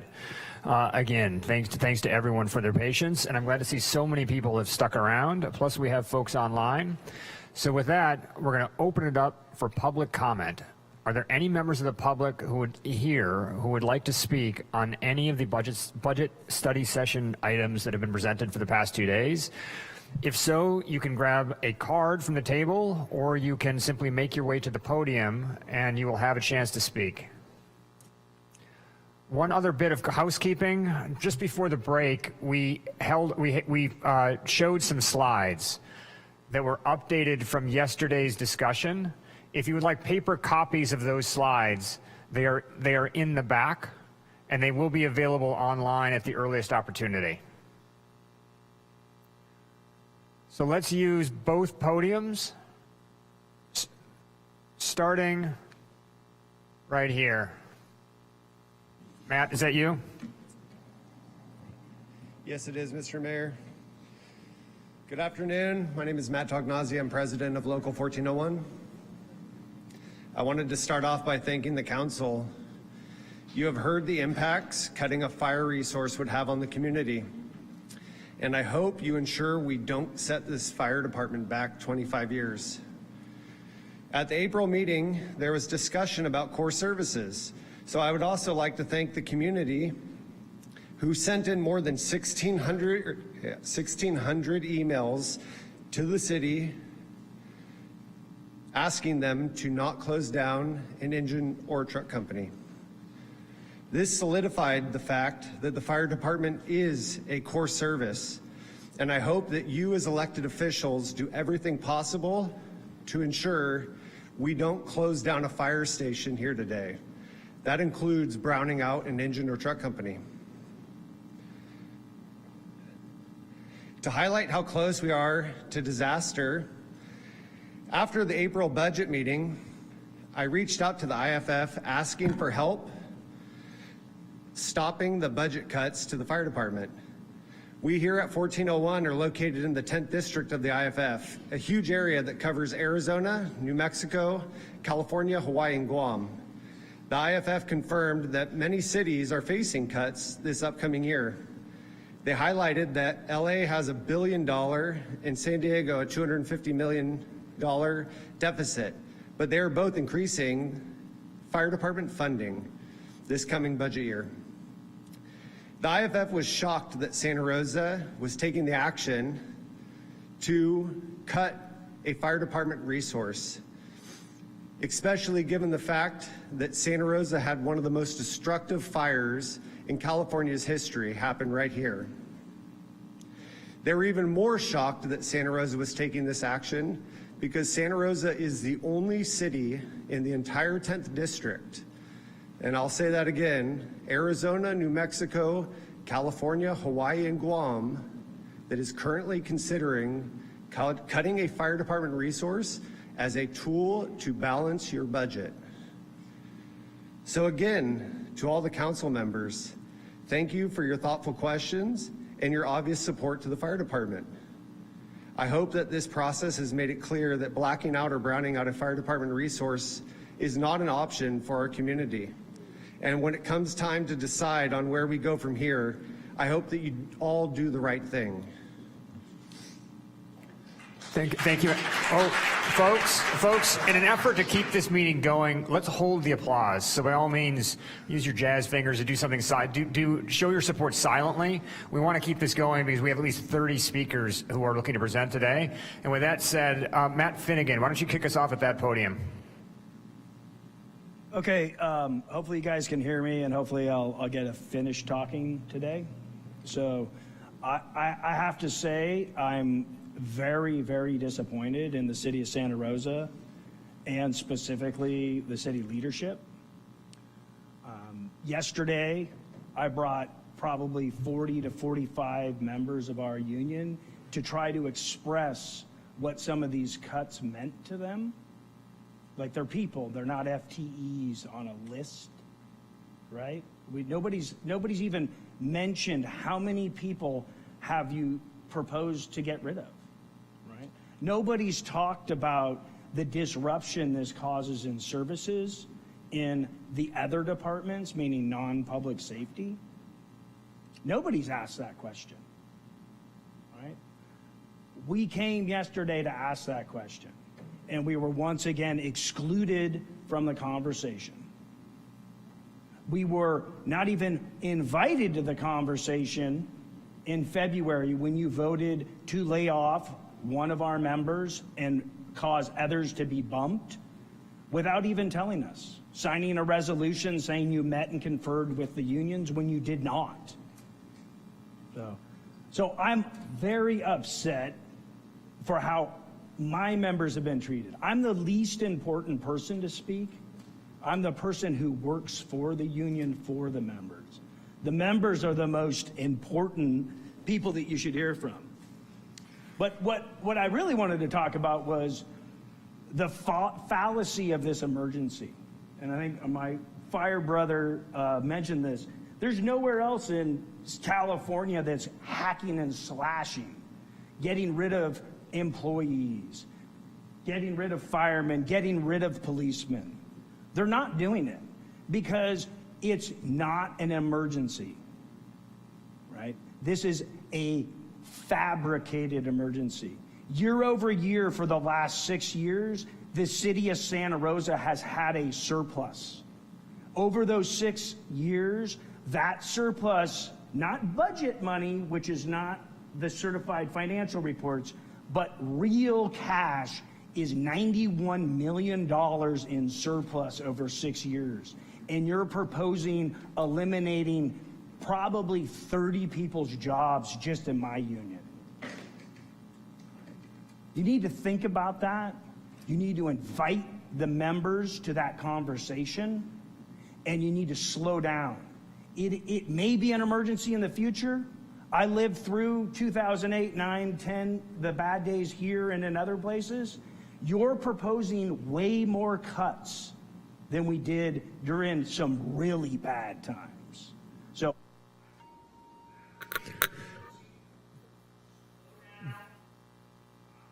Thank you, Matt. We're going to come back to this podium, and we're going to keep alternating. Thank you very much. Thank you, Council. Sam Hull, Local 1401. I'm a fire captain with Santa Rosa Fire. I was a fireman on Engine 3 in Coffee Park on the night of the Tubbs fire. So when I think about reducing our staffing levels below what we had that night, I can't help but get emotional. But today I want to put emotions aside, and I want to talk about numbers. And I want to offer some hope to you on the council that you can do the right thing, and this should strengthen your desire to do the right thing, and there should be no mistake. A brownout of the fire department resource is not the right thing to do. Local 1401 has retained a respected economics firm, Beacon Economics, to look at city finances, and their projection shows a 2.5 to 3.5 yearly increase in sales tax. Now, we all remember the giant red numbers slide that Deputy Director Scott Wagner referred to, slide 18, our projected deficits through 2030. If you use a 2.5 to 3.5 projection, those numbers get a lot smaller and a lot less scary. It's a fact that the city has almost double the amount of mandated reserves according to council's own policy. Now, I don't fault finance at all for looking at worst case scenarios. I don't fault them for having a pessimistic outlook. But our analysts in an email yesterday noted the city is essentially saying that real sales tax collections will be negative indefinitely, which, his words not mine, is a bit dramatic. That's a pessimistic prediction. On the other hand, the science of emergency response is very clear. It's not a projection. Fires double in size every minute. In cardiac arrest, every minute of delay decreases brain function. These are real, present-day impacts. We should absolutely not penalize our citizens for projections of big red numbers in 5 years. There's more than one way to look at the numbers, and I only have 3 minutes to make my case, but that case exists, and it is powerful. It's not just firemen and union officials that hold this view, it's economists and financial analysts. I appreciate the hard work that City Council and the city managers have put in, but at the same time, these cuts that are on the table, the brownouts are as bad as blackouts. There will be people that need help that will be unable to get help in time. Those cuts will cost lives. Moving forward, we need a lasting commitment to building up, not tearing down our fire department. We need more. I look forward to working with council and staff going forward. I will be here in 2030. I hope all of you will be as well, but our choice today is what will be left by then. I choose to believe we will be stronger than ever, and we'll make the right decision today to make that happen. Thank you, Sam. Next podium. Good afternoon. My name is Carl Carr, and I'm with Operating Engineers Local 3, representing Units 3, 13, and 16. I'm here today to stand against the drastic cuts that are being acted on. Over the past 6 fiscal years, the city's revenue has exceeded expenses by an average of $15.2 million a year, not including the $95 million settlement between the city and PG&E. Between 2019 to 2024, the general fund revenues have increased by 19.6%. We understand the need to be conservative in projections, but that's what budgets are, projections, they're forecasts. You're not looking at the actuals, the ACFRs, the comprehensive financial reports, which actually show the money incoming and the money outgoing.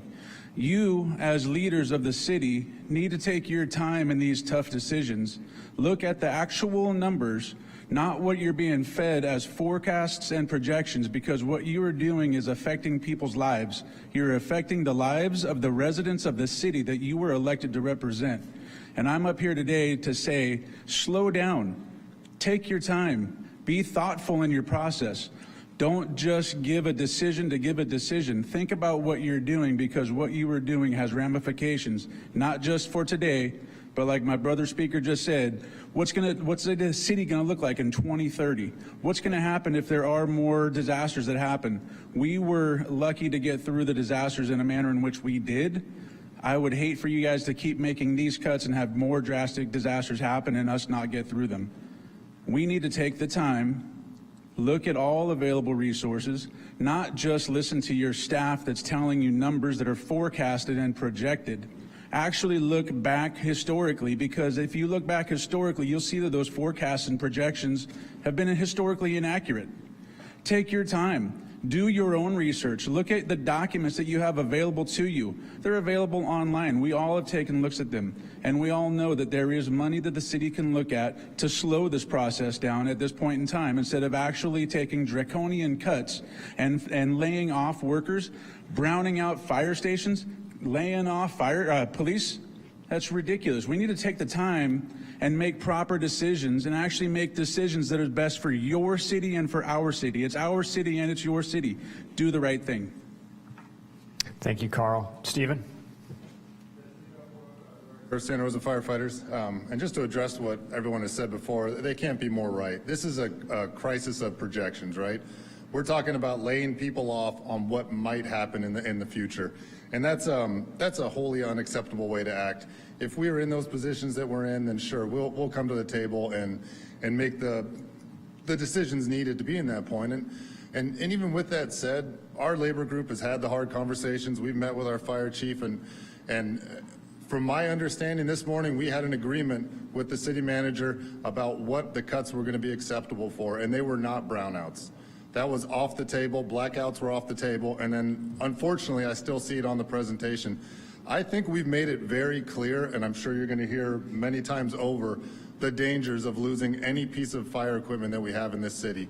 And twofold, when we think we have an agreement and then it kind of gets thrown in our face like it just did up there on that slide, and the fact that it's even still on the table is a very frustrating prospect we're in right now. everyone's going to say it, and I'm not going to belabor the point and speak too long, but we cannot lose anything in the fire department. We are already at the bare minimum that we can be at, and the rest of the city as well. This city works very streamlined and with very few employees, and to lose anybody in the city right now when we aren't really in this crisis is unacceptable. So hopefully you all can make the right decisions on that and come to the table. Thank you. Thank you, Stephen. Next podium. Good afternoon, Mayor, Council, City Leadership Team. Many of you may know me. For those that don't, my name is Matt North, and I'm a lieutenant with the Santa Rosa Police Department. I'm here today not just as a public servant, but as the individual behind the proposed budget cut proposed here today. The budget cut that directly affects the department's ability to function safely and responsibly. I proudly served in law enforcement as a professional for 27 years. As a key member of this department's leadership team, I've led through moments of crisis, built partnerships across the community, and committed myself to doing the work with integrity, stability, and consistency, backed by nearly 3 decades of law enforcement experience. But this comment isn't about my personal frustration, it's about risk. If this position is removed, it won't just affect me, it will ripple downward through our already lean command structure. Our span of control is tight. Our responsibilities and the expectations of our community continually expand. We're asked to lead through increasing societal complex problems and law enforcement problems, oversight on uses of force, vehicle pursuits, policy development, and internal performance and critical incidents require seasoned and present leadership. Cutting a lieutenant doesn't just eliminate a rank. It increases the likelihood of operational gaps and raises the city's exposure to liability. Liability that may not surface today, but could certainly become very real during the next critical incident. Cutting this could be framed as a reckless act that has predictable and severe consequences. I ask you, strongly urge you, to not just see the savings on paper, but take on the cost of removing oversight, guidance, and leadership at a time where our city needs it best. I ask that you do it right. We slow down, reassess, and lead with the accountability that you expect. Thank you. Thank you. Next podium. Hello, my name is AJ Trombetta. I'm a property owner in Railroad Square, and I'm a 4th-generation Sonoma County native. I'm currently on Railroad Square Association's Board of Directors on the Business Development and Security Committees. I'm advocating for funding for economic development and for public safety.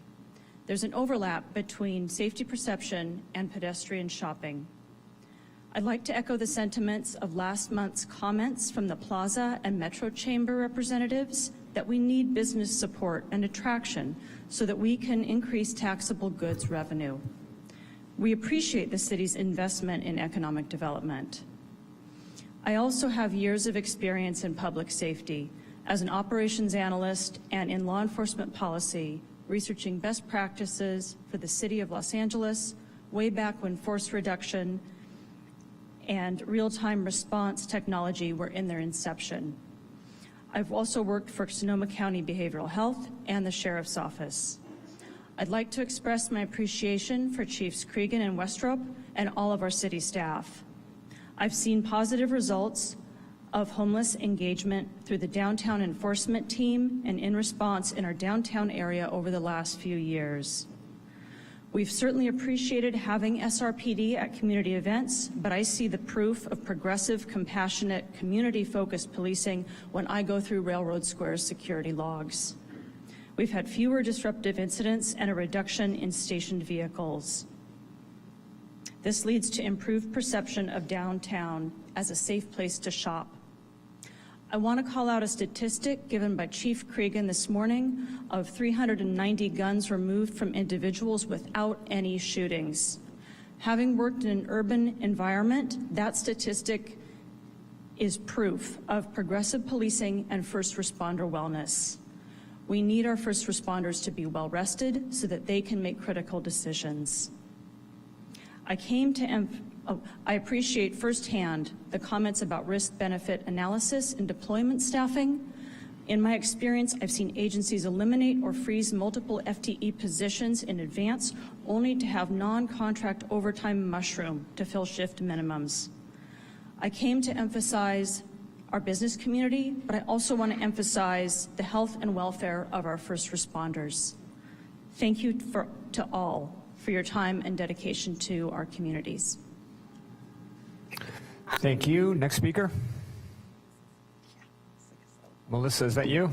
Hi, my name is Melissa Stewart. Good afternoon. I am here today to plead with the City Council to fund the Santa Rosa City Schools SRO program.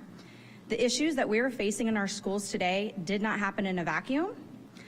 Defunding gang programs and other safety supports in the past years built a problem, one that has literally bled into our school campuses.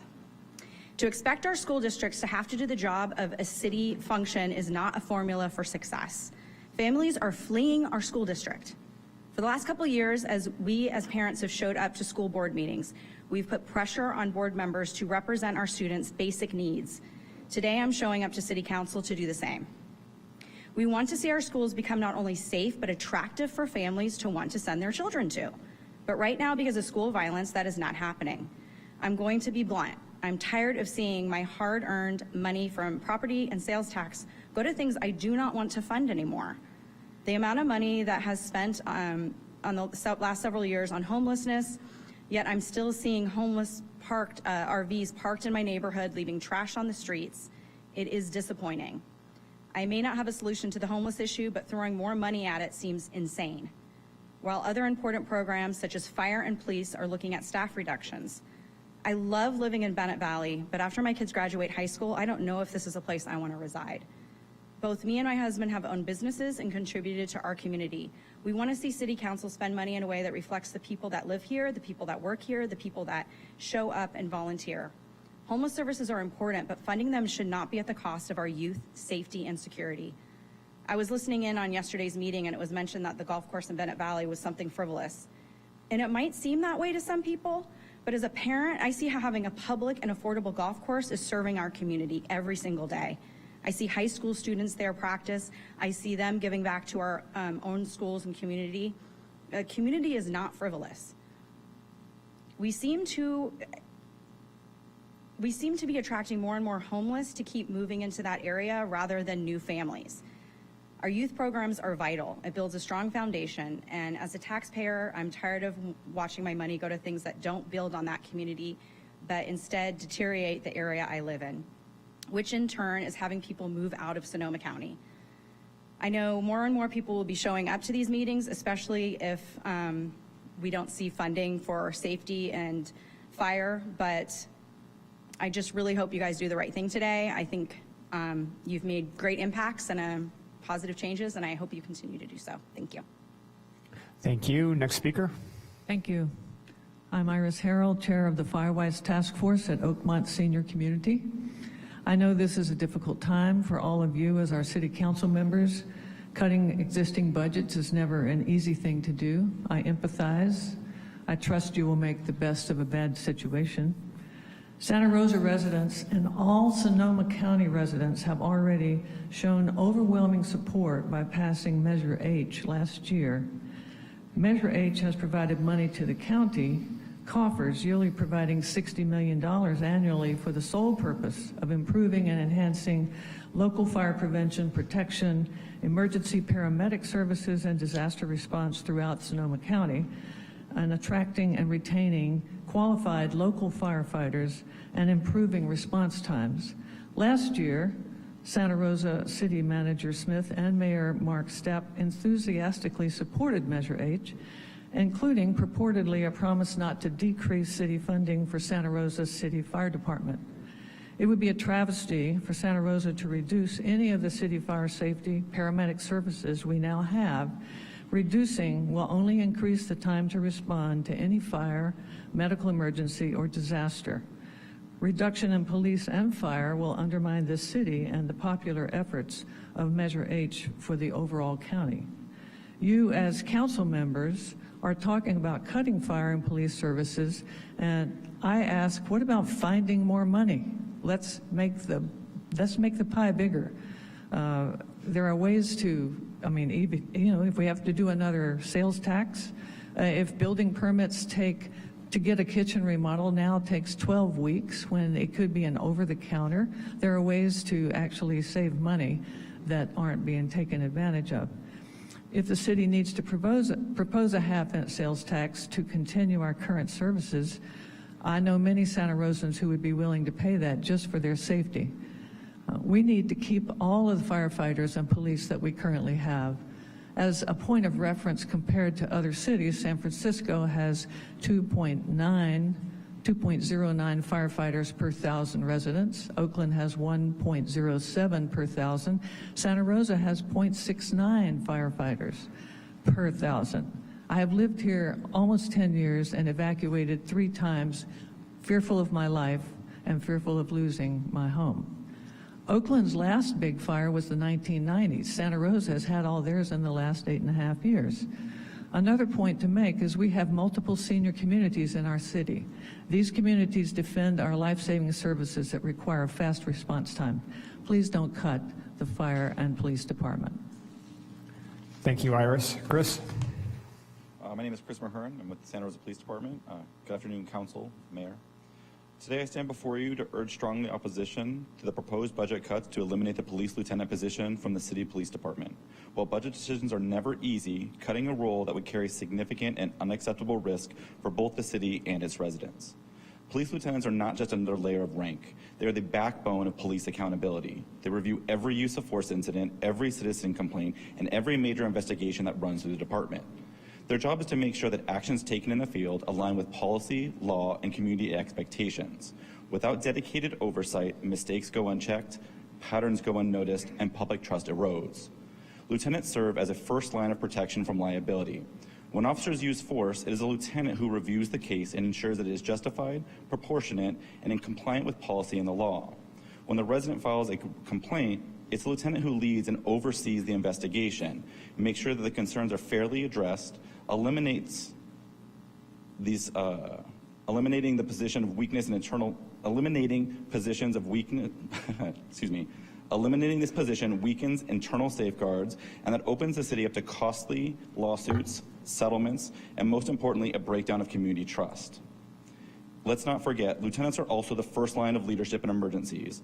During the Tubbs fire in 2017, it was lieutenants who were on the ground leading rescue operations, evacuating residents, and coordinating with fire and emergency services alongside line-level personnel. I was the on-duty sergeant when the Tubbs fire broke out, and our officers and supervisors were going into burning homes, rescuing community members alongside the fire department's support. Our lieutenants were directing resources, leading operations, and making sure we rescued as many people as possible while keeping our officers safe, preparing for the next wave of officers to keep our department running. Lieutenants are also Lieutenants are the ones who step in natural disasters, major crashes, mass casualty incidents, and bring calm and order to chaos when seconds matter most. Law enforcement are the first responders on every significant incident that happens in the city of Santa Rosa. If we care about transparency, if we care about accountability, if we care about protecting the city, cutting the lieutenant is the wrong way to save money. Instead, we would be stripping away one of the most important safeguards we have to ensure our police operates with fairness, integrity, and responsibility. I know several council members on this dais who have publicly spoken about the importance of transparency and accountability in law enforcement, and cutting this position would go in the face of all that you've advocated for so many years. I urge you to reconsider this cut, keep the lieutenant position in place, because cutting it does not just trim the budget, it cuts at the very heart of accountability, public safety, in our city. Thank you. Thank you, Chris. Janice? Yes, thank you. Janice Carmen. And I'm going to talk about the fire department as well. And I was in the 2017 fire, scared to death, with a 103-year-old neighbor that was next to me. And we found a way to a great shelter. And I kept myself busy there greeting a lot of people who were coming from Oakmont at that time. They were scared, very scared. and there was a lot of chaos. And recently, I was at a county meeting, and I was speaking with Ingram, and I was very pleased to finally have a personal conversation with him, because I think he has done an excellent job of increasing and helping with the fire education and everything around it, and probably with the fire department too. But anyway, that said, the fire department does an excellent job, and there were people that were coming in at the time who were having car accidents on the way, and they were needing services, and the fire department were the go-to. They were the ones that were keeping it off of where it was trying to go. And we lived through that. It was horrifying, but things got better. But then I want to talk about last summer when I was going to the Pacific Northwest, taking the first vacation I'd taken in 9 years. We went through 2 fires on the border of California. It was very frightening. It's an area I've traveled quite a lot. And there's a lot of staging areas. Now, the staging areas are something that are recruitments of the people that come from all these other areas and states all around the country. And they come in and they help to put out these horrible fires. So we've seen Hawaii burn, Maui, we've seen Southern California. We don't want to see more fires here. We want to see prevention, and we want to see active people who are trained well, who are able to take care of the fires when they do hit. Okay, so please don't reduce the fire, either hardware or the services. The other is I want to talk about the police. I've made 23 police reports over the last 8 years or so. In the beginning, the Justice Center told me, keep making them, they will respond. I've had very little response. At one point I was assaulted. My house has been vandalized, and there's also a project that's going on across the street that has brought more vandalism and more theft and other injurious things to my area. And I'm surprised that they're saying that they're doing such a great job, because I haven't seen it. And the mental health people that respond, if they do respond, the sheriff goes and responds every time. And the planning, they need to have people who check the zoning and respond. Thank you, Janice. Patty? Thank you. Good afternoon. I am Patricia Seffens, a sergeant with the Santa Rosa Police Department and president of the Santa Rosa Police Management Association. We have collaborated with the city to address the budget deficit despite the challenging implications. This will lead to significant staff reductions, which unfortunately will impact public and officer safety. With fewer officers on the streets and a reduced number of sergeants to supervise and mitigate liability, the community may experience longer response times, a significant uptick in crime, and decreased oversight. Now, a new consideration is the elimination of a lieutenant position. A reduction in leadership at this critical level compromises our ability to effectively supervise and manage high-risk and high-liability situations. Inadequate leadership and lack of guidance can result in hesitation when swift decision-making is essential, as well as the authority required to implement those decisions. The legal and financial liabilities that could arise from incidents occurring under insufficient oversight are absolutely alarming. SRPD management is currently dangerously understaffed based on our size and Santa Rosa's population. We are at the bottom of all comparable agencies. Municipalities with half the population and half the number of sworn officers have nearly as many lieutenants as us.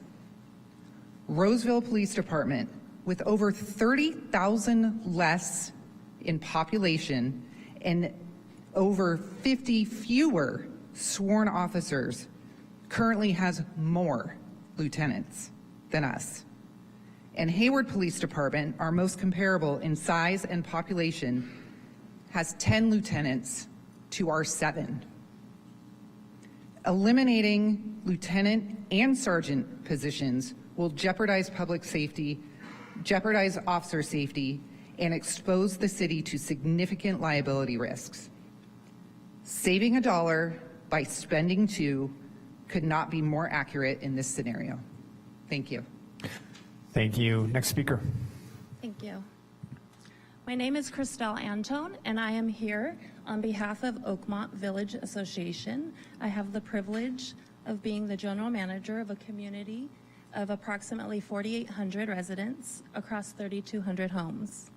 I am here this afternoon to express the deep concern of our residents over any potential closures or reduction in fire services, particularly at Fire Station 7, which serves Oakmont with an average emergency response time of approximately 3 minutes. We are mindful that any reductions anywhere in the city would impact all, not just Oakmont. Oakmont members had planned to come in busloads today, not the first time, but out of respect for time and space, they've asked me to represent them. I hope to serve them well with this message. Our residents are entirely seniors, many with mobility, medical, and cognitive challenges. In a community, 3 minutes can mean the difference between life and death. Any delay in emergency response, especially for medical events or fires, can be devastating. We are also proud of the strong collaborative relationship Oakmont has built with fire officials, working together on preparedness, evacuation planning, and resident education. Reducing staff or resources doesn't just slow response times. It risks weakening the vulnerable partnership and the proactive safety culture we've built with the hardworking and dedicated fire officials. We ask that you consider the broader long-term impact of closures. Homeowners insurance premiums will continue to rise due to downgraded fire protection ratings. Residents will continue to face reduced coverage or fire exclusions altogether. Property values will decline and reducing in city tax base and impacting other services in the future. While the financial concerns are real, the safety and the well-being of all Santa Rosa residents, especially those that are vulnerable, must remain top priority. We recognize that the city is facing tough financial decisions, and we're mindful that Oakmont is only a portion of the broader Santa Rosa community. But because of our location on the city's eastern edge and our unique demographic, we often feel like a small city of our own. We truly understand your position and the challenge of balancing needs across the entire city. We are not here just to voice concern, but to be collaborative. We welcome continued dialogue with city leadership to explore sustainable solutions that preserve essential fire services without compromising public safety. Thank you for your time and service and your consideration. Thank you. Next speaker. Good afternoon, Mayor, Vice Mayor, and council members. My name is Michelle Rabeau. I am here in regards to the SRO program for our kids. I moved here when I was a teenager, attended Santa Rosa City Schools, and now my older son is also at Montgomery. I have a younger son that's also in middle school. I came back to Sonoma County after college, started a business, started a second business, and chose to stay here for the quality of life that Sonoma County can offer, as well as what it could offer for me to raise a family here. I'm married, my husband has a business that is still here as well, and our children do not feel safe because of the gang task force not being enforced, with us not having SRO officers on our campuses. My kids come home from school and comment and complain about not feeling safe around certain people at school or certain areas of school. We need our SRO program back. I am a career volunteer. I spend a lot of time on the school campuses and interacting with some of those kids and hearing what they used to say about the SRO officer that we had on our campus at Montgomery is amazing. They felt safe. They had someone they could confide in. They had someone that they knew was a peace officer, which makes them more comfortable approaching other peace officers. That's your responsibility to provide a safe place for our children to be educated. The vast majority of our kids on our campuses want to be at school. They want to learn. They want to interact. They want to compete in sports. They want to socialize. They want to be on a safe campus along with their friends. Us parents, those families that live here in Sonoma County, are begging you to bring the SRO program back to keep our campuses safe and let our kids feel that their hometown is safe for them to live in. Thank you. Thank you. Next speaker. Good afternoon, Council. My name is Sam Crenshaw. I'm the Director of Sonoma County Professional Firefighters, representing members serving in unincorporated areas of our county. I'm also a fire captain and a paramedic with the Sonoma County Fire District. I want to take a moment to speak to you today about the threat and impact browning out an engine could have. This will directly lead to decreasing safety of my membership and the communities we serve. Right now, we have 96 members serving across the areas of Santa Rosa. Many of these areas are not some distant edge on the map. They're neighborhoods and areas we already respond to on a daily basis, especially in the south and along Santa Rosa Avenue, one of the highest call volume zones of the region. But here's the issue. Every time we respond to the city, we're leaving our own communities at risk and uncovered. This is not just a logistical challenge, it's a safety concern, and increases risk to our firefighters and the public alike, whether it's during the routine responses or major incidents. Browning out an engine will significantly increase that burden. We're all seeing call volume increase as fires go faster and hotter. As I look out today, I see the hills beginning to brown. A fire doesn't care if we're speaking about browning out an engine or blacking out an engine. It surely doesn't care about the city limits. This isn't just professional, it's personal. Many of our membership lives right here in this city. We're not just decreasing fire coverage, we're putting firefighter and public safety directly at risk. Thank you. Thank you. Next speaker. Hello, good afternoon. My name is Heather Shagnon-Grunbaum. I am a 20-year resident of Santa Rosa, a local business owner, as well as the vice president of the Montgomery Education Foundation. I am here to implore you to fund and reinstate the Santa Rosa City Schools SRO program. My 2 children are students of Montgomery High School. We moved to Santa Rosa, chose to move to Santa Rosa because of the quality of life to raise our children in safe schools. I juxtapose that basic goal with the abject horror of trying to communicate with my daughter on lockdown at Montgomery High School during the 2023 stabbing tragedy, not knowing if she was safe. Is the loss of life in our schools the new reality that Santa Rosa families have to face? The increase in violence on our campuses cannot continue. With the dismantlement of the gang task force, crime among youth has mushroomed. Why does the largest city, the largest school district in our county, not have SROs? The Santa Rosa community has overwhelmingly clamored for SROs in our schools. Mark my words, families are already moving their tax dollars to Windsor and Rohnert Park, cities whose school districts have SROs. Our children are the foundation of our city's success. If we do not invest in their very safety, if Santa Rosa is known to not have safe schools, if this basic civic duty is not met, we are not a successful city. Please make the choice to invest in our community safety. Thank you. Thank you. Next speaker. Good afternoon. My name's Jessie Tainter. I'm a resident of Santa Rosa who also happens to be a captain with the Santa Rosa Fire Department and the secretary for the Santa Rosa Firefighters. I'm here today to underline what some of my brothers have already spoken about, and you need to understand and realize that a brownout is no different than a blackout, and it has implications to the services that we provide. When I speak of services that we provide, you need to remember that is life or death. If there's an engine that is browned out and your loved one is having a heart attack, that could be a delay of 5 to 10 minutes in CPR and resuscitation to them. It is life or death. If there's a structure fire and the engine in your district is browned out, that could be a 5 or 10 minute delay in response to get water on the fire, and God forbid there's somebody in that home that needs to be rescued. You need to keep these things in mind when you're making these decisions today. I have to keep these things in mind in the decisions that you're making when I look to my loved ones, my families, my friends, and the community that I serve, and I have to explain to them why I wasn't able to appropriately respond to their loved one in their time of need. Thank you, Jesse. Next speaker. My name is David Benjamin Grunbaum. I'm a Montgomery High School parent.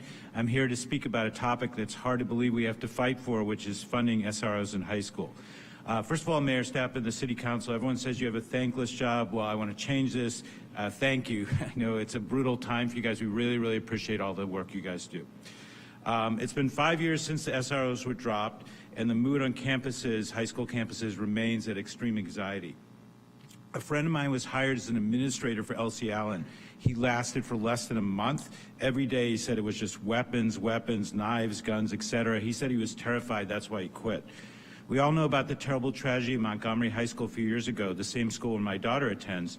Could that tragedy have been averted by the presence of an SRO on our campus? We'll never know. How can we forget the look on Chief Police Officer Cregan's face when all the TV interviewers interviewed him about on the campus after the tragedy?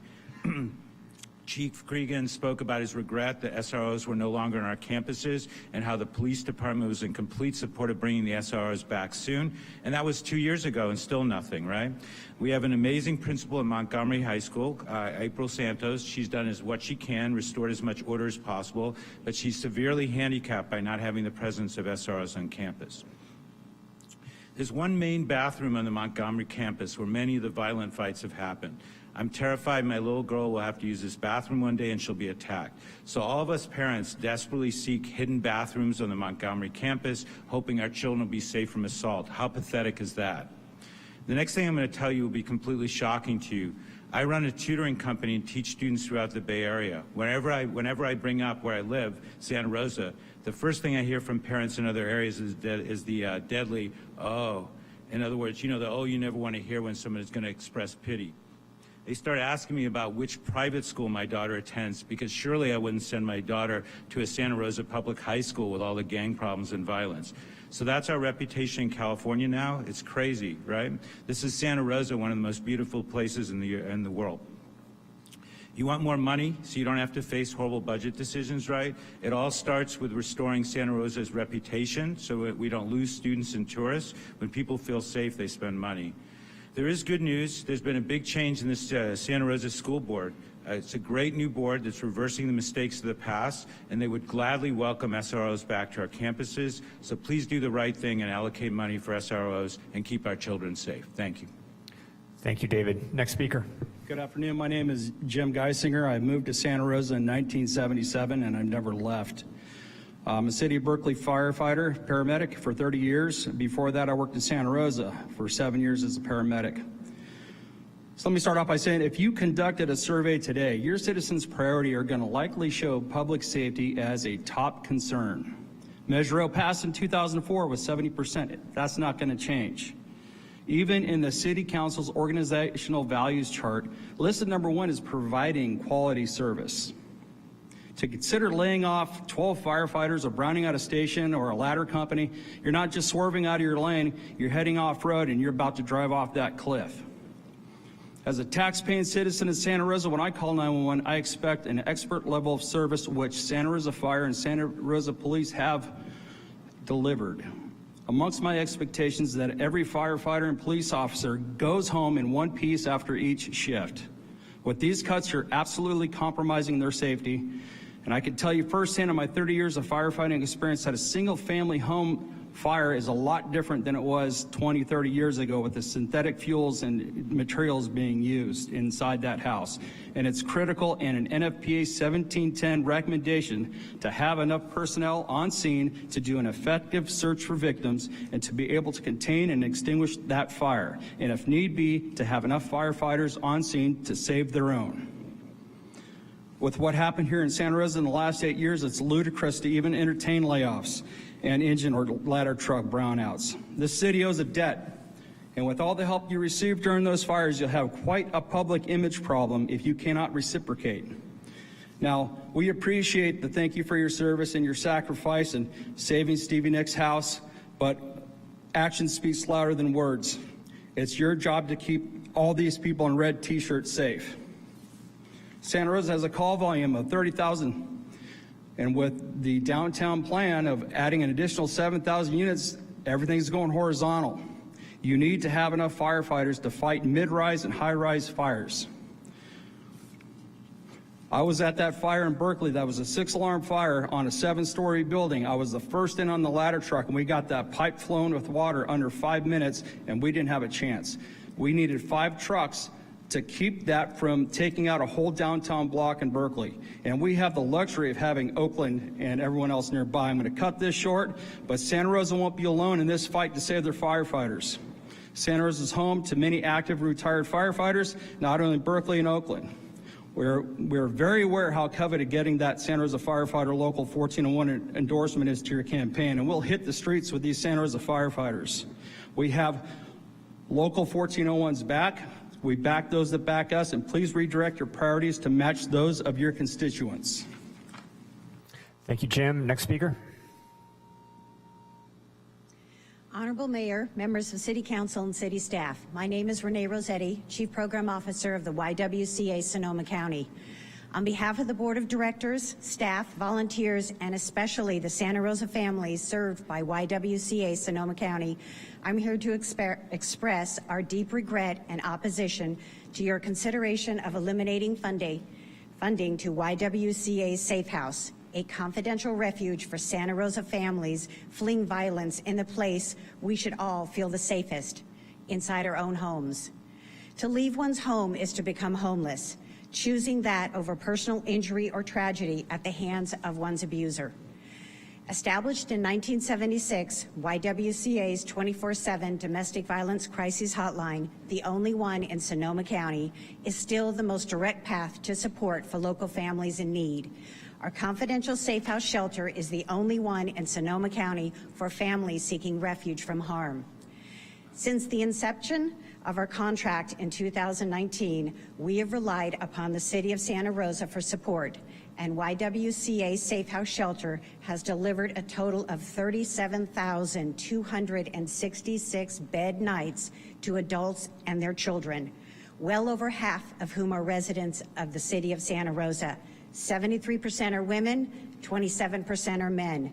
Children ages 0 to 5 make up 25% of our population, and 34% are children's ages 6 to 17. Nearly half of those served are local residents ages 18 to 59. Many are heads of households and single parents. 33% of those served are Latinx, 27% white, and 23% multiracial. 77% of those served are extremely low income, making them especially vulnerable to returning to their abusers. It is disheartening to learn that earlier presentations in this forum appeared to suggest that YWCA and other local service providers are able to handle the burden of these budget cuts. The assumption is false. Funding to YWCA Sonoma County is currently strained as foundations are offering support at lower levels than prior years, and as individuals and corporate donors tighten their belts in an uncertain national and worldwide economy. YWCA's 24/7 Crisis Hotline and Shelter are the only ones of their kind in Sonoma County, making us Santa Rosa's vital and singular resource for families experiencing domestic violence. Please reconsider eliminating YWCA's funding moving forward. Thank you. Thank you, Renee. Next speaker. Hello, Mayor, Vice Mayor, and Council. My name is Joel Strauss. I'm the coordinator at Ridgeway Swim Center, and I'm here to comment on yesterday's proposal to close Ridgeway Swim Center. Ridgeway has a very special place in my heart, as well as many other members of this community. Throughout my childhood, I often attended recreation swim with my family and friends. I have many cherished memories from my childhood at this pool and adult life. In 2008, I was hired as a swim instructor and lifeguard at Ridgeway, and my time as a temporary employee was filled with many learning opportunities that have shaped who I am today and friendships that have lasted to this day. In 2015, I started my career as a full-time employee and have had the honor of working in various roles in the city until 2023, when I was offered the coordinator position at Ridgeway Swim Center. I consider myself extremely lucky to now run the facility that I've spent so much of my life in. When I learned of the proposed cuts to recreation, I of course became concerned of myself, but also the 50-plus staff that I employ each summer. But I am also more concerned of the community at large. I'm concerned for the community members who rely on attending our lap swim to stay fit physically and mentally. I'm concerned for the Neptune Swim Club, whose swimmers use Ridgeway to chase their goals of becoming excellent athletes that may someday use the sport to get recruited into college or even advance to the Olympics. I'm concerned for the families of our community who want to escape the heat on a hot summer day or have their birthday party at Ridgeway so their child can go down our water slide. I'm concerned for the countless children who will miss out on the opportunity to learn to swim because they have to fight for limited spots for lessons at Finley. I'm concerned for the participants in the county's annual Valma Sanadar Learn to Swim program that we host, offering a free swim lesson and water safety tips to low-income families of the area. I'm concerned about our local Special Olympics team that uses Ridgeway to get their swimmers ready for events. I'm concerned for all of our high schools that use both of our pools during their competitive swim season to practice and host meets. I'm concerned for all the summer camps that visit our facility in the summer to provide their participants fun opportunities. Finally, I'm concerned these groups would have a hard time finding a replacement for opportunities that Ridgeway provides them if it were to close. I know you all have some very tough decisions to make to ensure our vitality as a community. Recreation as a whole provides fantastic experiences and opportunities to the community members of Santa Rosa. It would be heartbreaking to see any of our recreation programs disappear. I believe that closing this facility would be a vast detriment to our community and hinder the well-being of the citizens of Santa Rosa. I hope you will take these concerns into consideration when making your decision and hope that Ridgeway remains to be a treasured gem in this fine city. Thank you for your time. Thank you, Joel. Next speaker. Thank you, council and everybody, for my time. I am Jeff Bittner. I am from the Teamsters, local Unit 7 rep at Laguna. I have so many things I can talk about, but I'll just choose one. One is the budget cuts. So I want to tell you the impact of the current budget. In the last 6 months, we've lost more than 6 critical people at the treatment plant. Just going to Sonoma County Water Agency, the deputy director, the operations supervisor, the electrical tech supervisor, the instrumentation tech supervisor, 2 senior operators, and I can go on. Please, you need to pay attention to the treatment plant. We cannot afford to lose any more critical people, and they're all critical. We are working with less staff than we need and less staff than we've done and found in the studies that we should have. We're doing the best we can with what we have, but I believe all city council members should come out and see what's going on out there. We're doing our very best with what we have, and it's still running today, and it will still be running tomorrow. But if, in fact, we don't stop the critical people from leaving, we won't have any left, and then it won't be running. So I hope that this doesn't go on deaf ears and that you guys pay attention and come out and see. Thank you. Thank you, Jeff. Next speaker. Good afternoon. My name is Juan Torres. I'm the Director of Community and Family Partnerships at Sonoma CAN, Community Action Network here in Santa Rosa, providing services throughout Sonoma County. I'm here to ask the council to reconsider slashing the funding for the Seasons of Sharing funding. The Seasons of Sharing funding that you provide is the only administrative funding that is available to our organization and our partners that provide services across the county. Even though 75% of the assistance that's provided is for Santa Rosa residents. We're on track to provide assistance, rental assistance, utility assistance to about 500 individuals this calendar year. That's about 181 households. 181 households that are able to stay in their homes and not in the streets, and minimizing the impact on our first responders that are being impacted here as well. My ask is to really reconsider that. The funding that gets leveraged thanks to your funding is about $600,000 of private donations from the Seasons of Sharing Chronicle funding that comes from outside the county. Those $600,000 that are going to be distributed to the community are not going to be able to be distributed. More individuals are going to end up homeless or at risk of some serious concerns. Your funding really leverages it Your funding makes it available for us to address the need in our community.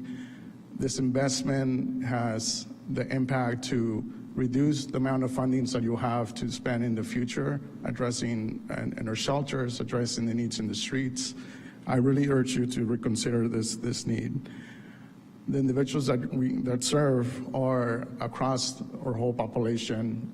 50% of them are BIPOC individuals, many of whom are under threat with current administrations. We've been talking about the disasters and the potential for disasters. I'm here to remind everyone there's a slow brewing disaster that's happening here, an economic disaster that our most vulnerable individuals here in our city are facing. This is one of the only fundings that's available that's non-governmental that can assist individuals regardless of their immigration status or how they identify. Across the board, we help veterans, disabled individuals, families with young children, women that are pregnant. I ask you to reconsider on behalf of our community and our most vulnerable individuals. Your decisions that you make today, I hope that you really consider those that are at risk of homelessness. Thank you. Thank you, Juan. Next speaker. Good afternoon. My name is Jackie Jorgensen. This is my son, Edsel. He left kindergarten early to stand in solidarity with his fellow firefighters. I'm speaking as a resident of Santa Rosa and also as the founder and executive director of the Volunteer Fire Foundation, a FEMA-funded nonprofit that supports the recruitment and retention of volunteer firefighters and the health and well-being of all of our firefighters. Did you have something to say for firefighters? Mama? Yes. Apologies, I'm still standing stuck in my head. He has I'm still standing stuck in his head. Sorry about that. Okay, Bubba, it's really important to let me finish. Volunteer Fire Foundation and our partners have been active in Los Angeles since the January fires, even treating our own Santa Rosa firefighters down there during the Palisades. But at its heart, we're a Sonoma County organization born from the ashes of our own mega fires, the Tubbs, the Kincaid, the Wallbridge, and the Glass. As you know, 2 of them burned right into Santa Rosa neighborhoods, and a third got real close. I was on the line of the Glass fire the night it ripped across the Napa Valley and landed here. I saw our firefighters run, our Santa Rosa firefighters. They ran from a property up on Los Alamos that they tried so hard to defend. It was a home that ignited faster than even the chiefs on scene thought possible, because that's how these new fires burn: hotter, faster, and with more dangerous levels of toxicity than ever before. The back of their engine burned, but they kept fighting because that's what Santa Rosa firefighters do. And now it feels like the flames licking at their heels are coming from their own city council. Our city council, my city council. I know you have some hard choices to make, but seeing this department on the chopping block is shocking and profoundly short-sighted. We've gotten a little break in the past 4 years, but that's only because the wins haven't materialized. They will return. These fires will return. And if you cut one firefighter, much less a chief or an apparatus, you are putting us in danger. Not just the city, the county, because the firefighters of this county are a team and we're already in trouble. You may not know this because the county doesn't seem to track it, but I do. In 2020, when I started my work, we had 600 volunteer firefighters, enough to double the number of boots on the ground in these huge fires when we needed them most. In 2022, we had only 500 volunteers. As of December 31st, 2024, 398 remain.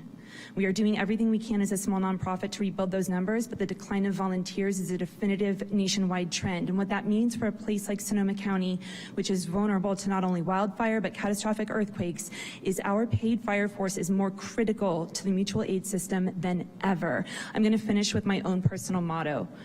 If the world's going to burn, we better make damn sure these firefighters have everything they need. Thank you. Thank you both. Patrick? Thank you, City Council.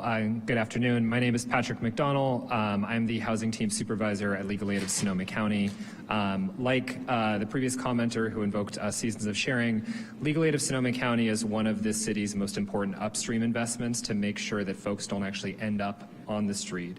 And as we're hearing through a lot of the comments today, right, a city's budget is never going to reflect the money that doesn't have to be spent when a crisis gets worse or when something falls through the cracks. In our case, when somebody ends up on the street, the amount of money that gets expended in emergency services, in transitional housing, which a grand jury report estimated is between $60,000 and $100,000 per unhoused person here in Santa Rosa. Our services in calendar year 2023 to 2024, we provided services under our current grant of $111,000. It cost the city less than $150 per household for our services, and that included 73 households that we verified were kept from the streets because of our services that were defended from eviction. Over 1,000 Santa Rosa households in total served by Legal Aid. I just also wanted to clarify, because there was a little bit of, I think, misinformation or miscommunication. Legal Aid, we do get money from both the city and the county. However, the main source of funding for us through the county is through the federal government's Community Development Block Grant. Santa Rosa, because of the size of the city, gets its own federal allocation from the Community Development Block Grant. So our grant from the county that funds our services actually excludes any services to Santa Rosa residents, which means that if our grant ends from the city of Santa Rosa, it's going to severely restrict the services that we are able to provide to Santa Rosa residents, because the county money that we get does not actually allow us to serve Santa Rosa residents. We have one-time gap funding from the county that allows us to serve everyone, but like the city's grant, that ends at the end of June. So if that money is not renewed, we're going to have to make some serious choices about how we can serve Santa Rosa residents, considering we don't have any funding that is actually allocated for that purposes. So again, I ask you to consider the upstream investment that you're making in ensuring that Santa Rosa residents don't fall through the cracks and end up on the street. This is also a commitment that the city has made through its housing element program. And so we're not only taking away that upstream investment, we're also walking back on a commitment the city made through its housing elements that was approved by the state of California. I thank you for your consideration, and I do empathize with the situation the city is in, and I thank you all for your leadership. Thank you, Patrick. Next speaker. Good afternoon. My name is Brenda Harrington, and I am one of your police lieutenants. I've served this community as a police officer for 26 and a half years. My request to City Manager and Council today is to trust the leaders you have put in charge of each of your city departments to guide you. Last week, the Police Management Association met with city representatives, and the position of police lieutenant was never mentioned. 2 days later, the position landed in the city's official PowerPoint. We were absolutely blindsided and disappointed that this was withheld from our discussions. The Police Management Association has been willing to work with the city in good faith, and the lack of transparency is disheartening. The position of a police lieutenant being cut last minute without proper analysis as to the overall department impact is absolutely irresponsible. We have been told repeatedly through outside consultants we do not have enough lieutenants. To cut one position sets the city up for greater liability. The lieutenant has various responsibilities. However, one critical role is accountability and oversight of the day-to-day operations. Lieutenants critically review all complaints and incidents where there is any level of force to ensure our officers are following policy and law. We identify training needs early on as to avoid future pitfalls. Just as it would be inappropriate for me to recommend a cut for another city department where I have zero experience, it would be negligent for anybody other than the chief of police to make a decision as to what positions or services can be reduced or cut. I've witnessed our chief firsthand work with our labor unions and thoughtfully make tough recommendations to the council. He is not operating in a vacuum, and his recommendations have not been impulsive. Please provide Chief Cregan a reasonable number to work with and trust he will come back with a fair solution which will keep city responsibilities and community safety as his top priority. Thank you for your time, and good luck with your decision. Thank you, Brenda. Next speaker. Good afternoon. My name is Doug Lyons. I'm a firefighter with the Santa Rosa Firefighters. The first thing that comes to people's minds when we speak of the fire department in our community is the catastrophic fires we've experienced over the last several years. However, as my chief spoke during his presentation earlier this morning, it's the countless calls we respond to every single day that has an incredible impact on people's lives. Every resource in the Santa Rosa Fire Department on the road has a paramedic on it that provides advanced life support for emergency services. I'm speaking to you not only as a firefighter paramedic, but as an individual who's experienced a brownout of an engine company. My grandmother was reaching the end of her life. My mother had to contact 911. Where my parents live, they have a fire station that is 0.8 miles away from their home. That engine company was browned out, and their responding fire engine came from 6 miles away. When I got at home, finally, after coming home from work, the only question my mother had for me was, why did it take so long for that firefighter and that paramedic to get there? And I did not have an answer for her. I said, budget cuts, Mom. That's how city government works. So, as leaders of our community and representatives for our citizens, I hope you are prepared to answer that question when our citizens ask you, why did it take so long for a fire engine and a paramedic to get there? Because it's not the responsibility of our firefighters or my fire chief to answer that question. It's yours if you brown out an engine company. Thank you. Thank you, Doug. Next speaker. Good afternoon, Mayor Stapp, Vice Mayor Alvarez, City Council, and City Manager Markeisha Smith. I appreciate your time. My name is Sergeant White, and I'm currently the Sergeant of the Special Enforcement Team of the Police Department. However, I'm really here on behalf of the Santa Rosa Police Management Association, as I am the Secretary. I apologize for not having a prepared speech. I was not intending on doing this. However, I feel compelled to do it now. I was hired here in 2008. We all remember the financial crisis of that time. Many people sitting in this room lived through it. I received a notice of layoff during my first year here as the least senior employee in my division. During that time, a senior employee made the sacrifice and decision to retire to the detriment of her own financial outcome in order to save my position, and I will never forget that sacrifice. That is the same sacrifice you're asking members of my union to make today with the addition of the elimination of the police lieutenant. Respectfully, we've all talked very candidly about my members and their retirement dates. However, none of those are guaranteed. None of my members should have to retire in order to save an additional position to the detriment of their own financial outcome or whatever life plans they have. We're talking about 25-year city employees. So just to be very clear, because I do like clarity, if the police lieutenant position were to be eliminated, that would demote a lieutenant to the rank of sergeant, which would then bump a sergeant and add an additional demotion to the rank of officer, which has the potential, depending on how many unfilled officer positions they are, to have a officer layoff. I understand that this is a very difficult decision, and I do not envy anybody's decision here today. However, I wanted to bring a human element to the consequences of the decision you're about to make, and I appreciate your time. Thank you, Sergeant. Next speaker. Council members, thank you for the opportunity to speak today. My name is John Holt. I'm the C-Shift representative, Local 1401, Santa Rosa Firefighters. I'm here to voice strong opposition to the proposed budget reductions to our fire department. Cuts that you are proposing lead to brownouts of a local fire station. Let me be very clear. Brownouts don't save money, they cost lives. As you've already heard, shutting down a fire station, even temporarily, increases response times dramatically. In an emergency, whether it's a house fire, a car accident, or a cardiac arrest, seconds matter.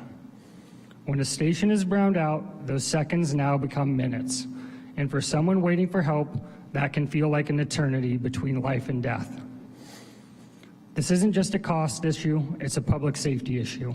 According to NFPA 1710, a full initial response to a structure fire should include 15 firefighters on scene within 8 minutes, 90% of the time. A single engine should be staffed with a minimum of 4 firefighters. Currently, the city of Santa Rosa only staffs 3. When you brown out an engine, we all fall short of those standards. Response times increase, staffing falls below national standard safety guidelines, and our crews are faced to operate under dangerous conditions. That doesn't just put firefighters at risk, it puts the entire community at risk. Brownouts won't just affect the people living near a closed fire station, they create a domino effect. Crews from farther away are pulled in, leaving other neighborhoods exposed. It isn't just a matter of inconvenience, it's a matter of public safety across the entire city. This proposal also puts an unfair burden on our firefighters. Fewer crews covering more territory leads to overwork, burnout, and an increased risk of injury. We rely on these men and women to run into danger when everyone else is running out. They deserve your full support, not reduced staffing or uncertain resources. I understand the difficult budget decisions that must be made, but safety should never be non-negotiable. We have to find other ways to balance our finances that don't compromise the well-being of our citizens or the ability of our fire department to serve effectively. Our community deserves reliable, fully staffed fire stations every day in every neighborhood. I urge you to reject these cuts, stand up for public safety. Let's invest in protection and not gamble with lives. Thank you. Thank you, John. Next speaker. Good afternoon, City Manager, Mayor, Vice Mayor, and Council. My name is John Fisher, and I'm the Treasurer of the Santa Rosa Police Officers Association. Much like you, I'm trying to project future revenues and expenses. With reduction in members in our organization, we are too seeing a reduction in revenues. Then we're going to have to adjust our budgeting to ensure we're still able to provide our core services to our members. This is just like the city. During times of financial tightening, the city needs to refocus on its core services. The city needs to continue to provide strong services that are available to all, including public safety and specifically the Santa Rosa Police Department. Also looking at revenues and expenses over the past 15 years with this city, we've noticed a steady increase in the reserves at the city. Even with the removal of a year that the city received a large sum of PG&E money, we've seen an increase of $2.1 million per year on average in city reserves. Last year's deficit was minor and barely touched the reserves. I think the city is sounding the alarm far too early and threatening services available to all citizens. Our current revenue projections don't include the passage of Measure EE and FF funding. We've already seen, per the city's own documentation, year-over-year increases in revenues. I also want to follow up and answer a question asked by the council to the Chief of Police earlier. Measure H, which was the renewal of Measure O, or the Public Safety Services Sales Tax, passed in 2022 with a 73% yes vote. I believe the citizens of this community have made their voice loud and clear with their thoughts on public safety funding. I implore the council not to reduce services available to all citizens, including the police department. As statistics consistently show, more police means safer cities. The police department cannot be expected to cut officers and staff SROs, as many of the citizen speakers have mentioned today. I was born and raised in this city. It blows my mind to know that there are less police staff members now than when I was a kid, and our population has only grown and continues to grow. I went to Santa Rosa High School. There was an SRO at that school. He was my background investigator when I got a job at this police department. This department can't be expected to do more with less. Please listen to the will of the voter, as displayed with Measure H. Thank you. Thank you, John. Next speaker. Hi, Michael Hilber. I would say that the citizens of Sonoma County, they're getting taxed up the you-know-what around here. The greedy unions and government are becoming an increasing burden on private citizens. I've uncovered some unlawful utility users tax that I'm going to be looking into and consult with an attorney, and I expect to get that discontinued because it's been collected for people who don't owe it. I would recommend that you, as far as the fire, you cut according to the first option, staffing cuts engine elimination, blackout, not those phony brownouts. You have to take your job seriously. You need to write the budget. Businesses are leaving, and I believe it is true that sales tax will be declining. So if you come back with another additional sales tax measure, you're going to be made fun of. You're going to be characterized as incompetent. I'll remind you that Measure H only passed with 61.5%. It was well short of 2/3. And if the taxpayer protection measure put up by the HJTA was not kept off the ballot, it would have killed it.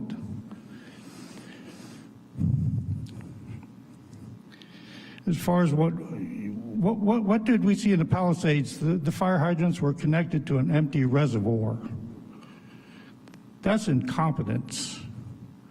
The real heroes down there were people like the guy who had some gas-powered pumps and a full swimming pool, saved his own house and that of neighbors, people who took the initiative to take care of themselves. And you know what those fire hydrants being connected to an empty reservoir reminds you of? How in 2017 up here we found out that those fire hydrants were connected to tanks at the top of the hill that were deliberately kept close to empty.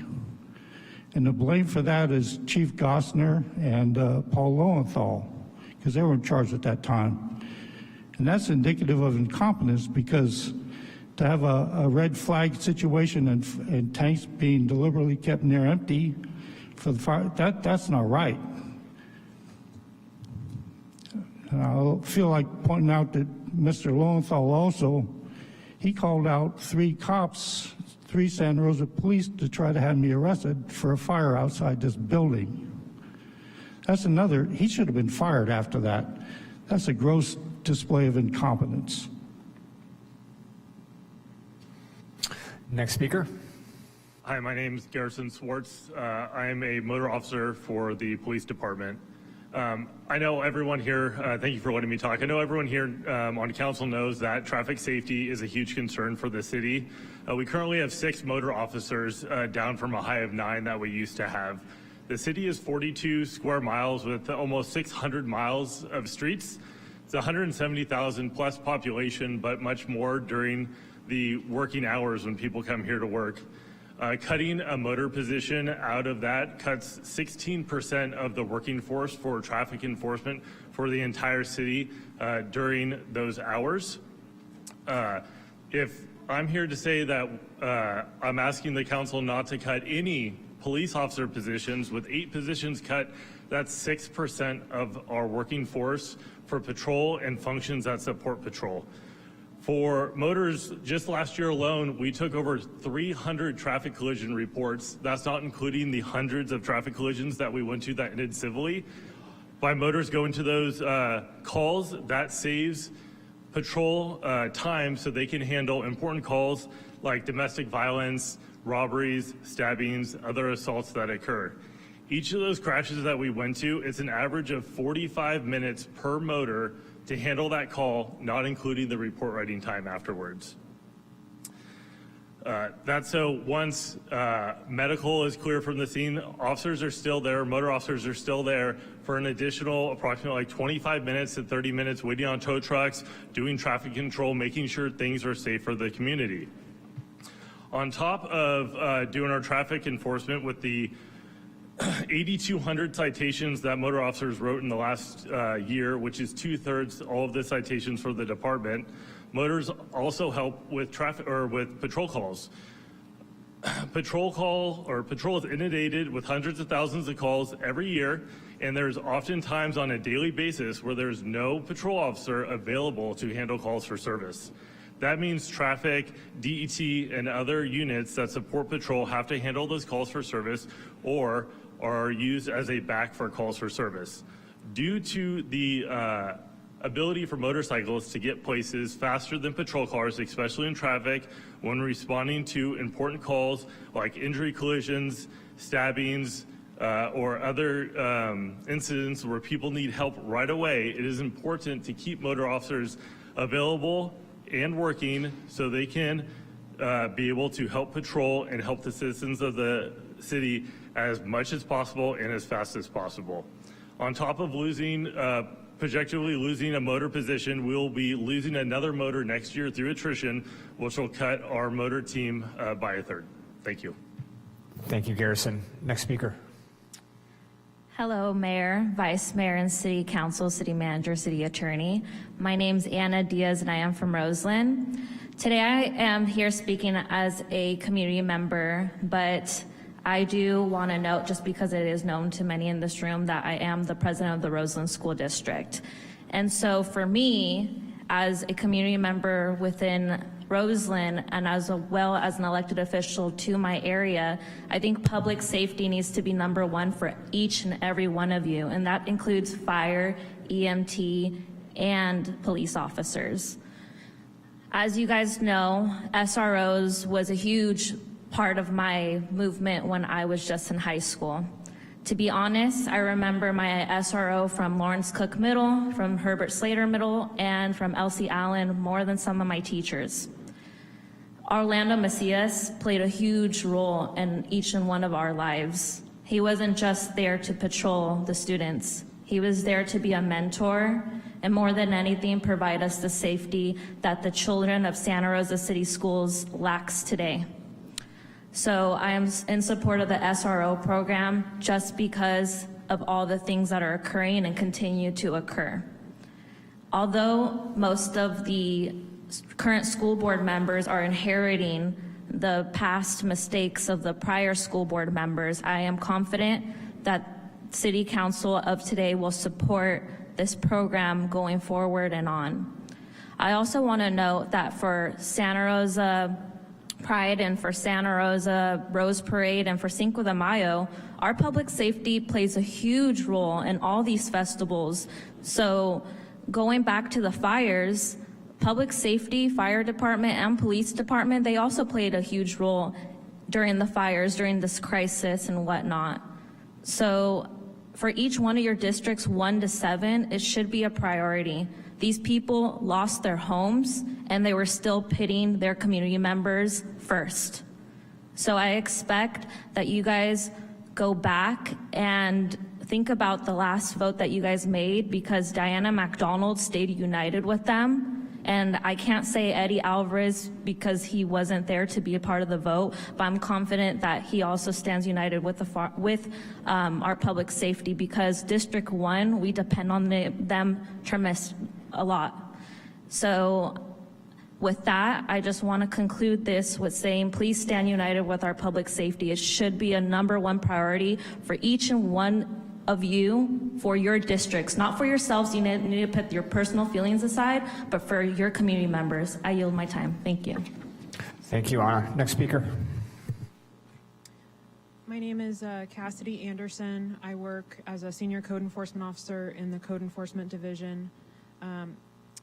I wanted to come before council today because 2 of the positions of the 39 proposed eliminations are specific to code enforcement.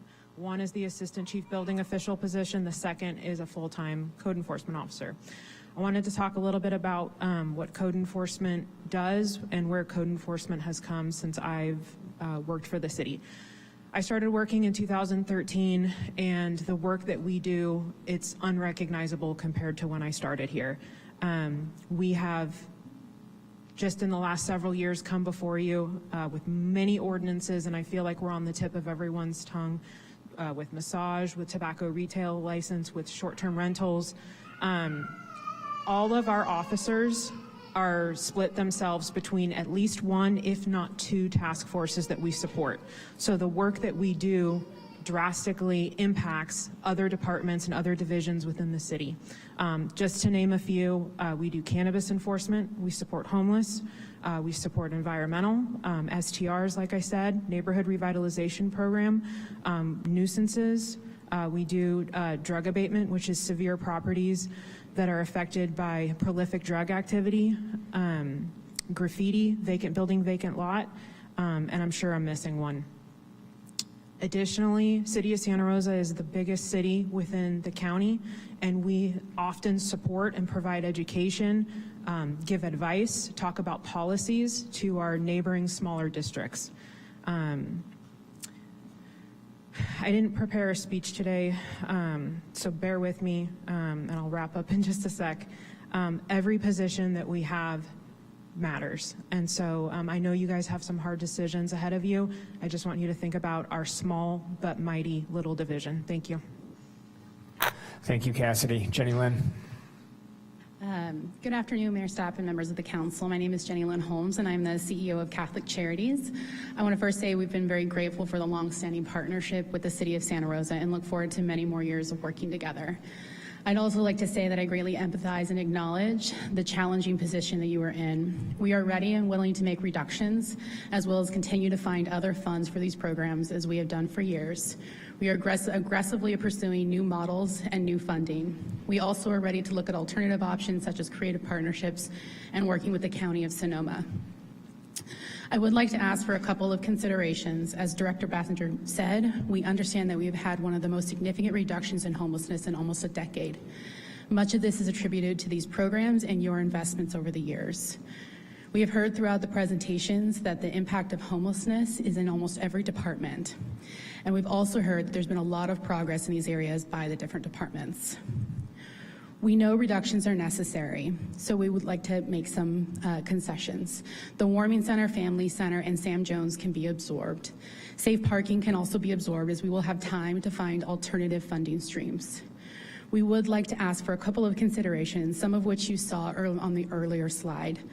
Instead of funding the Warming Center, we ask that you fund the Drop-In Center. Without the Drop-In Center, we can't operate the Warming Center because they are the same facility. Additionally, the Drop-In Center is a unique hub of resources for those who are unsheltered, and with the closure of that program, individuals won't have places to go during the day, affecting the downtown and areas of economic activity like the Santa Rosa Plaza.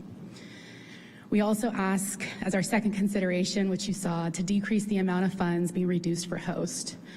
With this level of reduction, we'll have to stop some street outreach, the conservation crew, as well as our Housing First Fund. The Housing First Fund has helped 230 individuals with housing, of which 30% were diversions from the homeless system of care, and 70% were people rehoused. We are willing to reduce hosts, but ask for a smaller reduction, and please do not get me wrong, we are willing to take other cuts to keep the more impacted programs in place. With a different hat, I want to say I want to serve and help this council and the community. As a volunteer, I've worked to help raise funds for public safety through the Santa Rosa Fire Foundation. We're nearing $1 million raised for the fire department, and I will continue. I only say this to share I understand the importance of it all, and we can't do this work without one another. I will do all I can professionally and personally to help, even with making difficult decisions to help the deficit. I am very grateful to you all and appreciate the ability to share opportunities to help. And thank you for this time. Thank you, Jenny Lynn. Next speaker. Yes, good afternoon. Thank you for your time. My name is Summer Glockner. I'm one of the traffic sergeants for the Santa Rosa Police Department. And I've been listening to the hearings for the last couple of days, and I wanted to say how proud I am of the unity of all of the workers in the city, especially the fire department and the police department who have been up here speaking today. I felt obligated to come up and make a statement on behalf of the officers who I supervise, because they've had courage to come give examples and talk about the impacts that we will see if you make some of these cuts. I want to share a story. I've been with the police department for 25 years. My very first night as a solo police officer, straight out of briefing, I was called to a major gang fight in Apple Valley and Roseland. It took every resource that we had, including the addition of the sheriff's office, to come stop that gang fight. Myself and the other junior officer were told by the supervisor at the time that we were the only two officers available to go hit the streets.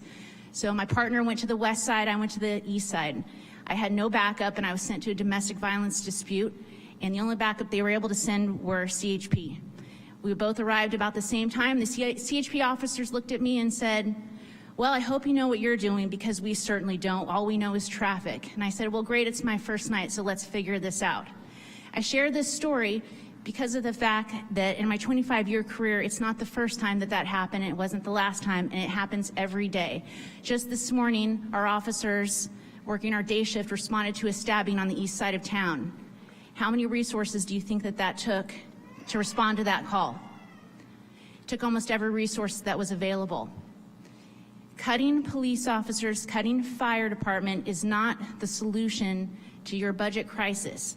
I was kind of stunned yesterday when nobody gasped when Chief Cregan talked about the fact that we're about to reach staffing levels that mirrored 1998. It's 2025. What are you willing to cut, and what safety are you willing to throw to the wind, to try to meet some budget constraints that we haven't even confirmed are going to be an emergency at this time? So I'm asking you to rethink cutting some of the positions that you're about to cut, and think about citizen safety and what that means to the community if we lose these valuable positions. Thank you. Thank you, Summer. Next speaker. Hi, my name is Margaret Stone. First, I'd like to thank all of you down there behind the dais for the long hours, especially yesterday and today, and the often thankless job that you have to do, and I do appreciate it. First, I'd like to make a pitch as an Oakmont resident to keep our fire station open.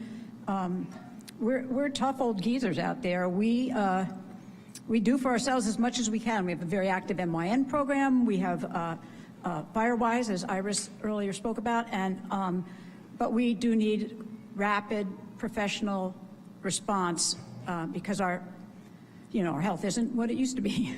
And we're at the front of the lines when a lot of those fires come, as all our evacuations have shown. Secondly, I'd like to make a real appeal for funding homeless services.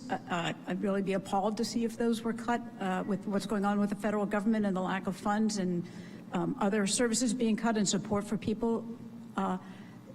Trying to keep them housed, trying to support them, trying to prevent homelessness are key, I think, to a healthy community.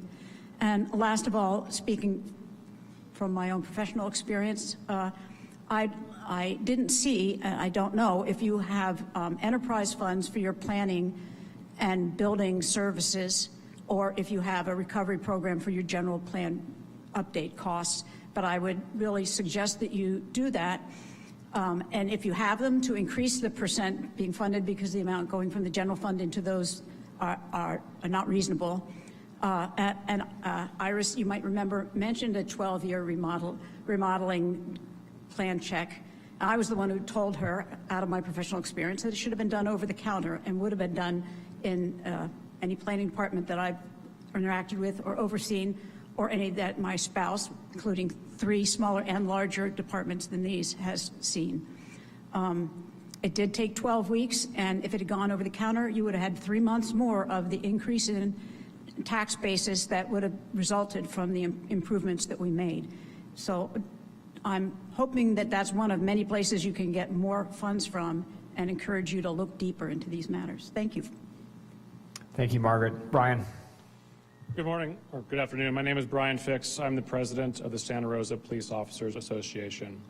Following your guidance from the initial budget meeting, our agency has held talks to discuss where our department will cut 8 sworn positions.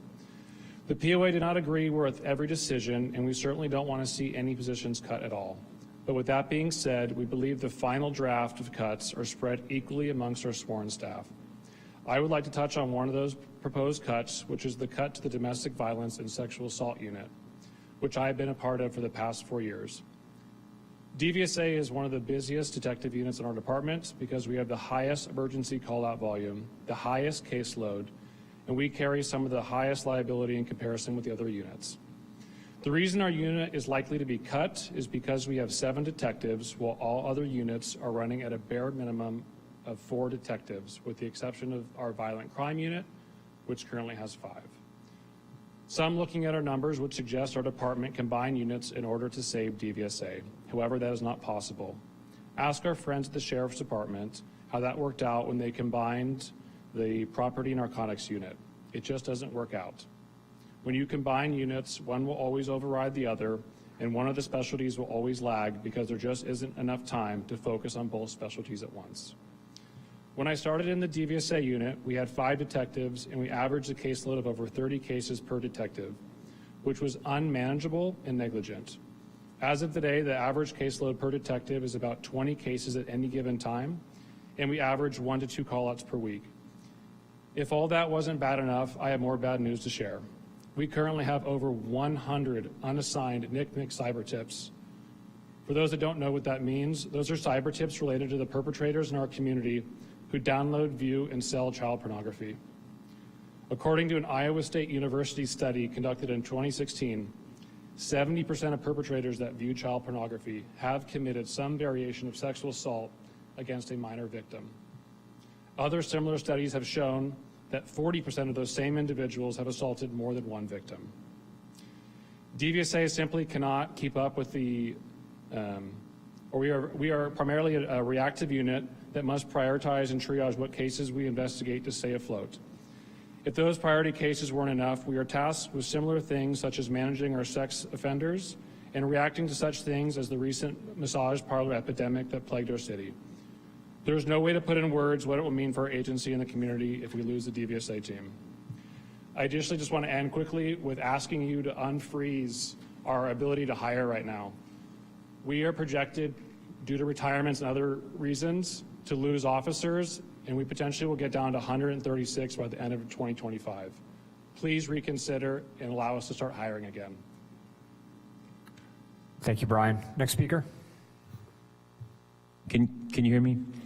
Good afternoon. My name is Chandler Jordana. I'm the Director of Fundraising and Operations for the Sonoma County Secure Families Collaborative. The Secure Families Collaborative is a backbone organization to a network of several partners who provide pro bono legal services and wraparound social services for our county's immigrants. We work together to support immigrants in our community and protect the entire community's cultural and economic vitality. We have, since our inception in 2018, we have consistently received funding from the city of Santa Rosa, and that is now under threat due to the proposed budget cuts that are being discussed. We have historically gotten $50,000, which, as you know, is not a small amount, but comparative to a lot of the amounts that have been discussed today, it's a relatively small ask, especially when considering that more than 20% of Santa Rosa residents are immigrants. And that doesn't account for undocumented people, nor does this account for mixed status families or those living with immigrants. Because of these numbers, we then estimate that more than 1 in 3 Santa Rosa residents are either immigrants or live with an immigrant in the city. And considering all the asks for different budget matters, and considering that approximately 1 in 3 residents in the city are immigrants or live with an immigrant, we think that $50,000 is more than a reasonable ask.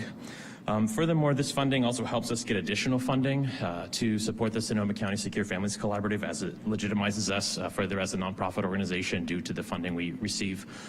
We already received some from the county, but about 75 to 80% of our clients are actually living in the city of Santa Rosa. Our partners also include other mainstays, nonprofit mainstays in the community, including United Way of the Wine Country. We work with the County of Sonoma. We work with Sonoma County Economic Development Collaborative. We work with Catholic Charities. We work with Sonoma Immigrant Services. And we also work with the University of San Francisco Immigration and Deportation Defense Clinic. That's our lead legal partner. They're nationally renowned as immigration legal experts. Again, I don't think that now is the time that, considering the obvious stance, anti-immigrant rhetoric that is happening in a federal landscape right now, I don't think that now is the time for the city to cut its funding towards immigrant communities. We've already seen some of the horrific things that have happened to our immigrant community, and these are our neighbors. This is vital parts of our community, and I don't think now is the time that we can afford to cut funding. We continue to serve as a legal and social service lifeline to Santa Rosa's immigrant community. The collaborative, we're committed to bringing together existing organizations, adding legal resources, and listening to clients regarding essential needs. As a nonprofit organization, we're not in a position to dictate to the community what we need, but what they need, but we're a grassroots organization that is actively serving Santa Rosa's immigrant community, and as such, I'd like you to please reconsider the potential cutting of funding toward immigrant communities, and to please consider funding us the $50,000 ask. Thank you. Thank you, Chandler. Next speaker. My name is Brittany Ernst, and outside is Shay Ernst, and I'm sorry she's been making a fuss before I speak. I have been following the conversations on these potential budget cuts to our firefighters, and I'm deeply concerned for the city of Santa Rosa, especially in the light of recent decisions made by Sonoma County. Just months ago, voters approved Measure H, an initiative designed to enhance fire prevention, emergency medical services, and disaster response throughout Sonoma County. Its goals were clear: to improve vegetation management and reduce risk wildfire risk, attract and retain qualified local firefighters, improve emergency response times, and modernize firefighting facilities and equipment. Yet now we find ourselves in a troubling contradiction. Several firefighters, many nearing the end of their rigorous 18-month probationary period, are at risk of losing their jobs. These individuals have trained extensively to serve Santa Rosa. They represent the future of our emergency response. They're highly trained, committed, and most local. Some even left stable positions in other cities to join the city of Santa Rosa Fire because they believed in our department's mission and long-term vision. If Santa Rosa truly intends to attract and retain qualified firefighters as stated in Measure H, then why are we risking 12 fully trained and capable individuals, and why are they being considered for termination? What message does this send to future applicants? If I were a firefighter considering a position with Santa Rosa, I'd be seriously concerned about job security, especially with the perception that budget cuts can swiftly override investment and talent and safety. Adding to the concern, Station 5 was destroyed in the Tubbs Fire of 2017 and is finally set to reopen this year after City Council approved a $15 million rebuild in 2023, and yet the city is now contemplating browning it out or blacking it out. How can we reconcile these conflicting actions? To me, it appears that while the residents of Santa Rosa and Sonoma County voted to strengthen and grow our fire services, city leadership is undermining that progress, possibly in an attempt to recover from a financial mismanagement. This is not a budget issue. This is a trust issue. This is a safety issue, and it's a question of whether we honor the commitments made to both public and professionals, and the professionals who risk their lives to protect it. After today's discussions, it is clear that the fire department has not only met but exceeded its goals and accomplishments. Councilwoman McDonald highlighted the police department's investment of approximately $200,000 in new hires. While I'm not certain of the exact figure in the fire department, it's reasonable to assume that the investment for our new hires is the same. After hearing today's thoughtful questions and discussions from our city council, it's evident that there is a genuine appreciation and commitment to both our city and firefighters. Now is the time to demonstrate and support by not allowing any. Thank you, Brittany. Are there any other members of the public in chambers who wish to speak? Seeing none, I'm going to turn to our city clerk to see if there are any hands raised online. There are, Mayor. I'm going to turn it to our Zoom host, Lauren, to facilitate public comment via Zoom. Thank you. Thank you, Dina. We have Sonoma Can with a hand raised. I've enabled your permissions. Go ahead whenever you're ready. Thank you. My name is Cynthia King. I'm the CEO of Sonoma Community Action Network. I am speaking to address the reduction of funding to help us administer the Season of Sharing Fund. It's a Bay Area fund that brings in nearly $500,000 in financial assistance to our community members. It's one of the only resource of funds available that are left. There's not a lot of open assistance funds in our community, and it does not provide us with money to actually administer the money. So we get $4,000 from Season of Sharing to run the fund. And so our partners help with applications without funding, and they bring it to us and we process them for eligibility and cut the checks and send it to them. It is one of the only ways that people stay in their housing. We know that the primary issue for most of our community is housing, finding it and keeping it, and this is one of the ways that they're able to keep it. So I understand that money's tight and cuts have to be made, but I would request that you don't eliminate this opportunity for us to bring the funding in. There have been times when we haven't been able to take full advantage of the full amount because we can't administer it in a timely way. And so any support that continues to help us bring that funding to our community would be very appreciated. Thank you, Cynthia. There's anybody else on Zoom who would like to speak? Please raise your hand now. City Clerk, I'm not seeing any more hands raised in Zoom. Thank you, Mayor. To you. Thank you. Okay, we're going to close public comment and bring it back to the dais for questions and comments. And in general, well, let's just open. let's go to questions first. Just before we left for our break, there were a few new slides presented, and I'm going to assume that we've got a few questions from council. Looking to my colleagues. Ms. McDonald, we'll start with you. Thank you, Mayor. This question's actually for finance. We heard a lot today about the projections and what that we're projecting a negative projection for as far as our sales tax and income. Can you walk us through that so that we have a better understanding of how you came up with these projections? I think what I heard is a crisis of projections. So I'm curious how we came up with that number.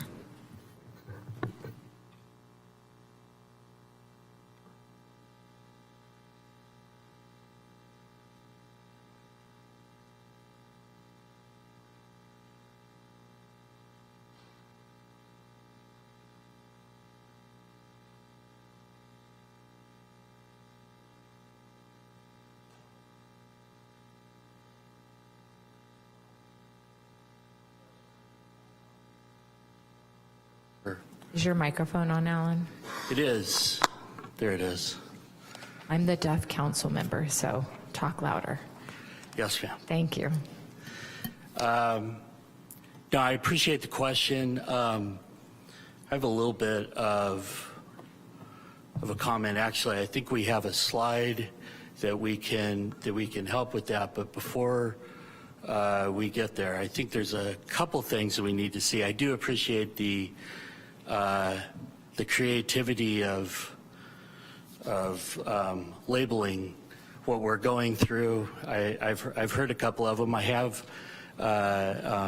but so specifically to some of the information that is out relative to our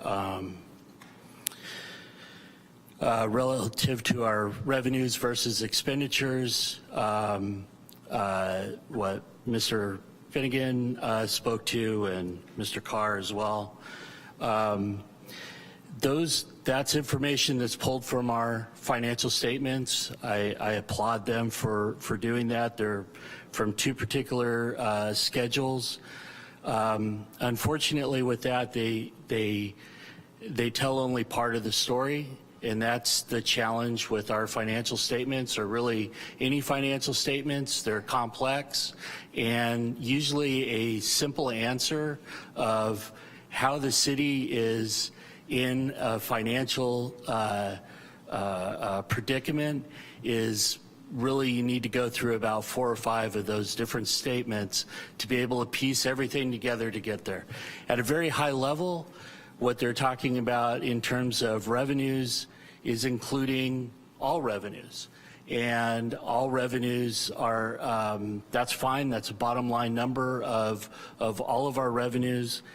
However, it's including things that we would use to base a budget in the future on. So non-recurring revenues, or for the most part, grant revenues that are tied to very specific projects or programs. Those are things that were lumped into those amounts. Their expenditures that they looked at didn't include transfers out. And transfers out is unfortunately a very big part of our budget problem, right? So we're not just looking at our operational departments, but we also take money from the general fund and put that into other operations within the city outside of the general fund. Generally that is to homeless services or to the CIP. When we talk about sales tax, you could probably bring it up now. One of the parts that was sort of buried in that in the total revenue number for the general fund is the fact that we have underperformed our sales tax estimates. This is just last year, but this trend is something that we've been seeing over the last couple of years. You've heard me talk about this ad nauseum. But this is really the crux of our problem, is that we, at our current pace, without making changes to our sales tax budget, our estimate, we never meet that number. We can't meet that number. And so that's why we've had to lose it or lower it. And because it is the largest revenue source that we have, it ends up becoming a big issue for our forecasts in particular. One of the other things that I'd like to say, if you indulge me for just a minute or two, to their point, we've had surpluses in the past, absolutely, and I can't speak to prior finance directors that have come here and said, hey, the sky is falling, and then at the end of the year it turns out that the sky didn't fall. In fact, we have this big surplus. That definitely happened, and over the period that Mr. Finnegan and Carr are speaking to, and to some of the other groups that we've talked to personally about this. The problem is that at some point you need to look at these numbers and look at where we are with that. It's not just a projection. It became real in 23-24. In 23-24, we ended our year in a deficit, and we haven't done that before. And at that point, the math changed. And we've talked about this before. So to the benefit of everyone here that seems to forget that part of it, that's why this is different than before. Because there's a $3 million deficit that we ended with in 24. We're going to end with a $13 million deficit this year at least. We're at the point now where we cannot make up that money during the year. So this is where we're at. When we had those surpluses in the past, what we would do is come to you, usually at mid-year, and put those into projects or into departments and things that we would normally not put in our operating budget because they're one-time projects that we could go and spend that money on. So it wasn't just, it doesn't disappear. It doesn't go, it goes back to the departments, or it stays in our reserves. And what we're finding in the last couple of years is that those reserves, while they grew up, and we have a slide for that too, while they went up, they're now starting to go back down. And you're seeing that along with, as we start counting in these deficits, that's where the erosion of reserves happen. That is different than what happened in the past. Where we are right now is a completely different reality than what was there. I think that concludes. That does cover most of it, yes. I think what it is it felt a lot like we were the boy that cried wolf. And so now it's the point where we've given raises and done negotiations, and now it's a for reals budget.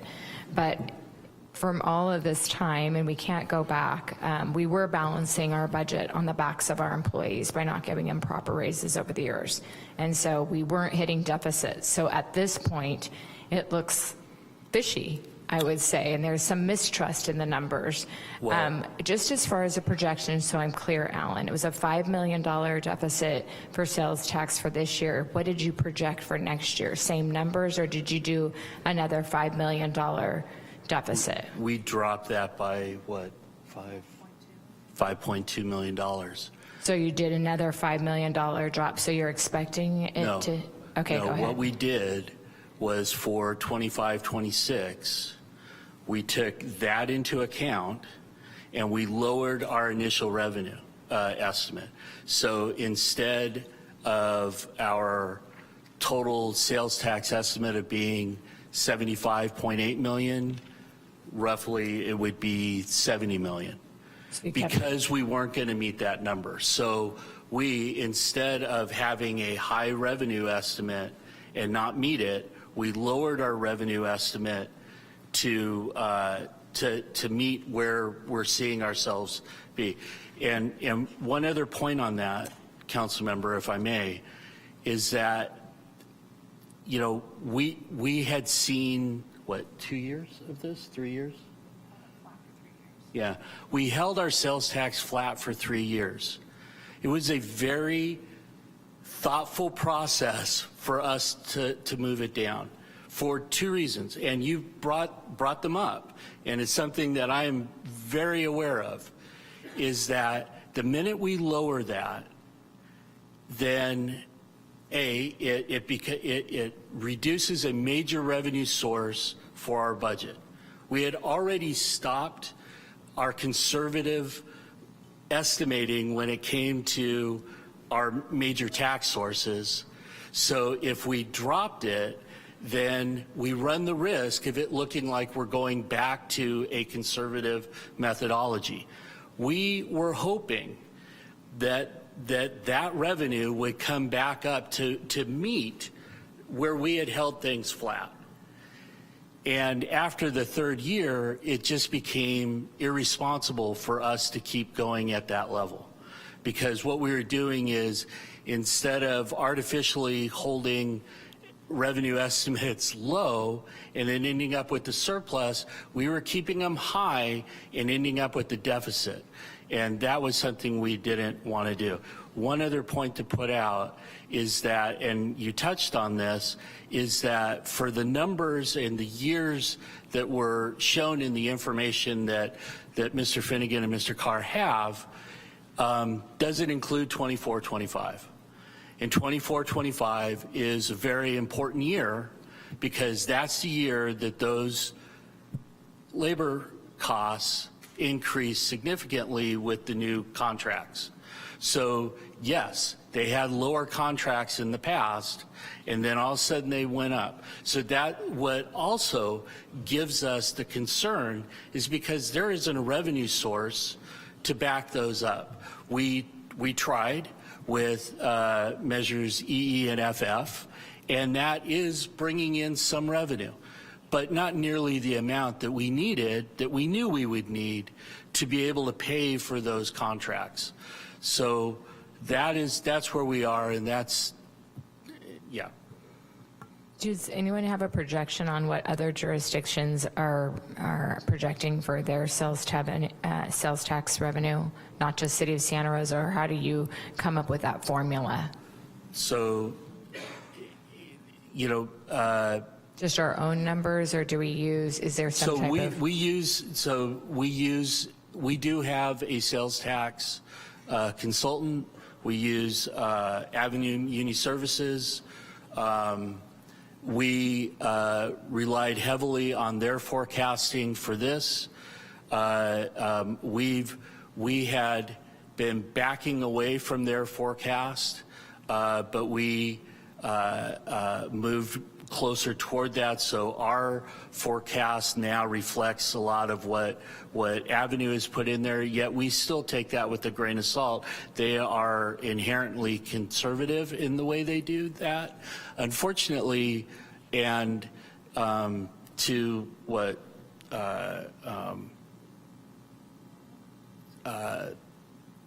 Sam Hull and Matt talked about in terms of their study, I don't know where that's coming from. I know Beacon economics well. I read their stuff. I have not seen this study. I asked for it. I don't have it. I would love to see it, but from the information that I'm getting from both HDL and Avenue, which are two of the main forecasters in California, a 2.5% to a 2.5% sales tax forecast is just not realistic. ours, we dropped ours the next year out in our forecast, so that's 26, 27, I think is a 0.5% increase. And then it grows to, I think it's 1.3 or in the ones. At no point in the out years of our forecast do we go anywhere close to 2%. I think the closest may be 1 year at 1.7, but I don't have that right off the top of my head. The point being is that is similar to what all cities in California are experiencing. Now, every city is going to be different. There's different things that are going to drive their sales tax economy. There's a lot of stuff that goes into that, so I don't have a very detailed response to that. And no, we don't compare other cities to kind of see what they're doing. We look at what our tax receipts are and what Avenue is saying that they think it will do based off of those tax receipts and the rest of the economy. They partner heavily with UCLA Anderson forecast.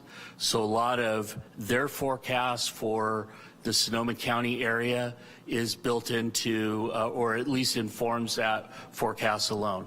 So to wrap that up, it's that there's a lot of brain cells that go into that forecast, and it's something that we understand how important it is, but there's a lot of different sources that go there to try to give us the best forecasting estimates that we can. Yeah, I'll add to that, Alan, just from a high level through the mayor. What I'm hearing from other city managers, we have the economic downturn, which is adding to decrease in sales tax. You also have a shift in e-commerce. E-commerce is a big factor in how sales tax is being driven. And then the concentration of retail is what we're also hearing. So stores are closing. So if you look at San Francisco, you have many stores that have closed downtown. So the concentration of retail, they don't have it like they used to many years ago. So that decreases their sales tax as well. So there are a lot of factors, as CFO stated, that are included in that. But again, you've got your economic downturn, you got your shift in concentration of retail, and you have more e-commerce as you have less brick and mortar stores. City Manager, if I may. I want to point out a couple other, I think, important facts around this conversation and make sure that we properly qualify this information in front of you. We've heard assertions today that the Finance Department is making broad conclusions off of solely on paper or not realized actuals problems. That is factually not true. So the table in front of you is actuals, not projections. And what those actuals show is that our projected revenue came in $5.8 million short. Those are actuals. Furthermore, as far as independence and looking at our process, the city contracted out with an independent review of our budget practices and presented it to City Council as part of goal setting. The #1 bullet point of that presentation was that the city was too aggressive on its sales tax. It is true that our sales tax is flat on a budgetary basis from year to year, but that is certainly an appropriate thing to do if we're way off on hitting our actuals. On our out years on these projections, there is growth considered. That is another statement that I've heard, is that we are essentially at 0% forever. That is not the case. We understand that eventually sales tax grows, and that's included. I'll add one more note that I think is important for this conversation. Our reserves went down last year. That is a verifiable, audited fact in our financial statement. It is statement A3. The assertions made basing that we have gone up were based on the B statements. The B statements are not for that purpose. They are not a profit and loss statement. As CFO Alton stated, it doesn't capture any capital. If you look at that B statement, it shows that our public works capital expense was $50,000. It misses capital completely. The proper statement to use is statement A3. And the reserve slide that we put together today is verifiable online through our ACFR. It will show those amounts. And the bottom line is we have experienced our reserves going down. This is not simply a projection problem. It is not on paper. It is reflected within our most recent financial statement.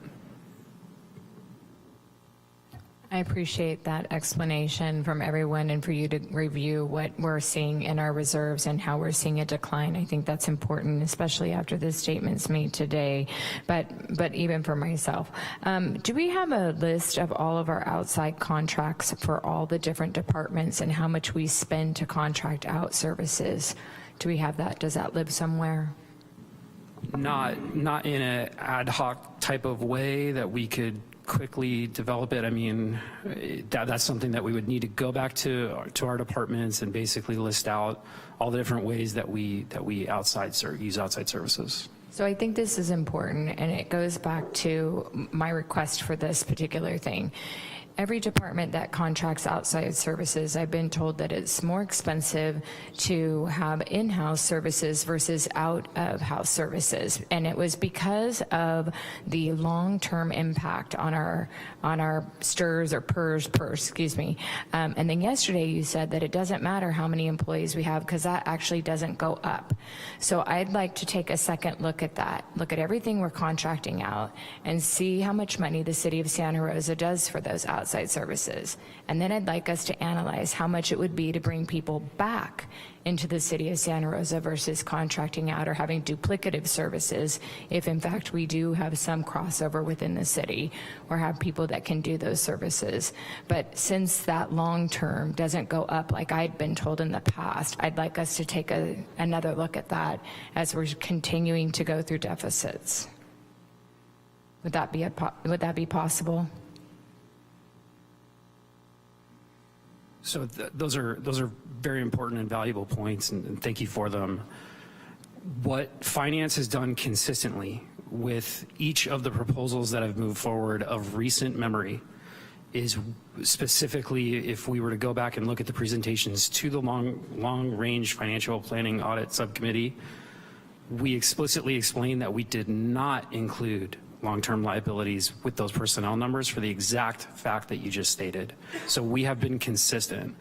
When we look at that, we understand that we need to make those types of considerations. So when we look at it on a break-even perspective of the city, which is the proper way to do it, because to your point, council member, we're looking to save money, we certainly want to do so, and we wouldn't include a fixed cost that's not tied at that point. So I see we have a done lot of that. times we just reapprove a contract. It's often done under our consent agenda. We just reapprove. And so what I'm looking for is for us to take a second look at all of those contracts, whether we need to go out for a new RFP or bring those services back in-house, because as our contracts go up, because costs have gone up, what we haven't done a good job of, I think, is actually looking at how much it would be to have them in-house.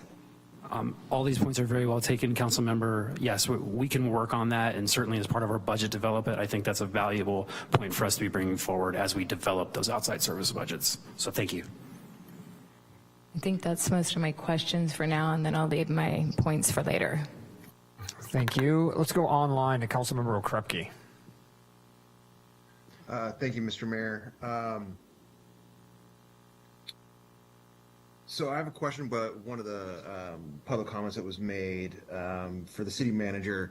There was a comment that was made that there was an agreement between the city manager and fire about what cuts were supposed to be made, and that brownouts was not a part of that. Can you address that?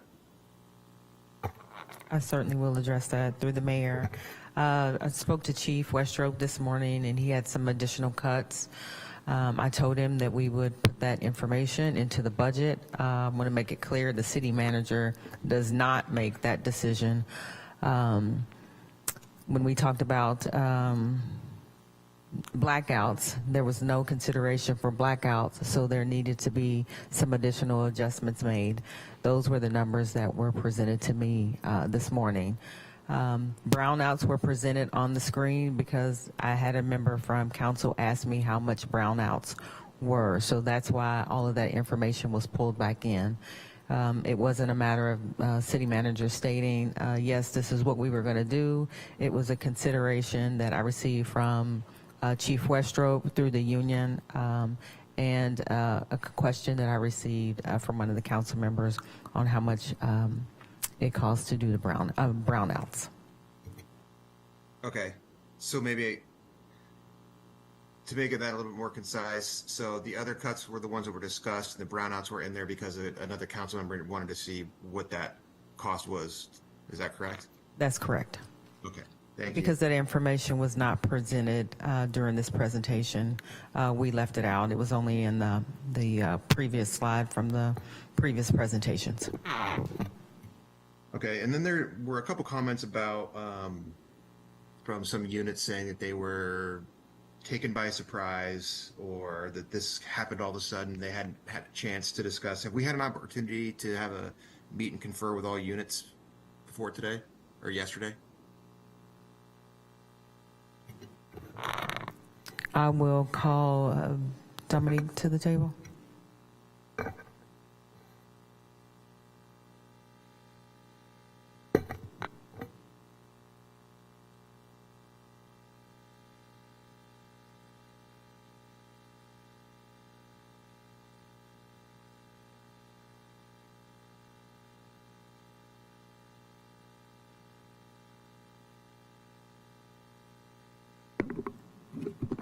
Dominique Blanque, Human Resources Director.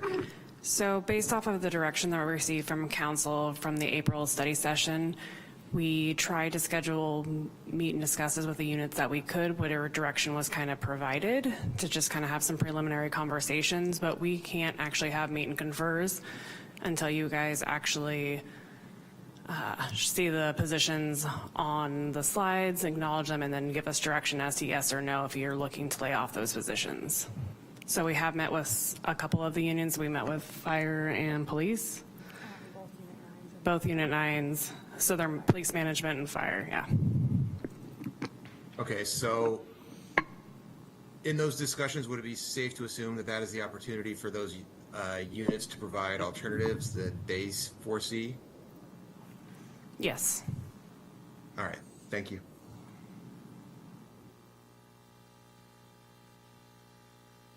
That's all for me. Thank you. Vice Mayor Alvarez. Thank you, Mayor. One of my original questions was the formula that's used to create projections, but you actually touched on that just a bit ago. And yesterday I asked a question about page 18 when it came to forecasting the difference between the budget and the actual number that we need to get to. But beyond that, my question is, are there any grants being frozen at the national level or federal level that take any influence or affect our projections? And I understand that when we speak of financial reports, we're speaking of a time period that's already passed, one that's not current.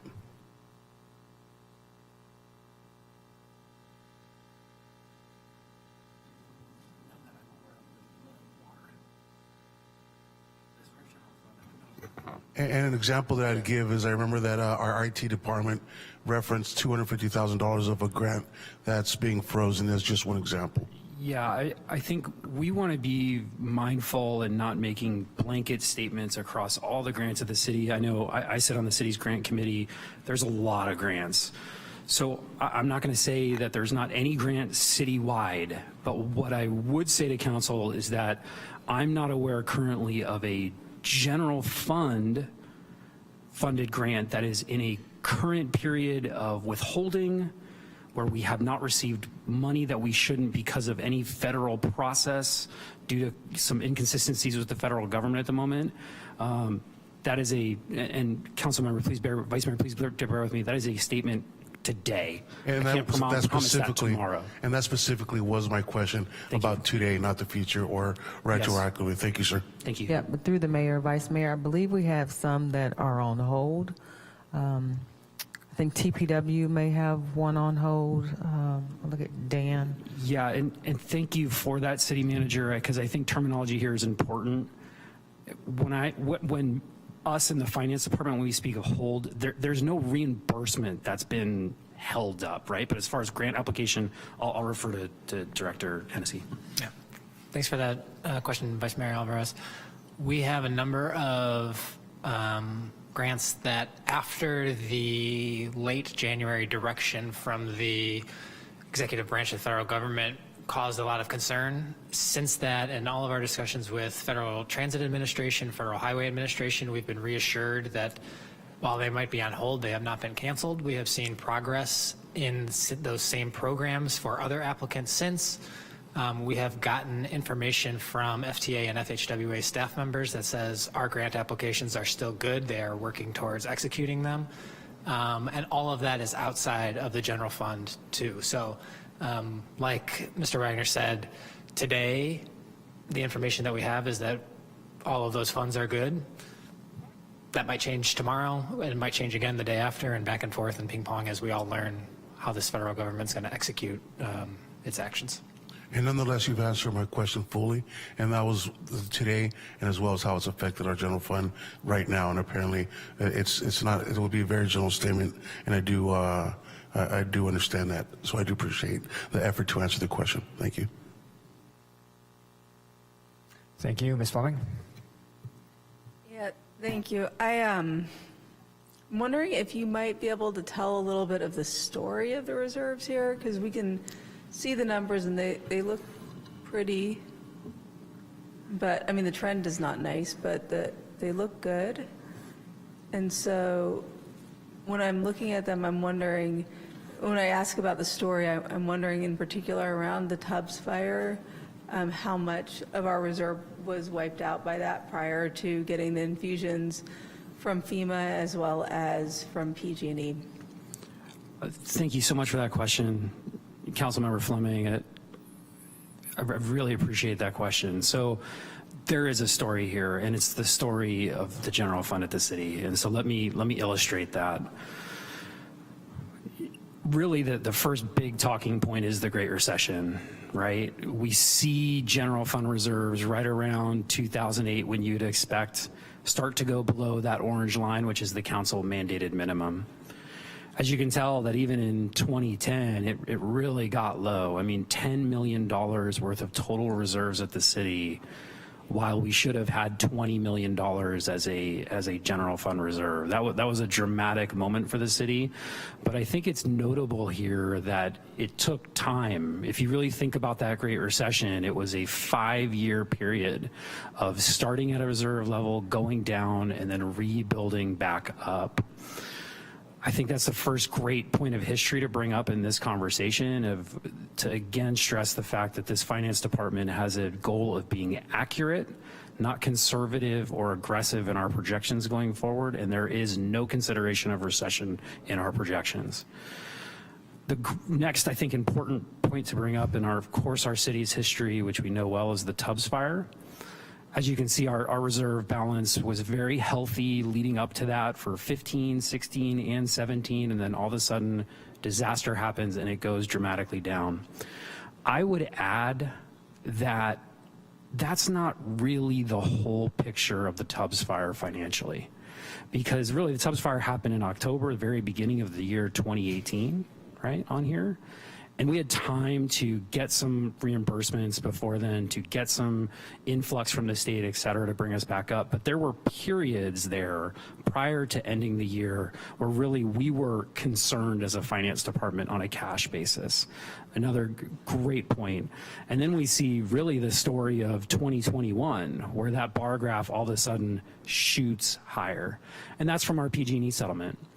What we've presented here is really net of the amount of PG&E money that council set aside for specific projects. The red would be a great example for you, Councilmember Fleming. That's not included here. That is really our PG&E stability funds for fiscal stability, which was really intent for this time to help us have a runway. And as I would describe it, what we're trying to accomplish is to slow the train. Right. Thank you.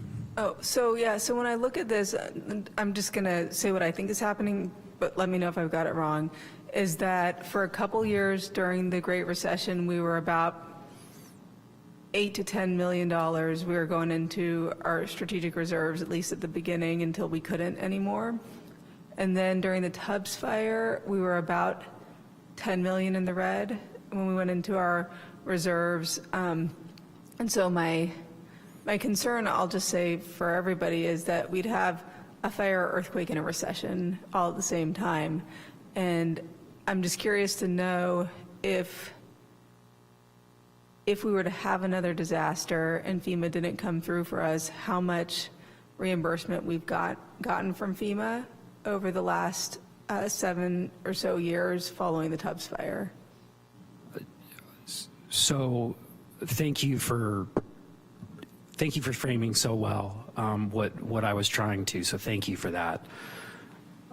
I want to make sure I hit each of those points, so help me if I miss one, because they're all so important. Yes, while we have not projected any of those things into our numbers, a fire, a recession, et cetera, that is the context that we bring up towards why it's so important for us to maintain our reserve. So your point's well taken, and I think it's a cogent one and wise. Right. No, I mean, clearly we have to make sure we have services to manage those things. We can't just have a lot of money on hand without people. I'm just wondering financially how much each of those things costs, and that was my question, is do we know how much reimbursement we got from FEMA? Because it helps me to calculate how much money we won't have, or at least I won't be comfortable counting on in this current political climate. I wish that I could answer that question, because if we could give just an answer towards that of this is real, that's not how we've developed our reserves. We haven't developed our reserves from this is how much you need for a fire, this is how much you need for a recession. I know. I'm sorry. Let me see if I can clarify. Yeah. If we knew how much money we had been reimbursed from FEMA following the Tubbs fire event, just that one, I'm not saying that, we could have an event that was much smaller. We could have an event that was catastrophic, that makes that one look like a light event. It just helps me to bookmark in my head how much an event of that size costs the city. Because when I look at, passing a budget that's not flat, I'm trying to calculate in my head if we have enough money left over to weather a catastrophe. That's what I'm trying to get at. I'm not asking you to project in the future. I'm asking you to tell me about something historically. I think, yeah, I don't have that on hand. Okay. And so I think that's a worthy thing for us to look into. There's a lot of moving parts there, unfortunately. But yeah, give us some time to sharpen our pencils, right. And I know the books try to haven't been fully that. closed out on that too, probably, would be my guess. Yes. So in the aftermath of a fire, especially like Tubbs, we, I don't remember the exact amount, I think, but we're the quickest thing that we were reimbursed for was our response costs. So the overtime and the costs of the fire and police to go out and to fight the fire and to have that response. I want to say it was in the $3 to $5 million range, but we will confirm that. But what's important to note is I think the total cost that we were looking at citywide was closer in the, I want to say it's around the $50 million range. That seems about right to me. And of course, there's costs that weren't reimbursed from FEMA as well. And those things took a lot of time, right, to get through. And when we don't have the money back from FEMA, because at that point it's a reimbursement basis, right, then we're draining on reserves to be able to front that cost until we get the money back from FEMA So it's just something to keep in mind that there's some nuance that goes in to the federal response to our disasters. Right, and there's two things that we counted on then, or we came through for us then, which was the federal government, and then also we were successful in our suit against PG&E, which is why those numbers are so high. Thank you for the information. Any further clarification around reimbursements from FEMA or outlays which were unreimbursed by FEMA would be helpful in making this decision. Ms. Rogers? Thank you, Mayor. I had a couple of questions. I will start with Chief Westrop. I'll ask you to come down. So my question was, you mentioned that Station 10, which happens to be in my district, was part of the brownouts last time that we had them. And I was looking at some calculations, and if Station 10 is not there, and we have Station 2, am I getting the stations right on Stony Point, Station 2? Correct. Okay. It is 2.54 miles, about probably a little bit more, to the most southern part of District 7. So it takes about 6 minutes. That does not include traffic. Correct. So I guess it depends on who's available, but who would respond, and what could we think that the response would be from Station 2 in, let's say, rush hour or a time when the roads were not completely empty? So if we're looking at that very specific example of responding to the south side of District 10, you're either going to get Station 8 from Roseland, which is currently on Burbank. Eventually it'll be on Hearn, or Station 2 from Stony Point, or to Director Crenshaw's point, it could be Sonoma County Fire Station 9 on Todd Road. So there's other resources that are going to come there. Regardless, there is going to be a significant delay in response to any part of District 10, because stations are strategically located, as you know, to be demographically and geographically aligned for the quickest response. So you're going to add minutes. It could be, just a rough estimate, 5 to 10 minutes longer based on the time of day, particularly considering traffic patterns in that area. But I say it's the same across the board for the city. I mean, our 2016 standards of coverage shows we need to add 3 stations. That's what we were going to achieve with Measure H. We're not going to be there. So it's just going to lengthen response times across the board when we're already not up to where we should be 10 years ago, and our risk and threat matrix has changed. So I would venture to guess that we're going to see response time for some districts going up to 5 or 10 minutes additional from where they're at now, depending what the district looks like and what the traffic patterns are. So it's not just that station, it's all stations. I have to ask questions about my district, sorry. Sorry. In a residential fire, one, it takes them time to get on the engine or the truck. Correct. So in a residential fire, what can happen in 10 minutes? So just to touch on your point, so our response times are calculated on time of dispatch, so the minute that we receive the call to the time the first unit arrives on scene. In that time, we have 4 minutes of travel time calculated in, and we have 1 minute of what we call turnout time, so time to get appropriately dressed in the safety gear that you need to be dressed in when you arrive on scene. So that's how we calculate those times. It's all factored in. Within 10 minutes of a structure fire, and some people made good points about this today, in standard construction in the 60s and 70s, where it was true dimensional lumber of 2x4s, and they used nailing patterns instead of gang nails on roofing trusses, and they used traditional roofing materials, things like that, and we had cotton and organic materials. Fires took a lot longer to build, and they didn't burn as hot. Today, conventional construction it's non-dimensional lumber, so it burns through quicker. They use gang nails in trusses, so they disintegrate faster, and all the materials are cheaper. I mean, we're seeing it across the board. I know my house was built in 1970, and when we rebuilt it, it's not what it used to be. So, and then you add in, as Captain Geisinger said, Firefighter Geisinger, I don't remember, our old partner from Berkeley there, he brought up the point that the materials that are going into homes are now inorganic and they're synthetic materials, so they burn like gasoline. So what we're seeing now is the time to flash over, which means that everything in a room reaches a temperature where it automatically ignites, has shortened tremendously into the 4 to 5 minute range. The smoke and the hydrocarbons that are given off of everything that's burning are much more toxic. So we're seeing roof collapses sooner, we're seeing flashover sooner, we're seeing lower survivability of people inside, and we're seeing increased danger to firefighters just because of all those factors combined.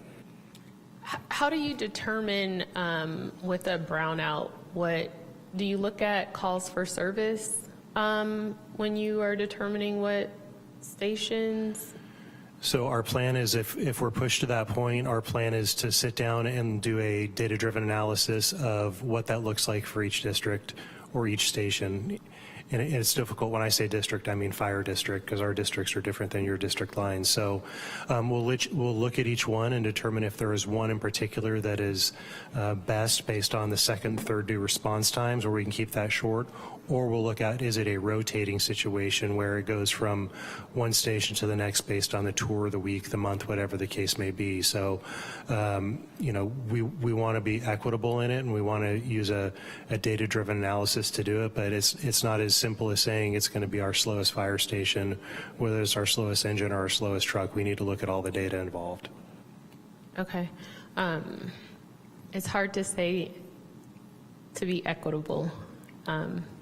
That's a hard place to be put in. So thank you, Chief. Thank you. Director Osborne. So while you're coming down, I wanted to ask you about the Santa Rosa Tourism and Business Improvement Area funds. Can you tell us quickly, we should know, but a little bit about that, just for the public if they don't know what that is? Yes, absolutely, council members. So the SRTBIA funds, that's a fund that is actually collected by a specific business type. It's a fee that hotels pay, and really it goes back into economic development measures that, for sort of the friendly term of putting heads in beds. So it returns tourism dollars, it returns marketing to efforts, it returns infrastructure efforts to those uses. So it really centers around tourism in general. So the focus on the visitor center, Visit Santa Rosa, all of those efforts that really try to bring people into Santa Rosa for overnight stays. It can support events that do the same thing, but it really is focusing on hotel stays and the tourism associated around that. So all the efforts under that ordinance are directed to those particular activities. And how do we allocate those funds? So the funds are actually addressed really by ordinance. So the city can contract out for a certain portion of those funds, up to 70%. And when the ordinance was originally generated, there was an initial contract with the chamber for the 70%. So 70% of those dollars go to the chamber, really to fund Visit Santa Rosa. So that's the website presence, but other efforts that go along with that. There's staffing costs associated with that. The Welcome Center that is in Railroad Square. And then there's a lot of marketing efforts that go around those components. There's event support that goes into that. So the SRTBIA board oversees this. So that is a board where there's members of the chamber, the city, and the hotel community. That looks at the annual reporting and the expenditures associated with that. On the city side, really what it goes to is there can be advertisement efforts in there, there can be marketing, there's events. A significant portion of that 30% goes to staffing offset. So it covers the staff that actually monitor the programs associated with this, implement the advertisement efforts, look at the event support, really overall support the program. And when we look at the 70% in the past, let's say 3 years for every year, how much has that been that goes out? So the total dollar amounts associated with that, and as I mentioned in the presentation, there have been dips. And really just 2 years there where we had fairly significant drops with the Tubbs fire as well as the pandemic. Typically it's slightly under $2 million a year. So the city is getting 30% of that and 70% goes to the chamber through the contract. Okay. And what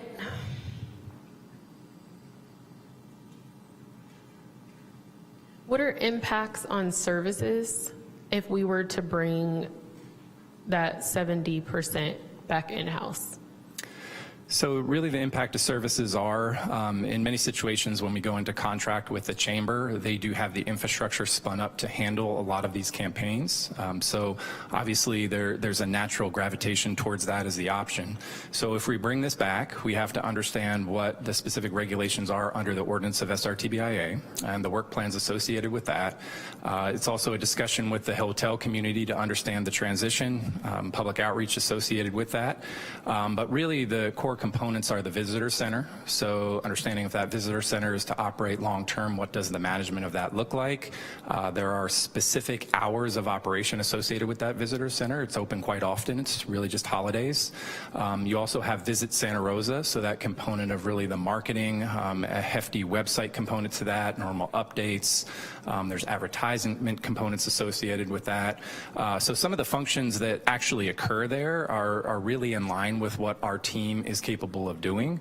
It really becomes a capacity issue. So as we pull that in, we would normally look at what expertise levels we have. We would look at the positions associated with that.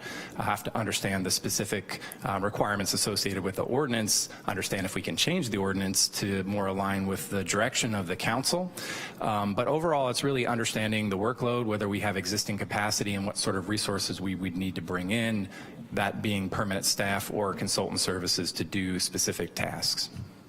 Okay. Councilmember McDonald was speaking about contracting services and having services being out. And to me, I know that we have a relationship with the chamber, but this is also a service that we are contracting out. And so I really want to explore if we can possibly do that in-house, because that's a lot of money when we're looking at our own staff, telling them that we're going to furlough and lay off and do all these other things. $2 million is a lot. So I don't know if any of my other council members would want to explore that. I thought we did. And I thought we agreed to move forward or look deeper into bringing that in-house. But I would like to look at that, because $2 million for me, like I said, is a lot of money, especially if that's something that we can do in-house. So, Madam City Manager, if it's something that, if it's the will of the council and it's something that we can look into, I would like to look into that to help with our current fiscal challenges.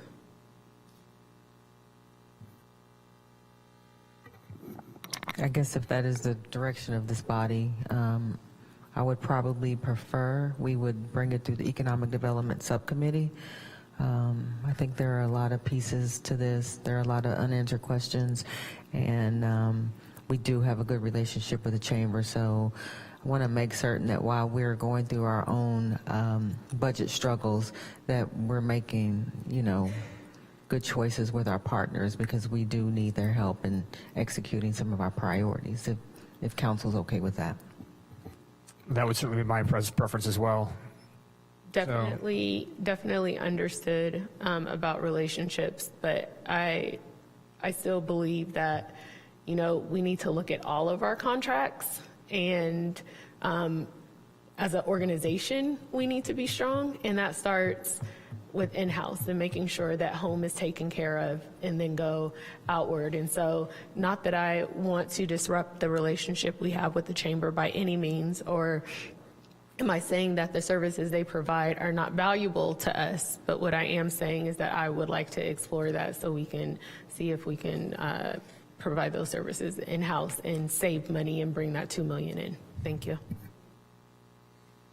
We can add that potentially to a future economic development subcommittee docket agenda. Yes, and I believe the city attorney and I probably need to take a look at the ordinance as well. Perfect. All right. To be continued. Thank you. Ms. Rogers, anything else from you? No, Mayor. Thank you. Thank you. Ms. Benuelos? Thank you, Mayor. I think I want to, if she's still here, Dominique? over somewhere. Oh, there she is. I just have a couple of questions, and then I have one for the police chief, if he's still here.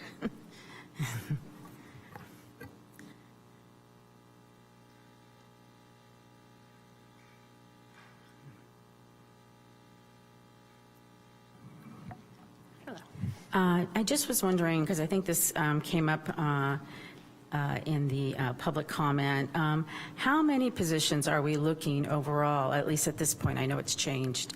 Are we looking to cut at this point? And along with that, if I may, I would like to know how many out of all those positions, how many are Teamsters, OE3, SEIU, if that's in the mix. I would like to know how many are labor,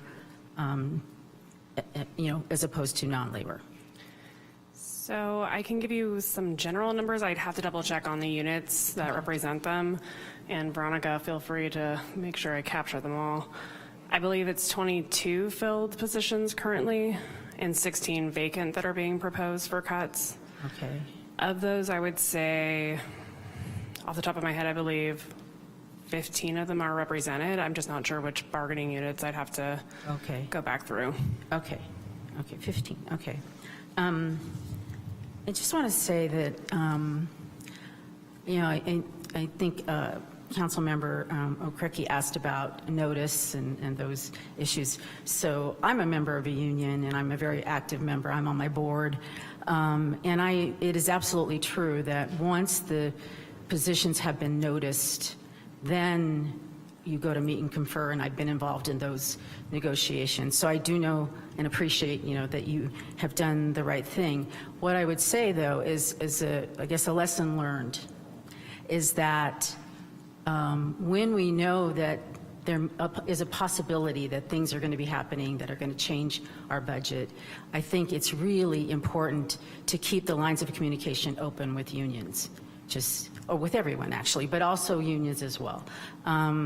Because I think otherwise, no matter what, and I know this is happening in my institution, people feel blindsided.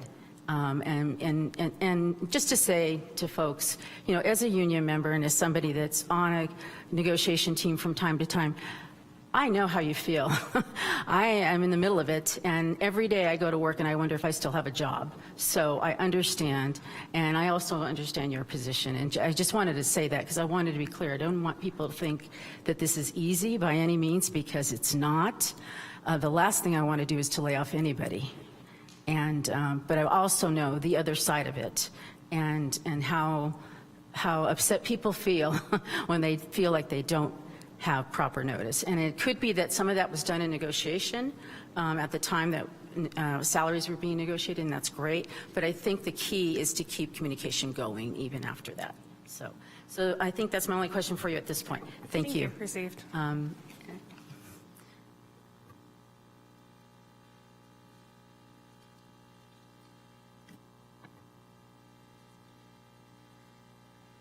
Thank you, Chief. Hi again. Just wanted to revisit just one more time because it came up a lot in public comment, and we've gotten correspondence about it too. And that's the position of the police lieutenant. I think I saw it there. I don't remember if it was in the original cuts that we were looking at, but it's still here. And I'm just wondering again, because from what I'm hearing from the public, particularly folks in law enforcement, this would have a really devastating effects on law enforcement right now. And I just wondered if you could talk about that a little bit just one more time. I know you've talked about it several times. Absolutely, and the comments are all accurate. It's going to have its impact, and that's my job as chief to look like how we can mitigate some of those impacts.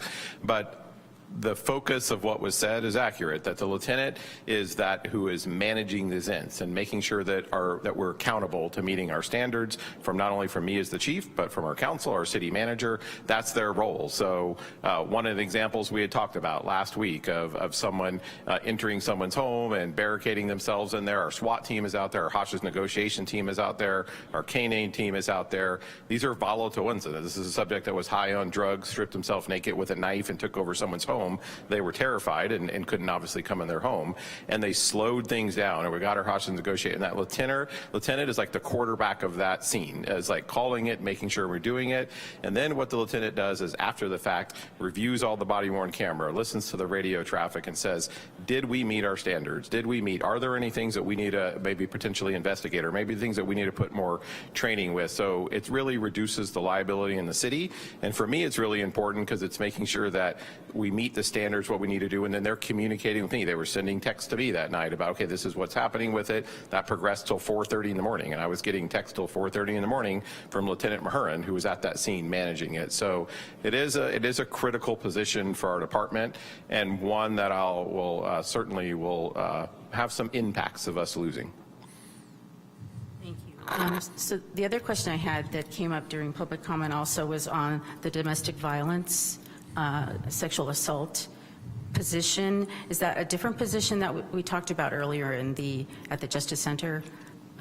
And forgive me for not knowing the difference. No, understandable. Yeah, that's the one that we talked about. That is one of the, so we're going to have to cut two are coming from investigations. One's the background investigator spot, which I said is least impactful with it, that we can manage without that one, quite honestly, with it. But the other one's going to potentially, I'm still working with the labor groups and our detective, lieutenant, and sergeants there. But as the detective pointed out, they have the highest amount of detectives. So the other ones are all at 4 right now. So if I reduce them to 3, it makes it really difficult to be sustainable detective teams, because they're all on call and have to be here in the week that they're on call and can't travel, have to be available for that. So it makes it difficult to do a 3-person on call and manage some of these more. So the most logical and just on paper is to take it from domestic violence, sexual assault team. The concern with that is, the reason why they have the most detectives is because they're by far the busiest team and have an overwhelming caseload that's just, like, obviously it's really difficult. I have 2 teenage daughters like that. I understand, like, the gravity of not being able to investigate those cases to their fullest. I feel the same way. I'm very concerned. Thank you. Absolutely. Thank you. And I think I just have one question for CFO Alton. But before then, I do want to underline a comment that my colleague, Ms. Banuelos, made regarding communication. She and I have the distinction of working at 2 organizations that are going through some challenging times right now. And I would say in both cases, the organizations have learned valuable lessons about the importance of communicating early and often. And that is a lesson for the city as well. I mean, we were really thrown into it this year. There was certainly some realization, but now I think there's a lot of realization within the city and citywide, outside City Hall, regarding the challenges that we face. And it will be part of our duty as council members and as an executive staff to be constantly talking and educating for the next several years. Because again, unfortunately, this is not one and done. We're going to be having these discussions repeatedly for some time to come, and it is going to be an education process for the city. And it is in that spirit, Scott or Alan, either one of you, because I know that both of you enjoy this talking point, could you go to the slide on the general fund reserves projection?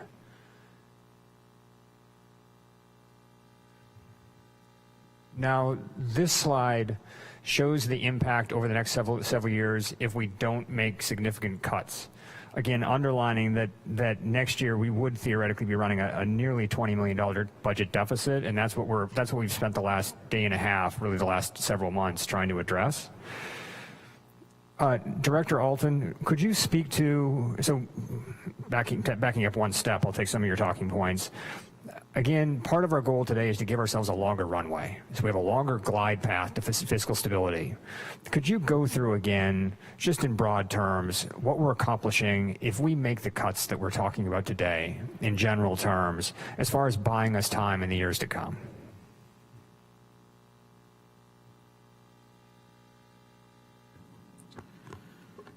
Thank you, Mayor Staff, for your question. Yes, thank you for pointing out first and foremost that this slide shows no cuts. And the plan that staff has brought forward today certainly changes these numbers, which is the whole point of our discussion. So I think I can illustrate that by doing some rough math here at the dais quickly, in that what we could expect with our plan moving forward is that the coming budget adoption year, that the general fund would finish above its mandated reserve. Probably around $10 million or $15 million still over. As with our opening statements to council regarding this conversation yesterday, we want to certainly focus on that, but then the very next year as well. Our problem is we have a structural deficit that is growing over time. So to your point, Mayor, this is not a one and done, unfortunately. What we see the second year is that we would anticipate with this plan that we will be slightly below mandated reserves as of the second year. I can agree with some statements made that we don't want to be looking too far ahead. And I think that the plan that we've brought forward ensures us a couple of things. It ensures us that we're not doing too much too fast. And we know that because our numbers out here still get so large so quickly. The second thing it does is this plan will give us time that we need to develop further reductions in the organization to help flatten the organization and gain the efficiencies that you just spoke to. So again, to illustrate, this plan moving forward keeps us above our mandated reserve for the coming budget year. We'll be slightly below it the very next year without additional cuts.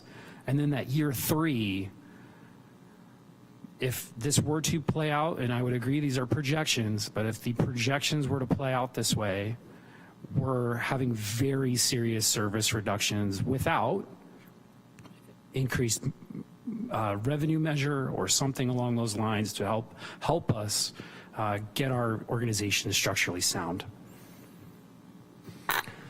Thank you for that. And this also highlights the importance of Ms. Fleming's point earlier, which is that these numbers are based on relative stability in the overall economic picture, and there are any one of a number of threats that could come outside the box that could really affect things more dramatically that the city would be unprepared for if we don't take action today. The other reason I wanted to highlight these numbers is because, again, on the first slide that you showed, the historical general fund reserves, we showed just under $70 million in reserves at present, which compared to this year's budget deficit seems manageable. But that last slide, that progression year over year, that really makes the point that those reserves go away very quickly. And again, unfortunately, just to set context once again for everyone in the room, we're going to be back here 12 months from now having a conversation that looks very similar to this, although probably a bit more difficult. Unfortunately, that's the case. So I just we as a council, we as a city need to continue to emphasize that point, that we are going to make decisions this year, but then again in 12 months, barring some unusual revenue surprises, we're going to be having a difficult conversation again. And in conclusion, before I bring it back to council to talk more directly about the proposal, I did want to thank Mr. Carr and Mr. Finnegan in particular, because the numbers that you put together and really the discussion that you prompted, that's one of the benefits that I think comes out of these kinds of situations for organizations. You have a lot more discussion and you have a lot more transparency because all of a sudden everyone's minds are focused. So thank you in particular for putting together those numbers, for making the city have that conversation. I'm sure it's not going to be the last one, but they are all beneficial, so we appreciate that. And with that, I'm going to bring it back to council to talk more directly about the revised proposal that staff have put together using the recommendations that they received from us during our preliminary discussion yesterday. And Ms. Rogers, if I'm reading your mind, well, no, actually, I'm not going to read your mind quite yet. Unless were you thinking you would go first? Absolutely not. What I was thinking, though, is they're revised, but they also added line items. I'm speaking of overall, this is a revised proposal. Okay. Right? With that last page is totaling them all up. So there are suggestions, there are new suggestions with respect to cuts with fire, homelessness programs, et cetera. These are based on the feedback that council provided yesterday. We've had public comment and a chance to review them quickly, as well as questions. And so my thought is we go down the line, maybe like we did yesterday, looking at each of the different pages, because I know we have some potential conflicts that need to be managed here at the dais. So why don't we handle the discussion like we did yesterday with respect to the updated proposal that staff has created? Mayor, I did have another question. I'm sorry. Please. It is for the city manager. You addressed this, but we were told that that you said that no blackouts, no brownouts, right? You addressed it. I know you addressed it. So, and you said that more proposals were made. Were those proposals made in order to not have brownout, blackouts? I'm just trying to get clarification. The proposal was made for no blackouts. I believe it was a total of 1.2. Okay, so it's just 1.2. Yeah, it's right here. It's 1.2. Yes. Okay, thank you. Is that correct, Chief? Was it 1.2? That was a total? Yes.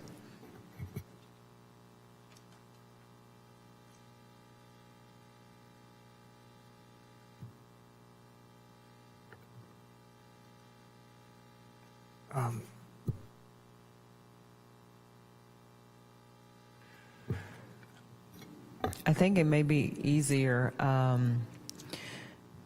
What I have written down, the two that probably require the most conversation is fire and the brownouts and the police lieutenant. Again, the fire brownouts were put on the list so you could see what the proposal was from the April presentation. And the police lieutenant, again, was added because you all asked me to come back with some additional recommendations. So maybe we can start there and back into the remainder. I agree. Why don't we start with fire? That's the first page in the order. Ms. Fleming? Yeah, I'll jump in on that one and just say this is not specifically answering a question, but just sort of I wanted to frame something, which is that if we decide to go without a brownout here, I think that's going to set the tone that we're going to need to be really disciplined going through the rest of the list, that everything is good. Everything the city does is good. And unfortunately, that mindset is a luxury we can't afford at this moment in time. And it doesn't mean that we don't value each thing that everyone does, that we're going to be prioritizing life safety ahead of quality of life, which is a heartbreaking decision to have to make. But I think that it's what's required of us at that moment. So I'll defer to the rest of the council on whether or not we do a brownout, but I just am hopeful that we can pull it together, our collective strength going through the rest of the items. Agreed with that. Ms. Rogers? I would prefer that we not do the brownout, but that's my preference. So whatever we can do to work around it, I would prefer. And I will be very strict and diligent with the rest of it. Ms. McDonald? Yeah, absolutely no to a brownout, no to a blackout. Those should never have been put on the table as far as I'm concerned. I'll try and be disciplined, but when it comes to anything in public safety, I'm going to say whether it's police or fire, I think that that's our main job as a city, is to protect our community members, specifically when their lives depend on it. So if you want to wait until we go to page 2, I can give recommendations on that or direction. We're on page 2 right now. Okay, page 2. Any vacant seats, and I'm going to say this for fire and police, even though police wasn't really part of this one or whatever page it's on. I'm okay with not filling vacant seats. I think that that's an easier thing for me to do than to let people go. I'm not interested in removing the domestic abuse detective. I'm not interested in removing the lieutenant, and have a very hard time, in fact, with some of the proposed cuts to the police department, because I think through natural retirement and attrition, you're going to see some of those folks that are the highest paid folks actually leaving the city over the next 6 months. So I'd like us to, if we need to burn up some reserves over the next 6 months to see those cuts eventually done through public safety, I think think that's a more appropriate route to go. On page... Ms. McDonald, just for clarification, so we're looking at page 2, and you referenced 2 vacant positions. It says with respect to the 2 firefighters. Right, with respect to the rest of that page, the suggested package of cuts.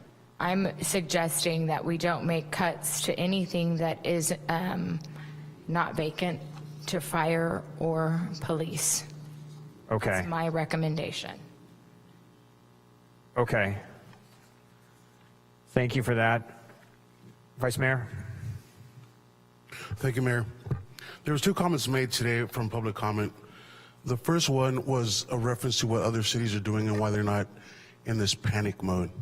And the second comment that was made is, what are people going to say about us? The one thing that I hope comes across when was spoken about this council is that we do face things head on. We're not going to kick the can down the road. We will do the heavy lifting. And you can say what you want about us, just know that we're doing it with the best intentions possible. With that being said, every night that I lay my head down on that pillow, there will not be guilt in my heart. What I mean by that is, when it comes to public safety, when it comes to services of our most underserved, they must exist. Why? Because we are blessed to have more than them. Why? Because right now I don't need the ambulance to show up to my house. I don't need the fire department. I don't need a cop to show up and defend me right now. But when I do, I hope that they do show up. So with that being said, I am willing to sacrifice everything on these pages except for the warming center, which I'm happy to know that is being moved, in our public safety services. Thank you.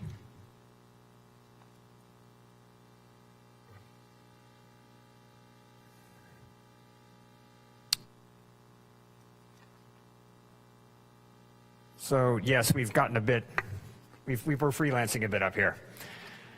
Ms. Banuelos, did you have thoughts specific to page 2? Well, first I want to say I'm the same way. I'm saying no brownout, no blackout, nothing. Fire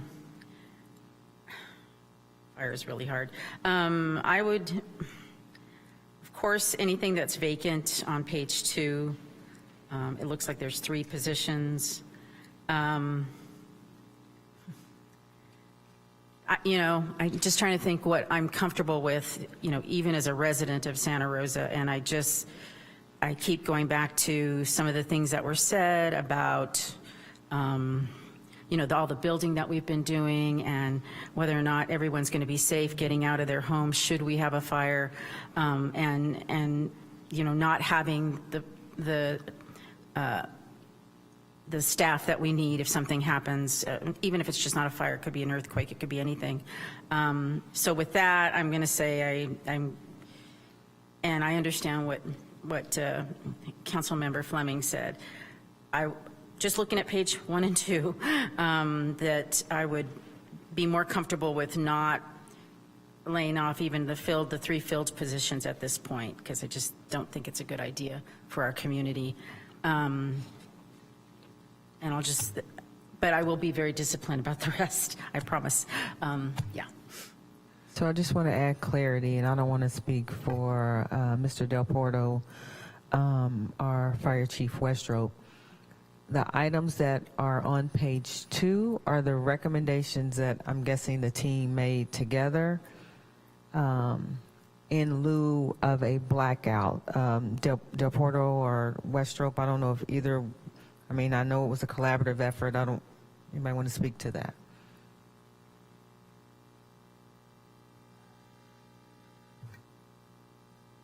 And maybe we can get both recommendations as well, because I think it's important to see that the union and the fire chief did work together. So thanks for the opportunity to clarify. So we did work together to come up with an alternative list to prevent a station closure or a company closure, and that's where the idea for a deputy chief, the 2 vacant firefighters, we have 2 additional firefighters on engine 6 right now that will be rolled into suppression in November when the permanent station 5 is open. This is because of a side letter after the Tubbs fire. So those positions are valued at $450,000. We have 4 vacancies, so technically they're vacant positions. The 2 civilian positions, the deputy emergency manager and the administrative secretary, were on the initial list, so they remained on the list. And then initially we found $122,000 in savings in service and supplies. We went back and sharpened our pencils and found about another $45,000 to $50,000 in service and supplies we could cut. So that total came up to $1.227 million that we agreed upon to avoid a station closure. That's in addition to, just as a reminder, the $900,000 in the 4 firefighter positions that were already cut mid-year. So it's a total of a deputy chief, 6 firefighter positions, a deputy emergency manager, and an admin secretary. So it was our joint understanding that we were working on that in lieu of a station closure, but knowing that doesn't reach our 7 or 8% number. So again, we're willing to go back to the drawing board and see what else we can find, but we were really aiming towards not closing the operational services was the goal. Would you? Ms. Rogers. So although I normally do agree with my council members, I just told Councilmember Fleming that I was going to stick to what we had on here. And I know that it is uncomfortable. This is very uncomfortable. I think it's uncomfortable for all of us. It's uncomfortable for the people in the audience, and it's uncomfortable for people watching at home. But what I will say is we are going to be back here next year. And I'm just trying to do as much as we can do this year so the situation is not as bad, and we can say, no, we're not going to do blackouts or brownouts. If we continue to spin and not make these hard choices, we're not going to have and I call it a luxury because it's really uncomfortable being up here. We're not going to have the luxury to say that. We're not going to be able to say, no, we're not going to do brownouts. You want to know why? Because we're going to be doing blackouts. So we have to make the tough choices. With that, I will say I am so behind public safety. Our community is behind public safety. I don't want blackouts. I don't want brownouts. But in lieu of that, I have to say what's on this paper that you proposed, I would like to move forward with that. And it's not that I don't think the positions are valuable, whether they're filled or vacant. They're valuable or we wouldn't have them. But it's because we're trying to run the city. And we have to do it so everyone can maintain their jobs that are here. So I'm in favor of going with all the line items on page 2. Not because it's comfortable, but because we have to. Thank you, Councilman Rogers. Ms. Fleming? Yeah, just to clarify one more time, the city manager's team worked with both the union and fire management to come together with this list on page 2? Yes, yeah, like the chief was saying, we've had many meetings and came up with it, and our goal was to keep the protection of the citizens at the highest level that we can. And this was about as much as we could find. It's still tough, like everyone's saying, that there's still cuts, there's still people that are attached to this list, but right now it saves our engines and trucks. Like I said, down the road, who knows what will happen, but we want to keep the service level as high as possible. And that was our goal with this meeting, and it was very collaborative with the chief. Thank you for your collaboration. It pains me to lose anybody who's already in a filled position, but I trust you both and the city manager. I trust your work, and I'm comfortable, sad, but comfortable moving forward with all of the recommendations. Looking to my other colleagues. Ms. Ben-Willis? Well, after hearing that, I would agree. I'll stick with what you came up with since you came up with it together. I really appreciate that you worked together to get here, and thank you, City Manager, for bringing that up. So I will stick with page 2 as well. Ms. McDonald? I'm still standing firm on any cuts to public safety.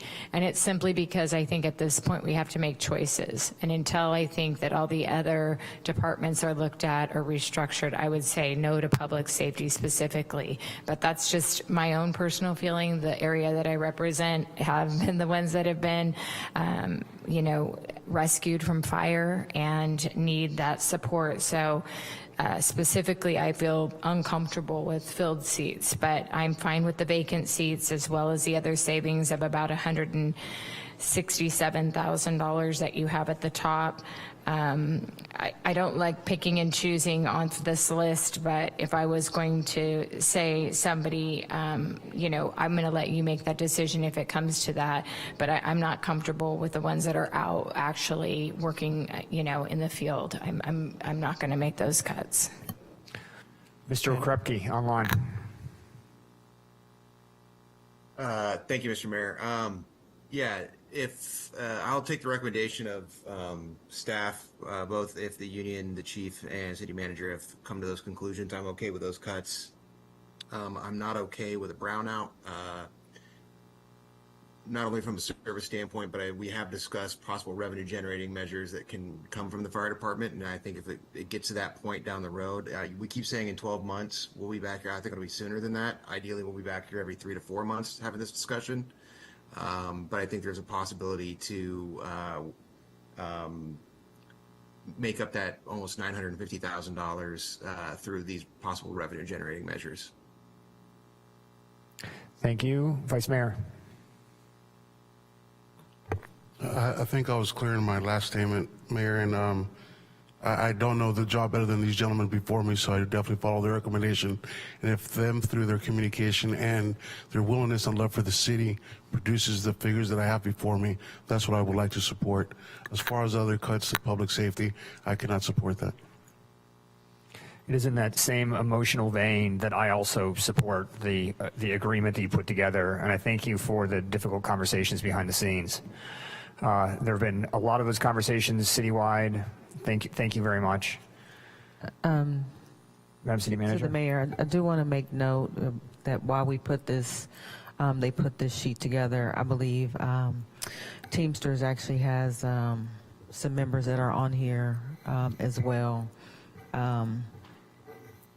So I don't know if you want to speak to those.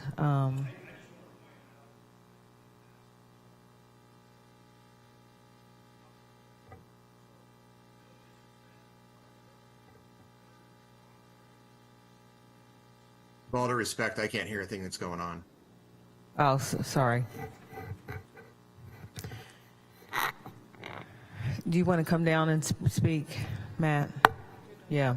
Sure. Well, yeah, let's just, because Mr. Finnegan, yeah, whatever the nearest mic is. Matt Finnegan from Teamsters 856. I just wanted to point out so that everybody here that's voting about laying off people, not vacant positions, these are at least 2 Teamsters, and we also don't have the document in front of us of what you're laying off, but I think it's 2 filled Teamster positions that nobody's met and conferred about. Nobody from the union, right? And like I said, no disrespect to the fire department or our fellow union, but that's part of been my complaint, right? I haven't been at the table with anybody about this stuff. So just know that you're laying off 2 Teamsters. So, and just to be specific, we are granting authorization to have discussions. We're basically voting on a draft plan, providing council authority to our city manager and staff. There's no final decision being made today. The final decision will be made 3 weeks from now, and presumably there will be adjustments even to this near final plan. Am I correct, city manager? All right. But thank you, Mr. Finnegan, for that clarification as well. That's good to know. With respect to this document, this page, Madam City Manager, do you have the direction you need, at least for this section? Yes, I have the direction I need. Through the mayor, if I may. Please, Ms. Fleming. I know that it's been a long day and there's desire to move through this, but I think that we have to be really cautious at each turn. Meet and confer is an important principle in labor negotiations, and it does seem from the description of some of these proposed cuts that they would be Teamsters. Will there be an opportunity for an appropriate meet and confer prior and bring that back to council prior to making the final decision in 3 weeks? First, let me ask, do we have a meet and confer scheduled? Yes. Sierra Goyer, Employee Relations Manager. Yes, so after the April 15th study session, I did invite all units for a meet and confer. Since, as of today, I did meet with Unit 9 Fire, Unit 9 Police, and Unit 2. All other ones have either denied wanting to meet or they have already something on the calendar for a later date. Having said that, there's been a lot of proposed changes as of today. The slideshow has changed dramatically since the April 15th study session. So as of tomorrow, I will have another meet and confer to all units sent out. So they will all have the ability to meet. They all know this is proposed and that there will be, all decisions will be final as of June 17th. So if we can get all the meet and confer scheduled, we can schedule a special meeting in between now and June the 17th if there are additional questions or we need to bring the I think information that's back. important, and my direction to your office would be to make sure that the meet and confers are conducted. I know that this has been a huge lift for HR and a huge lift for our union leadership, but to make sure that there's give and take around the scheduling for the meet and confers, and that each union gets a chance to meet individually with HR, and that we don't batch them unless the unions are comfortable with that for the meetings. I have a question real quick. Mr. Krupke.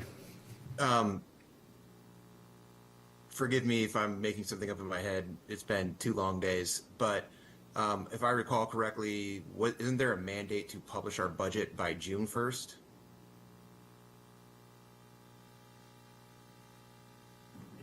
Yes, there is. So I want to be clear, that's a draft budget. Yeah, true. Draft. It's a draft budget and subject to final adoption on the 17th. So there are things, and in the past, things have changed on the 17th, or at budget adoption. Okay, so 3 weeks ago, we gave direction. We have not been able to meet with at least 10 units for meet and confers for various reasons. And then we're expecting in another 3 weeks to have a draft budget that will likely have to get changed again, because I don't expect, with the changes that have already been made, that are being suggested, we'd have to, and having to send out new meet and confers, that we'd be able to schedule those new meet and confers in 3 weeks. So I'm a little confused as to how we're going to get this done from a process standpoint, because things are going to be constantly changing, and we're definitely going to need a special meeting. I don't think that's an if. I think that needs to start being scheduled now, because things are going to change and be very fluid going forward with this process. Do we have 10 units affected?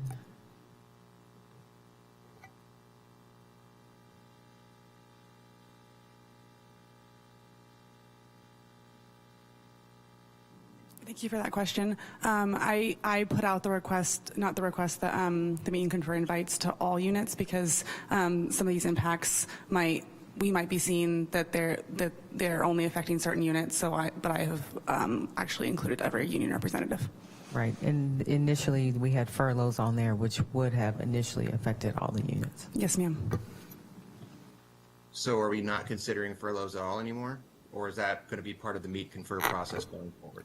Furloughs have been removed from the list.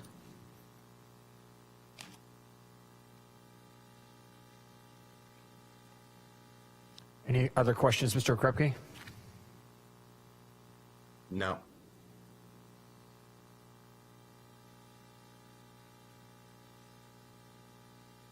Madam City Manager, any additional clarification needed on this item? Okay. Are we moving on to the discussion of potential cuts to police?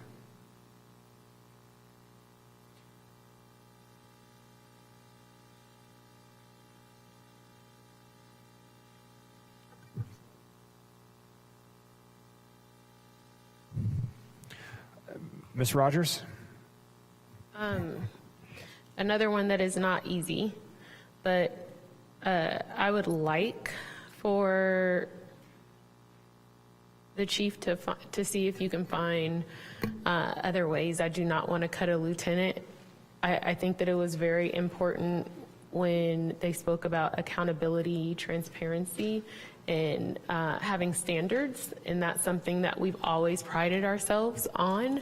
And yes, we can have officers that are the best officers ever, but we also need supervision and someone to oversee them when they do have questions or when things are going on, or that can make swift and quick decisions, because those decisions can be life or death. So if we can, I would like to not cut the lieutenant position. And I think PD was fine with all of the other proposed positions from what I hear, so.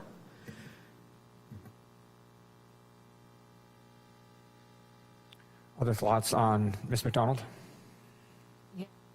I'll just go ahead and restate that I'm not comfortable with any cuts to public safety, definitely not what's proposed here as far as a police lieutenant. And I'm going to go back to the other cut or proposed cut, which was for the, I think it was a detective for domestic and violent crime. So I think both of those are critical positions. Again, going back to, we know that they're going to have some retirements. I want to make sure that we're saving the downtown enforcement team. We've seen a direct line we can draw for economic development and the need for the downtown enforcement team, and what business is telling us that they really find is critical to making sure that the homeless issue downtown is taken care of, and all that that specific team does. So I'm not sure what could be shifted around in police, but if we have to go back and look at restructuring some of the other departments to be able to backfill public safety, I would be in favor of looking at that instead. Thank you. And just a point of clarification, CFO Alton. So with this new package that has been put in front of us today, it doesn't total up to the previous package. I think we're still, is it 500,000, 700,000 short, something like that? So next year's budget deficit was anticipated to be 15.5 million, something in that range. Can we presume that this bumps up next year's deficit to 16.5, 17? So what it would do is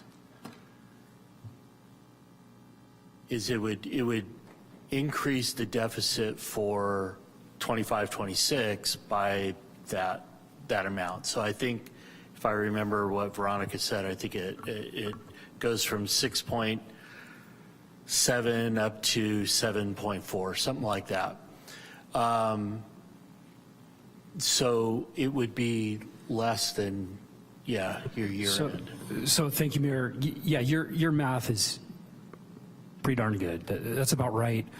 I'll highlight, though, as we peel back, again, this comes back to this whole growing deficit issue, and that it's not going to be a dollar for a dollar. These costs, especially with our employee labor costs, are growing at a higher rate. So it'll be a little bit more, but I wouldn't argue with your math for this purpose. So the point for us to keep in mind here on the council is that none of us like any of these cuts. They're all bad cuts, right? So we're all uncomfortable sitting up here, but we have a choice between keeping our future in our own hands and making the hard decisions now, or kicking the can down the road for another year. It's going to be worse here in 12 months. And then the year after that, if we don't have significant changes in our revenue source or some kind of unexpected surprise, and that's if we stay out of a recession, that's if we don't have some kind of natural disaster, we're potentially not in control of our own future anymore. All right? We don't have to look far, even in Sonoma County, to see cities who were no longer in control of their own future as recently as last year. You can look down to Solano. You can look over to Alameda counties, right? There are cities that kick the can down the road far enough where they no longer control their own fate. I don't think we want to be in that boat. So as we look at these cuts, all of which are horrible, if we decide to take something off the list, I think there needs to be a conscious recognition that we're making things more difficult for ourselves next year and have some kind of idea for how we combat that. That's my suggestion for what's being presented to us today. I second that, and I think that's what I've been trying to get to all along, is that this is awful, but we are only going to compound this. And I'll give the example of, I'm not an accountant or a municipal finance person, but I have spent some sleepless nights figuring out what could have prevented us, within our control, what could have prevented us from getting to this place. And what could have prevented it would have been coming back from the Great Recession without hiring so many folks, without expanding beyond our core services in ways that the public has rightly demanded, by not taking on grant funding with any expectation of continuing on those services. Those are the kind of draconian things that would have prevented us from being where we are here. And perhaps we should have done those things and not delivered those services and avoided having to cut folks. The flip side of that is that we have been able to provide employment. We've been so grateful to have the services of our amazing employees, but it does leave us in this unfortunate position now of having to scale back. And, I'm really, truly and tremendously sorry for having to do that, but I don't see how we move forward in a way that's financially responsible. And I'll be honest with you, the next time, if I'm lucky enough to be sitting on the council the next time we have a surplus or have additional funding or in the position of hiring additional employees, I will be thinking about the benefits versus the risk of taking on people and promising them a lifetime of stable employment with the city, when I know the reality is that that isn't always true. But with that, I am going to recommend that we take the cuts proposed by the police department, and hope that we're able to have some additional revenues over the next year that either through sales tax uptick or reorganization of and I think that's something we should lobby for in Sacramento, is a restructuring of how sales taxes from online sales are redistributed. I think that's really vital, and then also exploring our own tax measures going forward.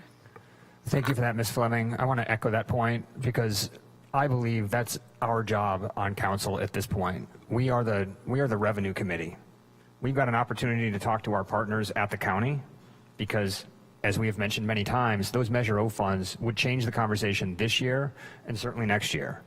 We've got opportunities on the sales tax side, whether it's at the state level with how sales tax is distributed, or as even public comment tonight hinted, and I had to hold myself back from potentially chiming in on that, there is the possibility of a sales tax here in Santa Rosa that at some point we're going to have to think about, and that would also change the conversation.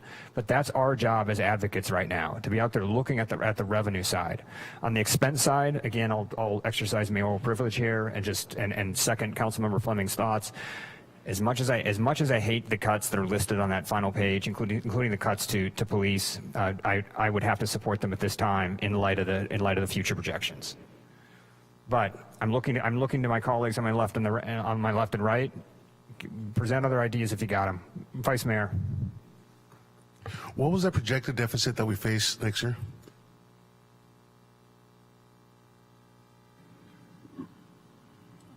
I think at our current level, we're going to be around $16 million. $16 million. Barring any reduction to public safety, what is the cost of public safety for 1 year, the reductions that we're speaking of?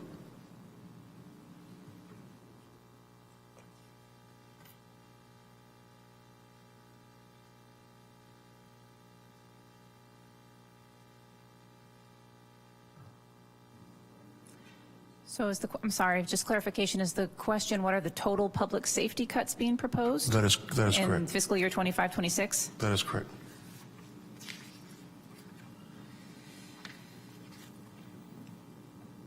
So at this time, just doing math in my head pretty quickly, which is never a good idea, it's about $3.1 million for police. That includes the $2.844 million shown yesterday on slide 27, plus the lieutenant. And for the fire department, $1.227 million shown today on that extra slide that we presented at the end of the presentation, plus a brownout option if that goes forward. So about a little bit under $5 million. Mm-hmm. And I do respect the comments that were made just a little bit ago in regards if we don't do it now, we're only compound the issue moving forward. And we will be here again. I think we'll be here regardless of what we do today. We will be here again. But when it comes to public safety, you know, as much as we are hearing these numbers, there are projections. And the optimistic part of me says, do we give up public safety at the unknowns? Regardless of what we do today, even if we were not to cut one penny from any of our public safety costs, regardless of when we're here next year, we will have to take these costs and so much more, regardless of what we do today. So part of me says, accept the cuts as proposed, but what does it mean for the safety of our citizens? The other part of me says, follow the direction of the directors and no cuts. Regardless of which way I go, next year, again, we will take the $5 million and possibly another $10 million to go with it, regardless of what we do today. The reality of it is we don't know what the reality of tomorrow looks like. The beauty of time is time will always exist, even if we're part of it or not. Time will still keep going on. So with that being said, I will follow the direction of those that know best, whether it's the fire department or our police chief. I cannot foresee minimizing public safety, not at this point. Now, if my creator allows me to be here next year, I am more than willing to take the $5 million and then more, because we all know what the reality looks like after this beautiful story that we're trying to tell of a dire situation that we hope sales tax improves. But as of right now, no, I cannot support the cuts to public safety. Ms. McDonald? Yeah, I think I want to go back to some of the things that we saw earlier, and that was we found that there was a contract that was roughly $2 million that we're contracting out, and I asked to bring those contracts back. And the reason, though, I am not willing to make some of these cuts specifically to public safety is until I think we need to do our homework on all of these other things that we're outsourcing and figure out if we have more revenue.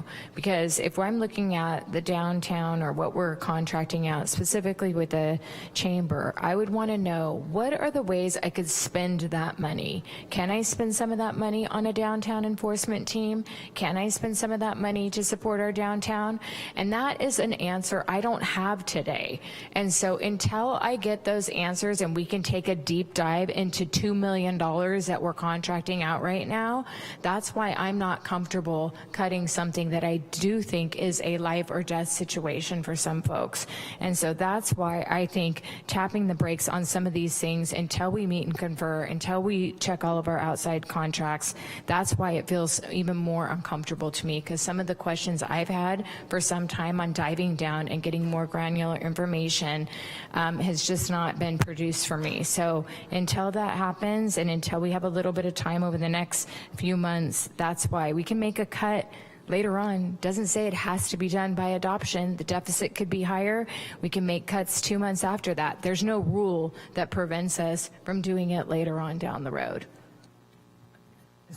So if I can chime in respectfully, Councilwoman McDonald, the information that you did ask us to bring back be brought back during the last budget, and we did vet those requests, not only with the finance team, but actually with the individuals who proposed those. When you ask us to look at outside contractors and what we can bring back, we certainly did do that, and we found out that there were no savings. We want to find savings just as much as you do, and respectfully, while I appreciate the fire department and the police department for coming together and finding some solutions to the budget reductions, I have 1,300 employees. And like parents, there's not one that's more important than the other. They all perform different tasks, and I need all 1,300. None of us want to be in this situation to cut anyone, but everybody's trying to come together to figure out how we move forward. We're not going to be here in a year. We're going to be here in 6 months. And some of this is not the doing of the city. Some of it is the doing of the economy. To Carl's point, to Matt's point, and Del Porto's and some of the other unions that spoke, Yeah, the city has sat here many, many years and said, oh my God, we're broke, we're broke, we're broke. I have spent the last 2 months reading every budget. I had Scott send me all the detailed budgets probably since 2006, 2007, and they all say the same thing. We've not made the hard decisions. If we want people to come here and work and have a career, we have to make those tough decisions.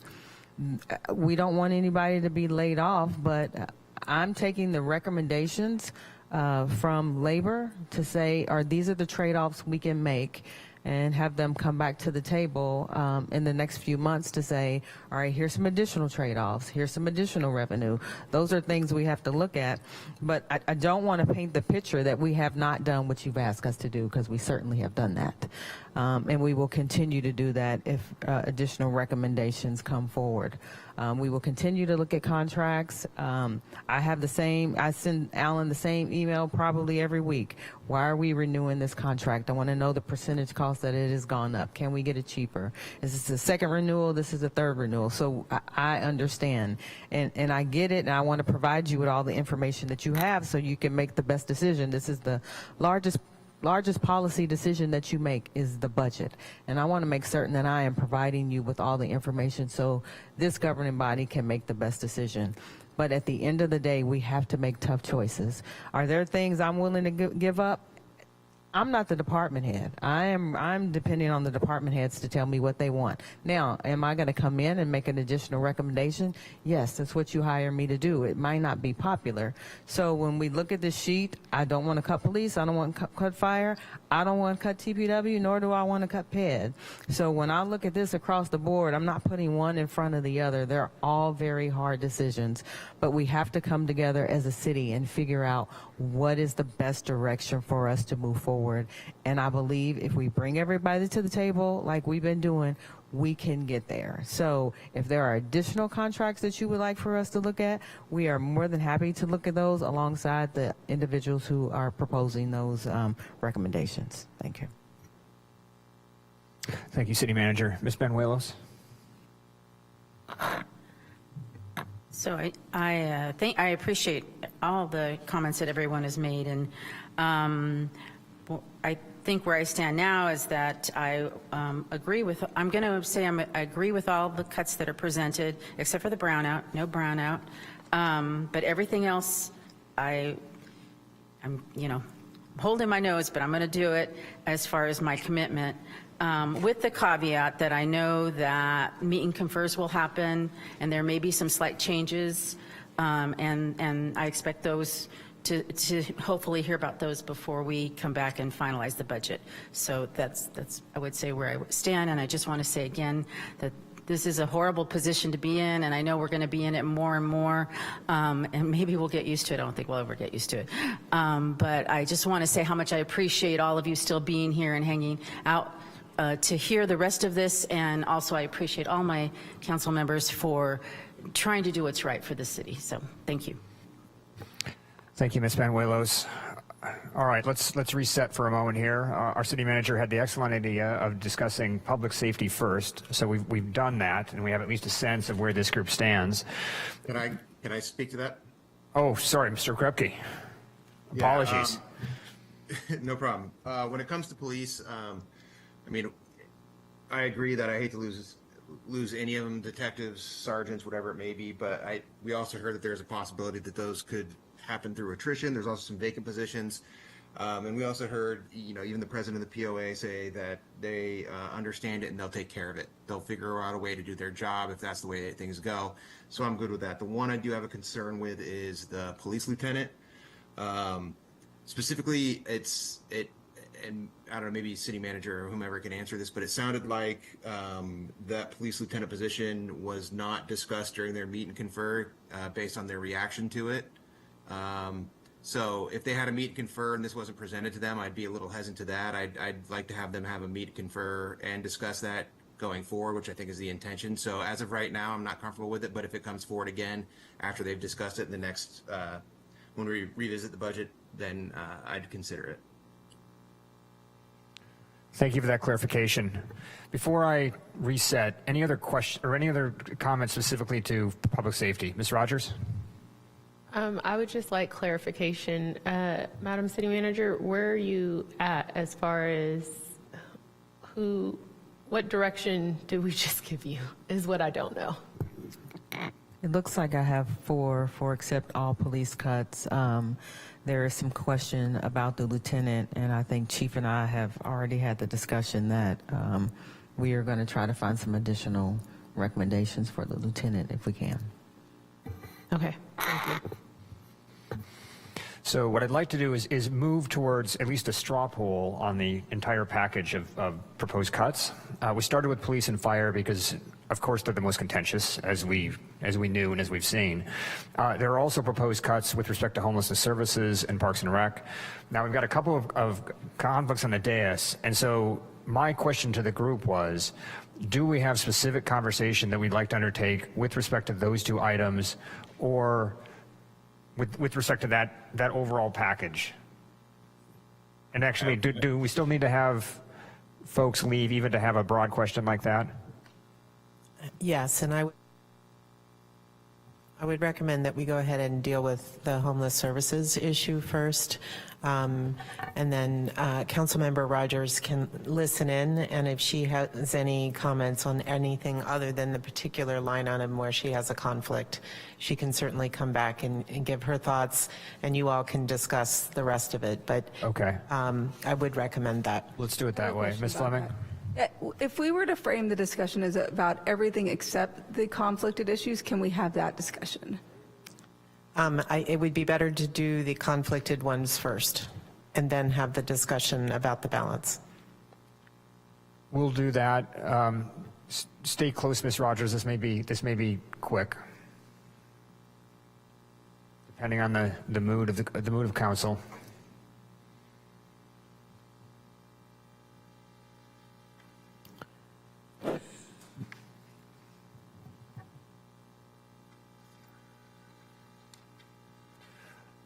With respect to homelessness services, the revised package of cuts, and thank you so much to our community partners who have come to the table with that, as well as the creative thinking behind the scenes with city staff.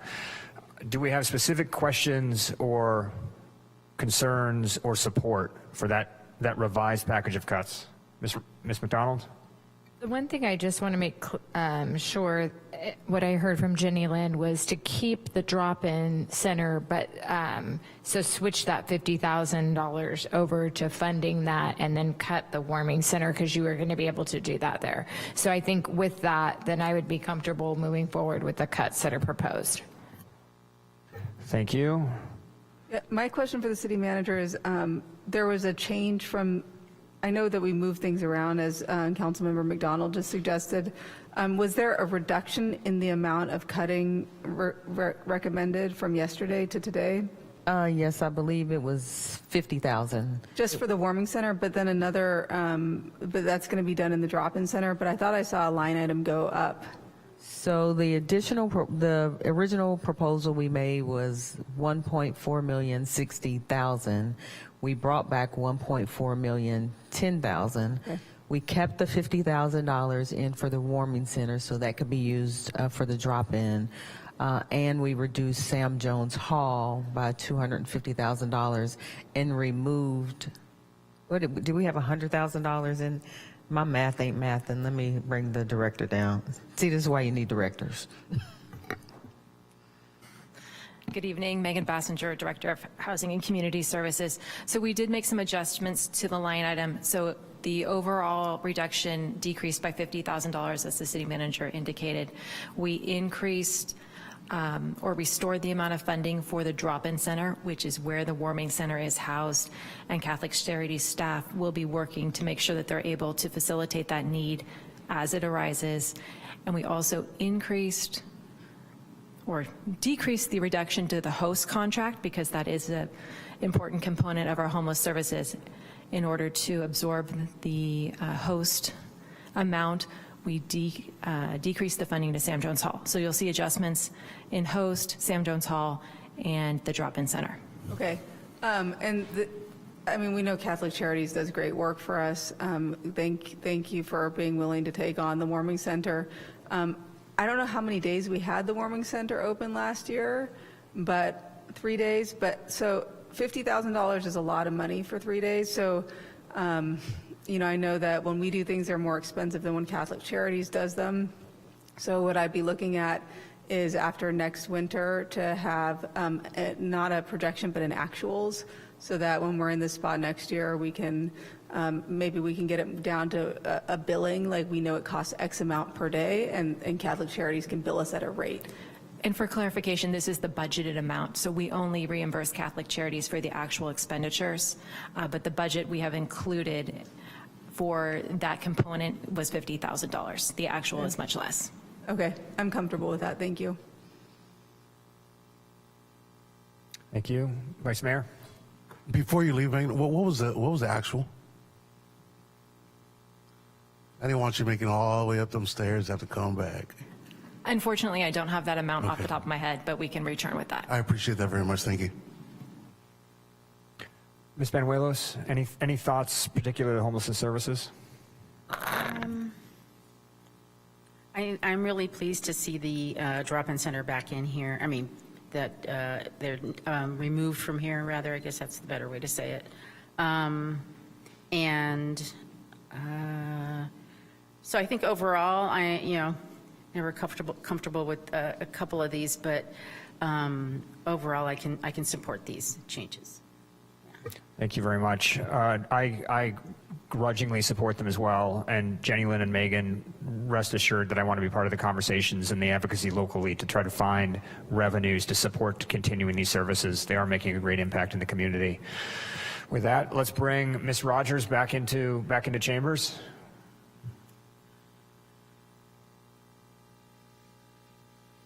Natalie, if you're close.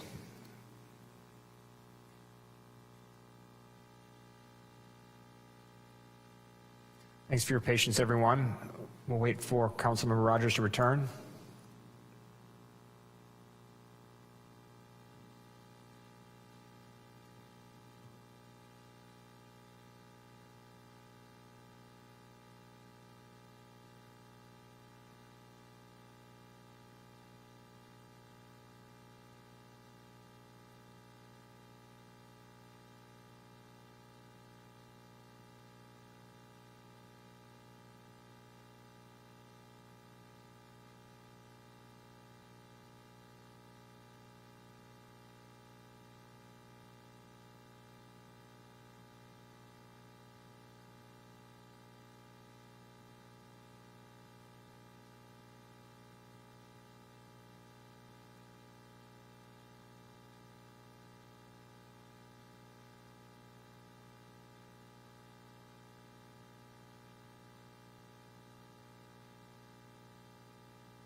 Sorry about that. No comments from Ms. Rogers. Mr. Okrepke, no comments from you as well?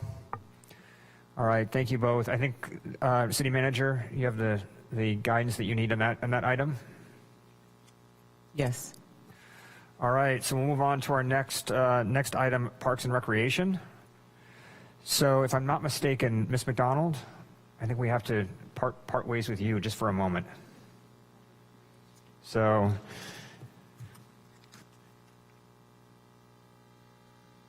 thank you very much. It's hard on us as well.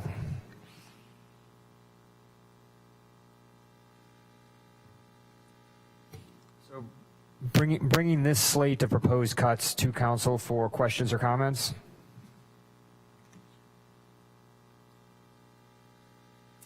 Vice Mayor, why don't you kick us off? As recommended. Thank you. Mr. Okrepke, what are your thoughts? Just a quick clarification on what is this, page 3, right? The additional considerations, yes. Recreation.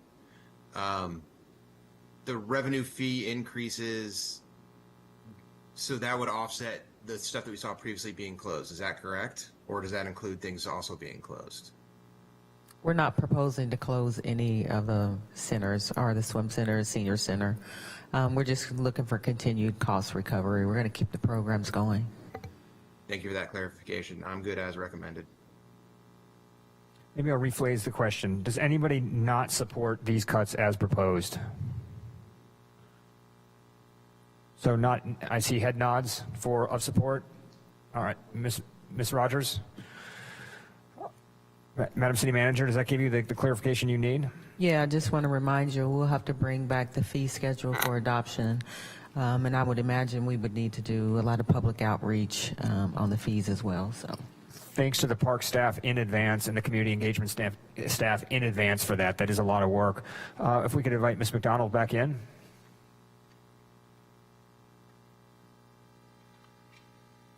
Mayor, while we're waiting for Diana, can I say one of you guys had a really good idea yesterday, and that was getting community members, and there used to be like a committee.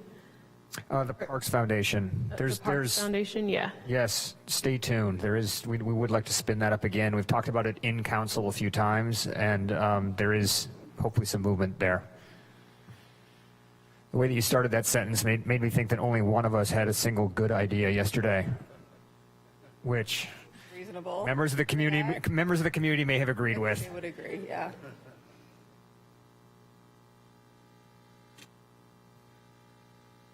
All right, we're still waiting for Ms. McDonald to come back. I think that our city clerk went to find her. Where do you go when you leave the room? Do you just wander outside? No, I went upstairs and called my husband to see if he'll meet me for the market. That's good. That's good politics right there. Well played.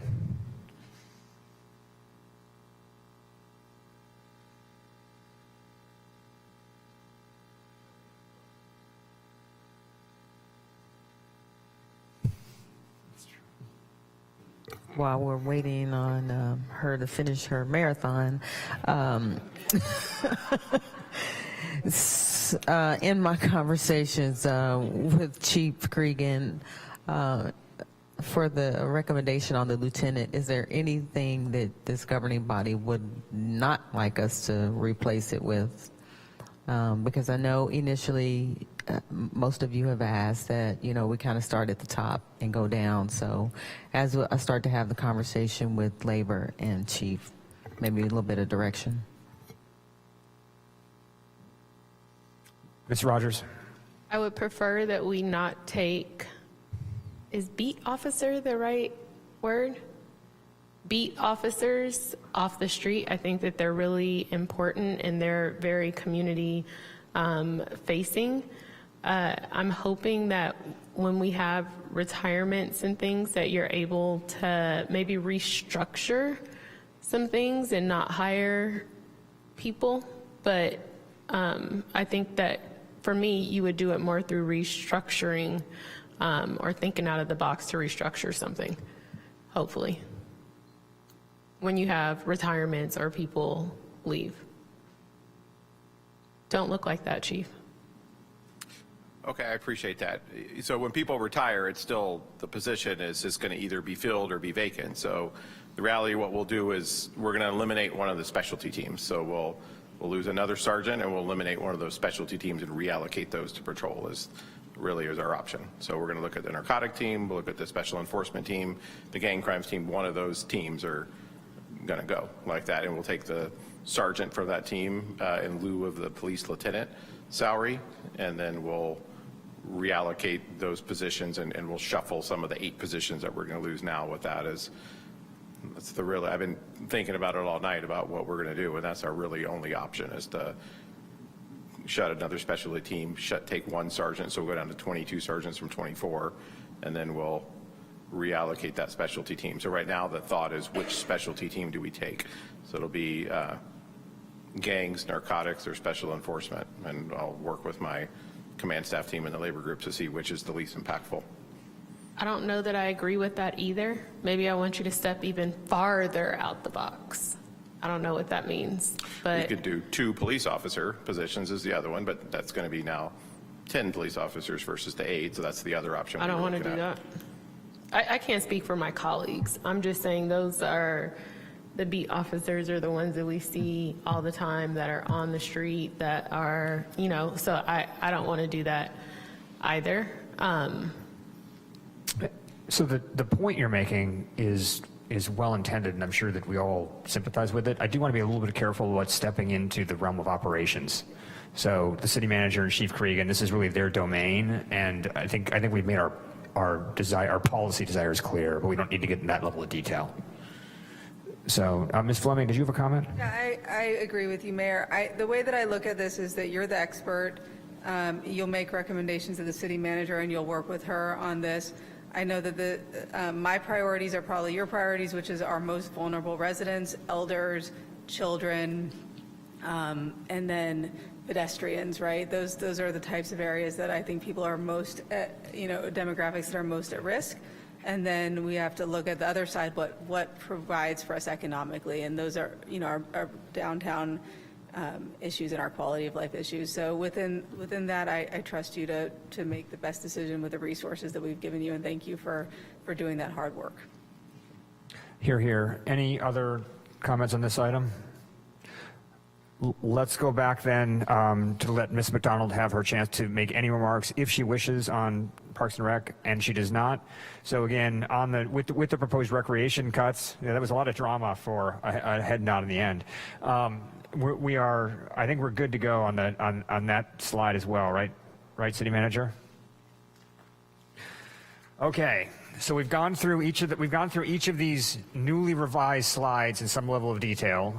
There was some discussion still around public safety, particularly fire, but it does seem like there's at least a majority consensus on council to move forward with the cuts as proposed, knowing that in the next several weeks with the meet and confers, with the additional discussions behind the scenes, what comes forward in the draft budget on June 1st probably will differ in some degree, but in the main be similar to the budget that we've worked through over the last 2 days. Is that correct? Is that the expectation of everyone here in the dais? Ms. Rogers, you look concerned? Did you say as proposed? Because I feel like that's how the blackouts got on the table in the first place when you summed it all up. So you mean with our changes to what was proposed? So the second draft that we just worked through, correct, that there will still likely be some changes to this because some of these changes are subject to meet and confer.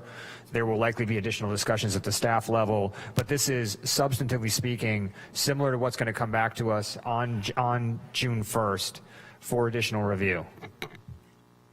Is that the expectation of everyone on the dais? Yeah, no blackouts.